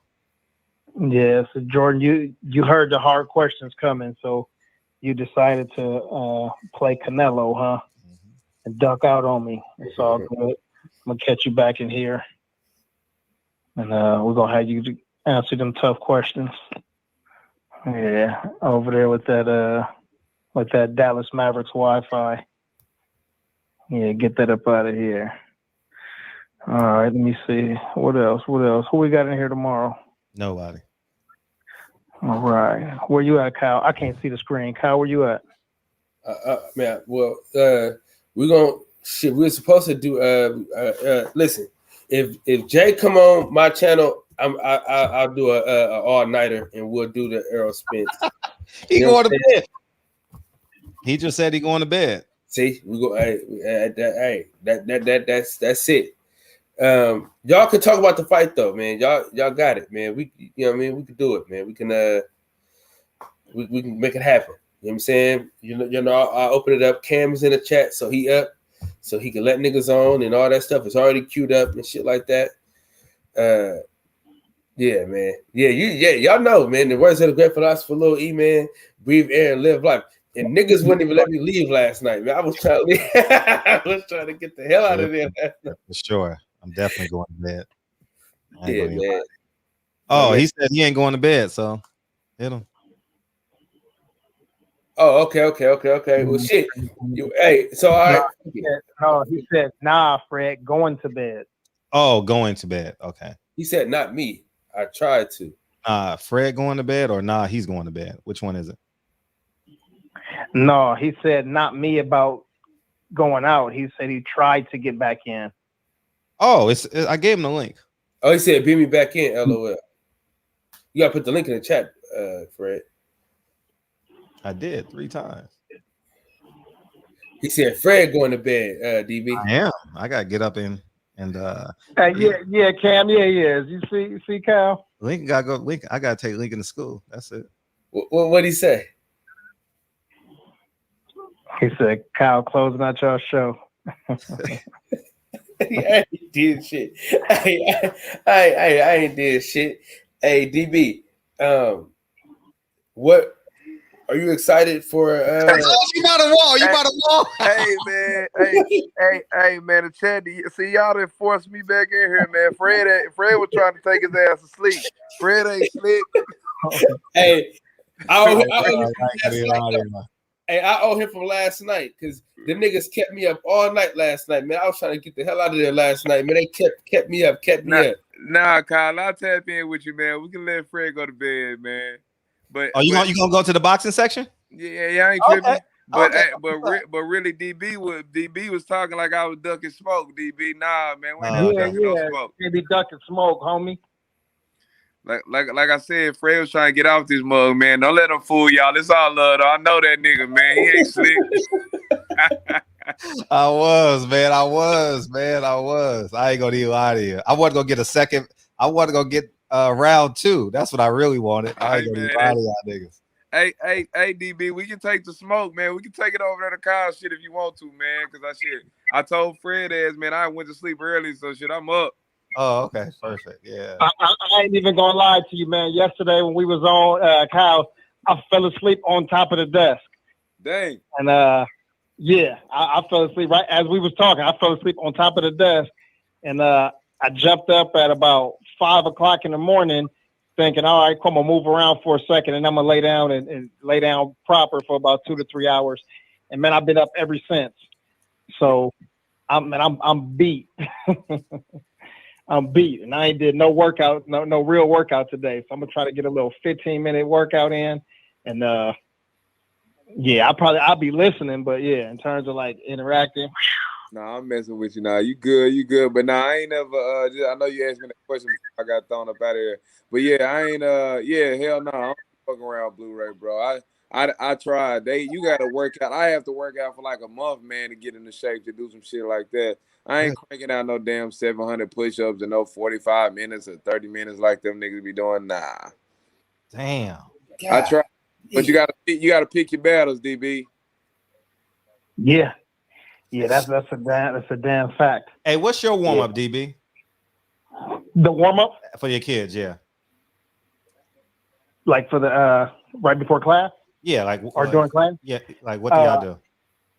Yeah, so the jiu-jitsu warm ups are all different. Like if I told you the names of the stuff, like they would make sense. But but that's for the jiu-jitsu. Before kickboxing, we do jump rope for 3 minutes, and then 15 burpees, do a lap, straight lap, and then do 1 butt kicks, and then do another lap, high knees, then do side shuffle, and then turn around and do a side shuffle. You know, my warm-ups are pretty crazy. You know what I'm saying? Yeah, after that, they put the jump ropes up, and then we start going into technique. But yeah, that's a lot. You know what I'm saying? And it's usually the same. It's you play football, right? Yeah. So it's similar to the drills that you would do during the 2 days or Hell Week or whatever they call it. Yeah. Hell Week. So it's similar to those, like between those and track workouts, because that's where I got, you know what I'm saying? Like that's where I got this shit from, because I never had injuries when I played football and ran track. So I was like, all right, I'm gonna do all of the shit that I used to do. So started from that, and then try to get the hips loose. You know what I'm saying? Yeah, these hips.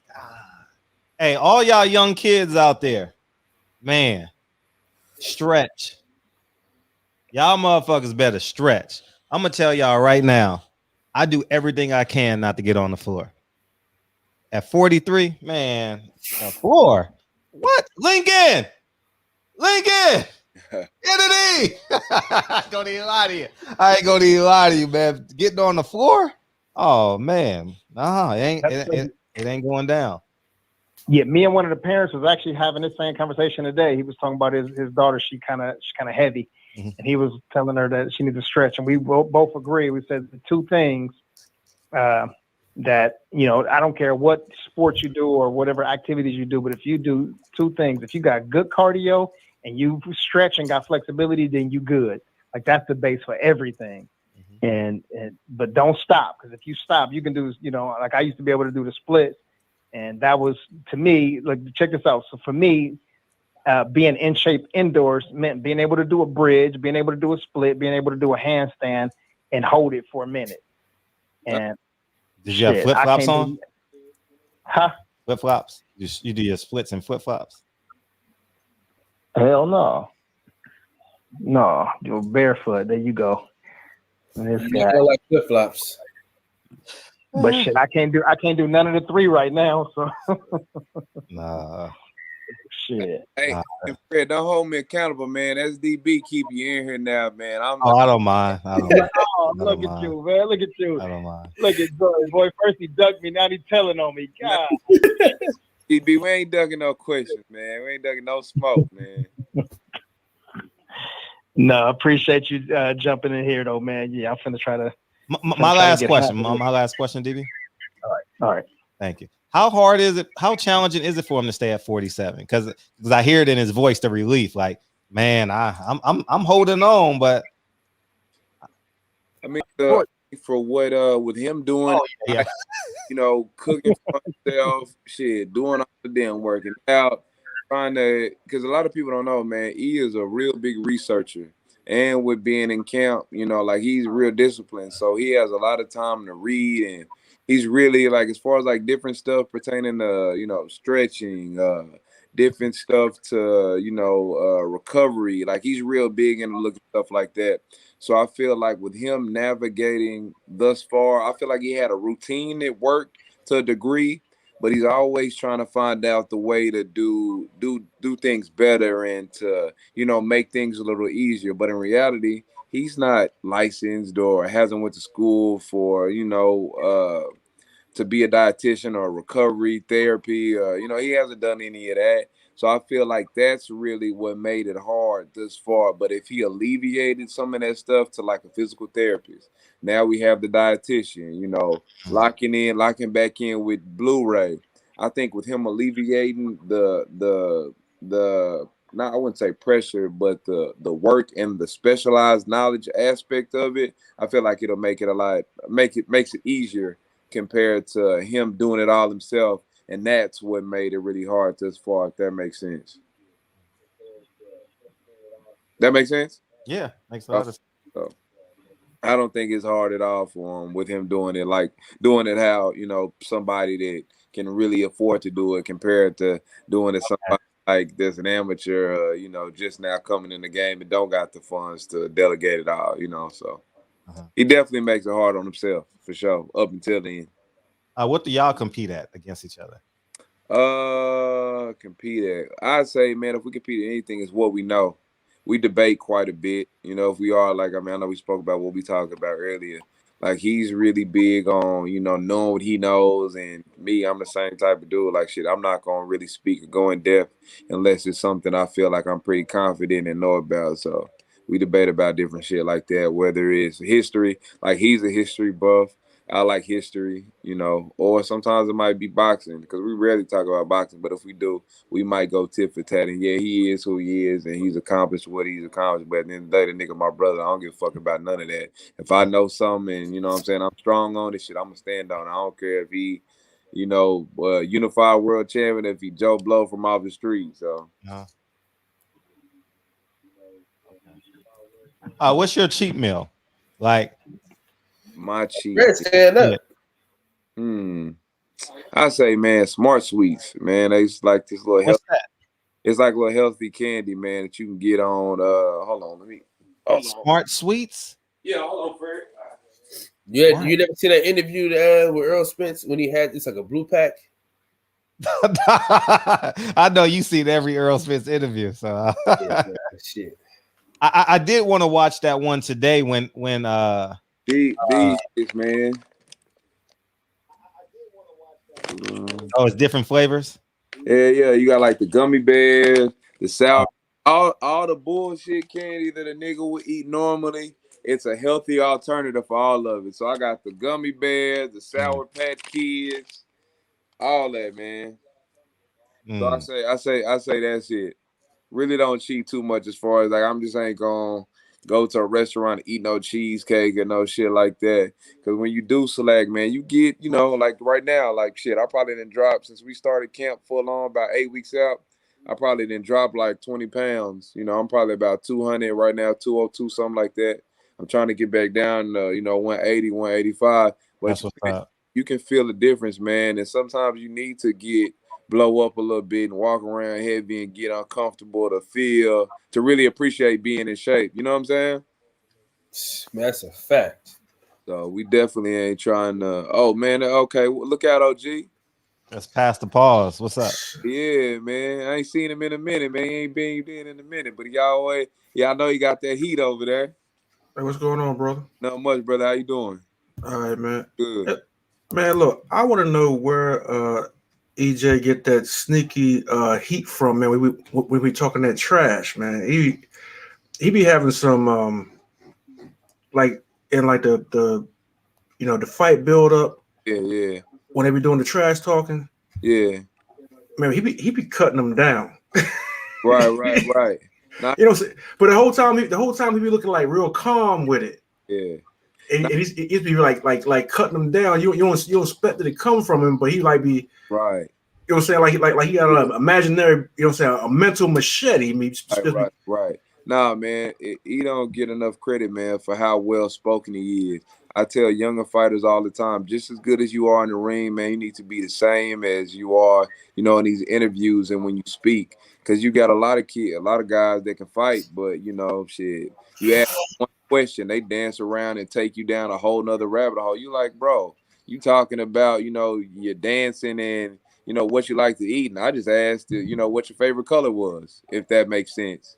You know what I'm saying? So I think it comes from just him being witty, and he was humble he's still humble now, but he didn't say a lot, for a long time as far as like really poking back at dudes and this and that. But he's always been confident in his ability and worked hard. So I think that's where it comes from, just not saying nothing for a long time and kind of getting to a point where, damn, it's kind of like, shit, you keep poking at that line in the cage, eventually he's going to bite your ass. So I think that's where it comes from for sure.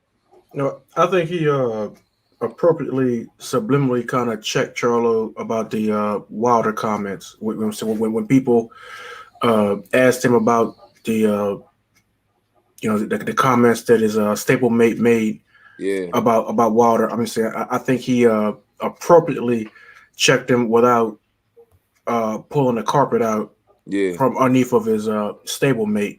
So the way he did that was very mature. Yeah, because he pro-black. So at the end of the day, and me and Fred talked about this, man. Like I don't care, what your dispute is, what your differences are. You're never supposed to go on wax talking about another brother, especially a dude that has a good brand and he's trying to provide for his family and shit like that. With just being black and being solid, man, you don't do that. You know what I'm saying? We all make mistakes and ain't nobody perfect, but he really ain't on that. And at the end of the day, right is right and wrong is wrong. So I think that's really where it stemmed from. Like, come on, bro. Like, he out here trying to feed his family and he got a fight build up, regardless if you think your words or comments are going to take away from it or not. Shit, all bad. Press is press, but negative press is negative press too. So I think that's kind of what it was for sure. Yeah, and exactly with the fact that a lot of us in the community were going for Charlo's neck for the comments that he made, and he didn't follow suit with the rest of the community. He stood on his own square and he said what he said. So he didn't follow suit, whatever this. So they showed strength on his part. So you got to take your hat off to him. You know what I'm saying, for staying, on code within his camp and not having a herd mentality. Right. So you know what I'm saying, so you got to take your hat off to him. And then on top of that, him and Wilder being the two biggest African American fighters in the sport right now, in the welterweight division and the heavyweight division, those two stand on code with each other. Yeah. You know what I'm saying? Through all the controversy and whatnot, he ain't departed ways from Wilder like a lot of others have, because they have old media contacts or whatever it is, or they just want some shine because they not in EJ's shoes. Right. They not in that top three. Right. You know what I'm saying? So I just popped on here, man, just to say salute to the camp. Nah, salute, man. Appreciate your support. Thanks for coming on and chopping it up, man. I said I'm just sitting back listening, man. So, man, it's all love, man. Fred, we're gonna stay tapped into the shop, man. It's where the real boxing talk go down. And everything else, shit, past month and a half. Shit. Yeah. Everything else. Hey, that old radio, man, wild boy, man. Yeah. All right now. Kyle, man, what we gonna do? Fred getting sleepy, man. Listen, hey, DB is too though. He ain't talking neither. All right, DB, fuck around. No. I didn't want Pastor Pause to spend no extra time. I'm like, shit, I'm not gonna say nothing. Hey, man, shout out on Deacon 305, man. I'm holding him down tonight. Hey, I'm holding us up, Deacon. Oh man, Yeah, D that's gonna right. be Yeah, up shout too. out to the OG. I bet them fish keep him up. Yeah, shit, that shit sound go, man. That shit sound like Niagara Falls in there. You know, you saw some people play rainforest and the ocean sounds to relax and go to sleep. Oh yeah, That's yeah, what yeah. But that shit is. Hey Cam, put the link in the chat, Cam. Yeah, we're gonna run through these names. So I can't put that link in there. Shit. All right, let's see. Yeah, man. Yeah, Jordan, we appreciate. Thank you, coming Jordan. out, Thank you, Jordan, for coming hanging out with us, man, and going to the boxing section, man. That's pretty dope, man. Thank you, man. We truly appreciate you. Tell Earl we said good luck, stay in camp, all that good stuff, and hopefully I'll holler at him Sunday after the fight. He fuck around, watching. You never know with him, man. You see his ass called in randomly there one time. Yeah. I just want him to win. I just think it's important. I sent out a text today to somebody. It was my first response to Canelo. I says, man, you know what my first response was? What? We need Earl and D to win. Oh yeah, for sure. You know what I mean? Because it's gonna slant. You know what I mean? It's gonna slant. You know, and wins and losses do that. You know, so yeah, like Chris Colbert, man. Like, come on, Chris, you don't go against no other dude from no other country, man. Yeah, yeah. Man, I just need Earl set the tone and D finish it. Yeah. Oh, one last thing before DB go start sounding off, man. Man, I think collectively a good idea would be to get a booth, man. I think the shop to have a booth at the what is it? What's the just shit? The boxing, the convention. Oh, we should do that, DB. We should do that. Damn. How you do that? I had a dream about that. Coming up. Did?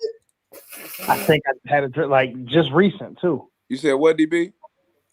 I think I had a dream about that just recent. You know, you have a dream and you forget about it. Yeah. Somebody mentioned something about it. Yeah. I'm cool with the president, man. And does the whole thing. It's one of my guys, and we've been doing business with him we did the last 2 or 3, but I think once they lock in the Canelo fight, man, he's gonna lock in the date. But it should be the Canelo weekend, September 18th.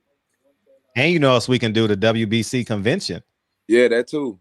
Yeah, I got ends there too. We can go live from there. Yeah, I think that'll be dope, man. If, just the whole. DB got a passport. I ain't got mine though. Hey, you want to know the story about my passport? Yeah, what? Have I told y'all the story about my passport? All right, tell me. So, anyways, not my passport, but my birth certificate. My birth certificate was on flight 9/11. Damn. That's when my birth certificate, because I got my passport 2001 when I got my job from teaching, and I went to Australia that summer. We was going to Australia that summer, so my birth certificate was on 9/11. Yeah, crazy. Whatever flight that was, leaving out of Boston or whatever it was. The one that went into the whatever you seen your birth certificate. Yeah, but I don't know the flight number, but yeah, that's the Boxing Fan Expo. Yeah, that would be dope. Boxing, yeah, we should do that. Yeah, we should go live from there. That'll be dope. I mean, the booth would be a couple $100. No big deal. No, I show a little love, man. If you walk in, Yeah, for sure. Yeah, we can go live from your booth. Yeah, how about that? Yeah, that'll be dope. Yeah, that'll be easy. And then all the fighters gonna come through. We get the fans to pop in and do all that, and have PPD producing it. That'll be great. So it's gonna be a good look for sure. Yeah, that'll be love. And that'll be. I mean, that'll be good marketing too. You know what I mean? So because you get this habit forever. Yeah, you get to have all that footage and everything forever. That'll be dope. I'm gonna have to call in to work, boy. I'm gonna have to tell them, hey. I mean, I expect you to be there. You know what I mean? Yeah, that'll be great, man. I think my behalf, man, because I'm on my own schedule. Said if I want to sleep in, I'm knocked out, bro. Don't let me get you in no shit, man. Oh man. It's crazy when we was trying to figure out the name. I'm just looking at the chat right here, and then everybody from California was saying a Boxing Fans Expo. Yep. You know what I'm saying, from Mir and Cam and Reggie and Tank and Box Fans. Yeah, just a whole bunch of Cali dudes. I don't know why I peeped that, but yeah, that's how it goes. You know what I mean? So from California to Texas to the East Coast and everywhere else, man. But it started right here in South Central and then spread to the rest of Cali and then it spread to the world. That'll be smart, and that'll be a good look. And maybe we get your booth next to D's, or maybe that'd be too much foot traffic. We got to space it out because it'll be too congested there. Yeah. And you need to draw attention to some other booths. So, but yeah. No, hell no. That's a great idea. As a matter of fact, everybody needs to see that. Like, these are the two dudes that's running boxing. These are the ones that got the fan base. Okay, I'm with it. I'm with it. Like that makes sense. I like when shit's clogged and congested. I like going to the clubs when the clubs are packed. I like going to the, you know what I'm saying? Like I want everybody to be able to see that. Hey, they'll kill two birds with one stone. Go from one booth to the next. Shit, absolutely. That line gonna be dumb long. Yeah. Earl got. So your wife, your girlfriend is standing in that line, and your brother's still right here, and you get a chance to whoever get to the front first, go on and get your signatures and your autographs, and you know what I'm saying, dap up DB with your shoulder, you know what I'm saying, or your elbow and shit. You know what I'm saying? Yeah. Fuck around, man. That'll be a good idea. So it's gonna be Canelo weekend. Yep. That'll be cool because honestly, that's a mega fight now. Canelo Plant is a mega fight, and Caleb gets to drive to the fight. God, I'm rooting for that kid, man. We'll be out there the whole weekend, Fred, so we can really tap in, sit down. Yeah, for sure. Oh. Yeah, for sure. I'll take you out to lunch or something. Me, you, and DB, and dinner, whatever it is. Yeah. Or just Cali. Or just throw Earl the bill. You know what I mean? Tell to put it on his room. He ain't paying for it anyway. Shit, put it on his room. Yeah. So, but yeah, that'll be cool, man. Yeah, that'll be cool. It'll be great for the fans too. You know what I mean? That'll be great, and to have that time stamp, and you'll have it forever. That'll be great. And hey, that mug it's gonna be packed. Now there'll be a lot of people to come out, especially after COVID, because they canceled it last year. So cool. Yeah, I know that hurt it because that's how he makes his money. One event, that's how he lives, you know. So I really feel for people that didn't get through. You know, we were talking about the undercard fighters. You know, we had Lonnie, we had Linnell Thompson on before you came on, you know, and just the effects of COVID on the undercard fighters, man. You know, it's really impactful. No, you know, $30,000 go a long way. You know, that $50,000, whatever they make, you know. A lot of them had to go get jobs. Yeah, he was getting dressed for his job. Yeah. He was getting dressed, and the irony about it is these are names that we know that are really getting jobs. You know, they don't talk about it because you know it's a bruise to their ego. They drive in Uber, Postmates, and stuff like that, and I don't see no shame in it. I think that's admirable. I think that's admirable to say that to do what you need to do so you can do what you want to do. You know, and and the name of the game and what you can spend is what you can keep. At the most money I'd never made annually. Shit, I was still driving for Lyft and Uber just because I wanted to keep something coming in around the clock. You know? Facts. I would do it in a heartbeat. Like shit, I'm not above nothing. No, like I said, if it all went bad, I say this. I know how to make $3,000 a month. I don't give a fuck what. I know how to hustle and make $3,000 a month. I can do that, you know. And that's just the man in me, you know. So yeah, they doing Uber and Lyft, but they get to make $150 a day and train, you know. So yep. And at the end of the day, it really ain't about the bread. I was talking to him and I was saying, man, I don't give a fuck about money. I mess with the freedom that having money, you know, that it gives you, you know, being able to go and come, wake up when I want to, and you know, do shit like that. That's why I mess with it. But the actual physical, tangible aspect of saying, oh, I can do this, I got this amount of that amount, I don't care about that shit. Yeah. Right. Yeah, that's but yeah, this go ahead.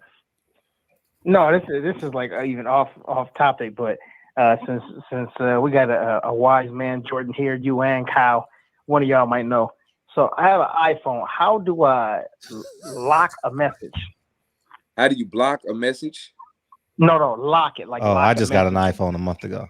Hold on, say it one more time. How do you lock a message? Yeah, and So somebody send me their address, and it's a whole bunch of other like photos and other shit. So I don't want to delete the address. I just want to keep it. How do I lock it? Save it into the contact. You really, yeah, you save it to the contact. It's a notes tab in the actual contact. So you can copy it, hit the I in the top right corner, and then once you scroll down to the number, email, name, and all that shit, you'll see notes, and you can just drop it in there. Oh, okay, right there. Okay. But then what if that's only for an address or a date? I see that. But what if it's just a message? You can't just hit lock like you can with an Android? Hell no. No. Okay. You talking about like pin it? Yeah. Oh yeah, you can. Yeah, you can. Let me see. You can. Yeah, so basically, what you do is you hold the message down, and they give you an option to say pin. Oh, really? Oh shit. Yeah. So that's how you do it, it does, dog. It does. Hold on. Oh shit, it does. Yeah. Yeah. So you just go like this, and then you see. So it's at the top. Oh, I never knew that's what that was. Hold on, Fred. When you get an iPhone, Fred? Like a month ago. Man, why your message is still coming through green then when I be texting your ass? Green? You got two phones? No, I got one. No, he just ain't reading your shit. I'm reading it. I respond back. So what does green and red mean? You got the Android and shit. Yeah. No, I don't. I got an iPhone. Oh no. Baby girl just told me you can put your. So Fred, you have to put your phone on. I think that shit is called IMS or message. Yeah, you got to turn your iMessage on, Fred. I gotta turn my old ass niggas. No, I ain't doing that. I ain't doing that. Now I'm accountable. Nah, I'm good. Right. Bad enough. I don't check my WhatsApp. Like I'll be scrolling down. Like I'm not responding to that for another 2 hours.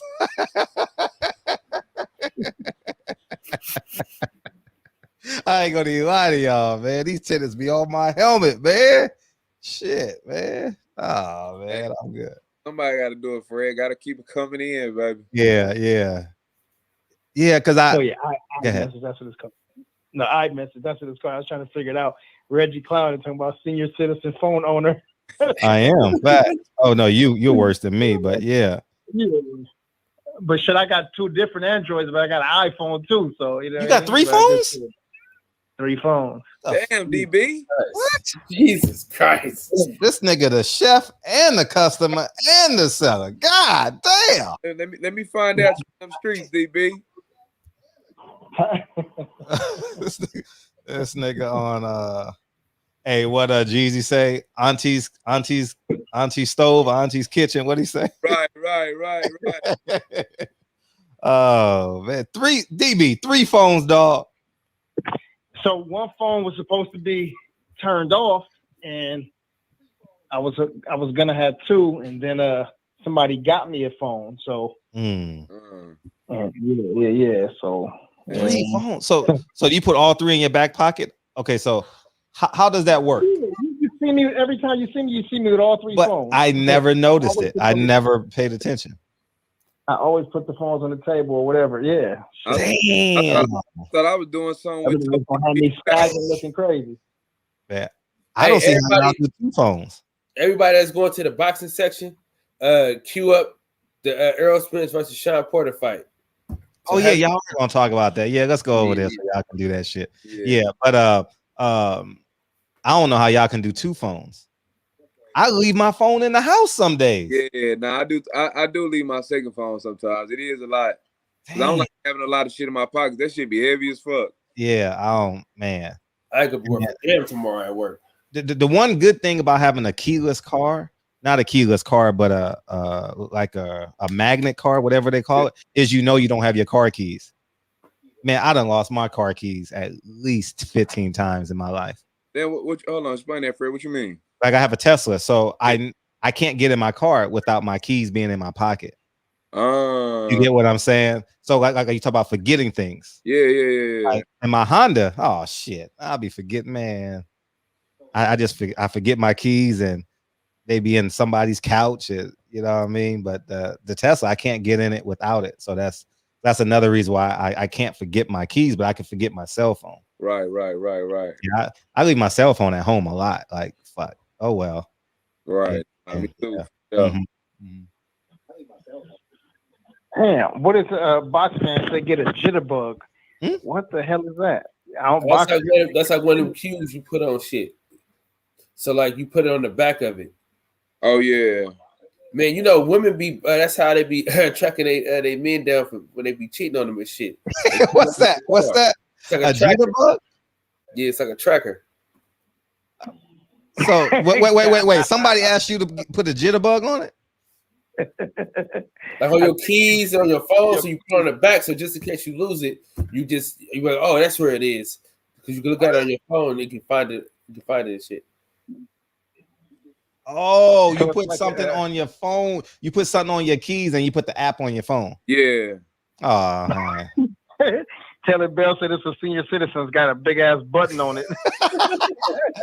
Nah. Crazy out here. Hey, I thought about taping one of them motherfuckers to the remote. Yeah, man. I still can't find my remote, man. My TV fucked up without that remote too. Man. I had to use it. I'm using the remote for the living room.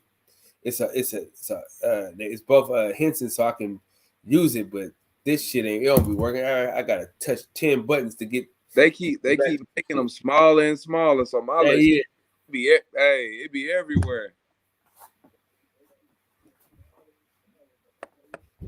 Nigga, Fred, you frozen? Then Fred said he gonna get out of here one way or the other. He trying to go. Yeah. DB, you still here? Damn, they both in finesses, Kyle. Hey, I guess that's we out of here. Hey, you ain't gotta go home, but get the hell out of here. All right, we over on my channel. We better go to my channel. All right, that's a bit, Kyle. All right, brother. All right, man. Hey, shout out to the chat, man. Shout out my boy Fred, man.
Can y'all hear me? All right. Oh shit, my shit just updated all by itself. Oh shit.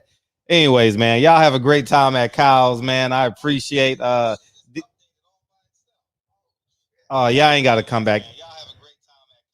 Yeah, you ain't got to come back in here, DB, man. I appreciate y'all, man. I love y'all. And go over to Kyle's, man. Can someone put the link to Kyle's? I was enjoying the conversation too. Shit. About keys and cell phones and all that shit. Yeah, I guess we got rolling. The shit just went out all, but my shit just updated. So now I got like, it looks different. So like it looks different. Yep, it looks different. The shit just updated. All right, man. I appreciate y'all. Hey, Jordan, Lonnie B, DB, Kyle, man. I appreciate y'all, man. Thank y'all. Love y'all, man. Thanks for coming in. And I'm going over to Kyle's right now, so I'll see y'all over there. I apologize, man. I know y'all probably want to learn more about, like, you know, iPhones and shit. Yeah. I guess we had a blackout or something. Yeah, Red, something like that. It just rolled out, but it came back. All right, man. Love y'all. Peace.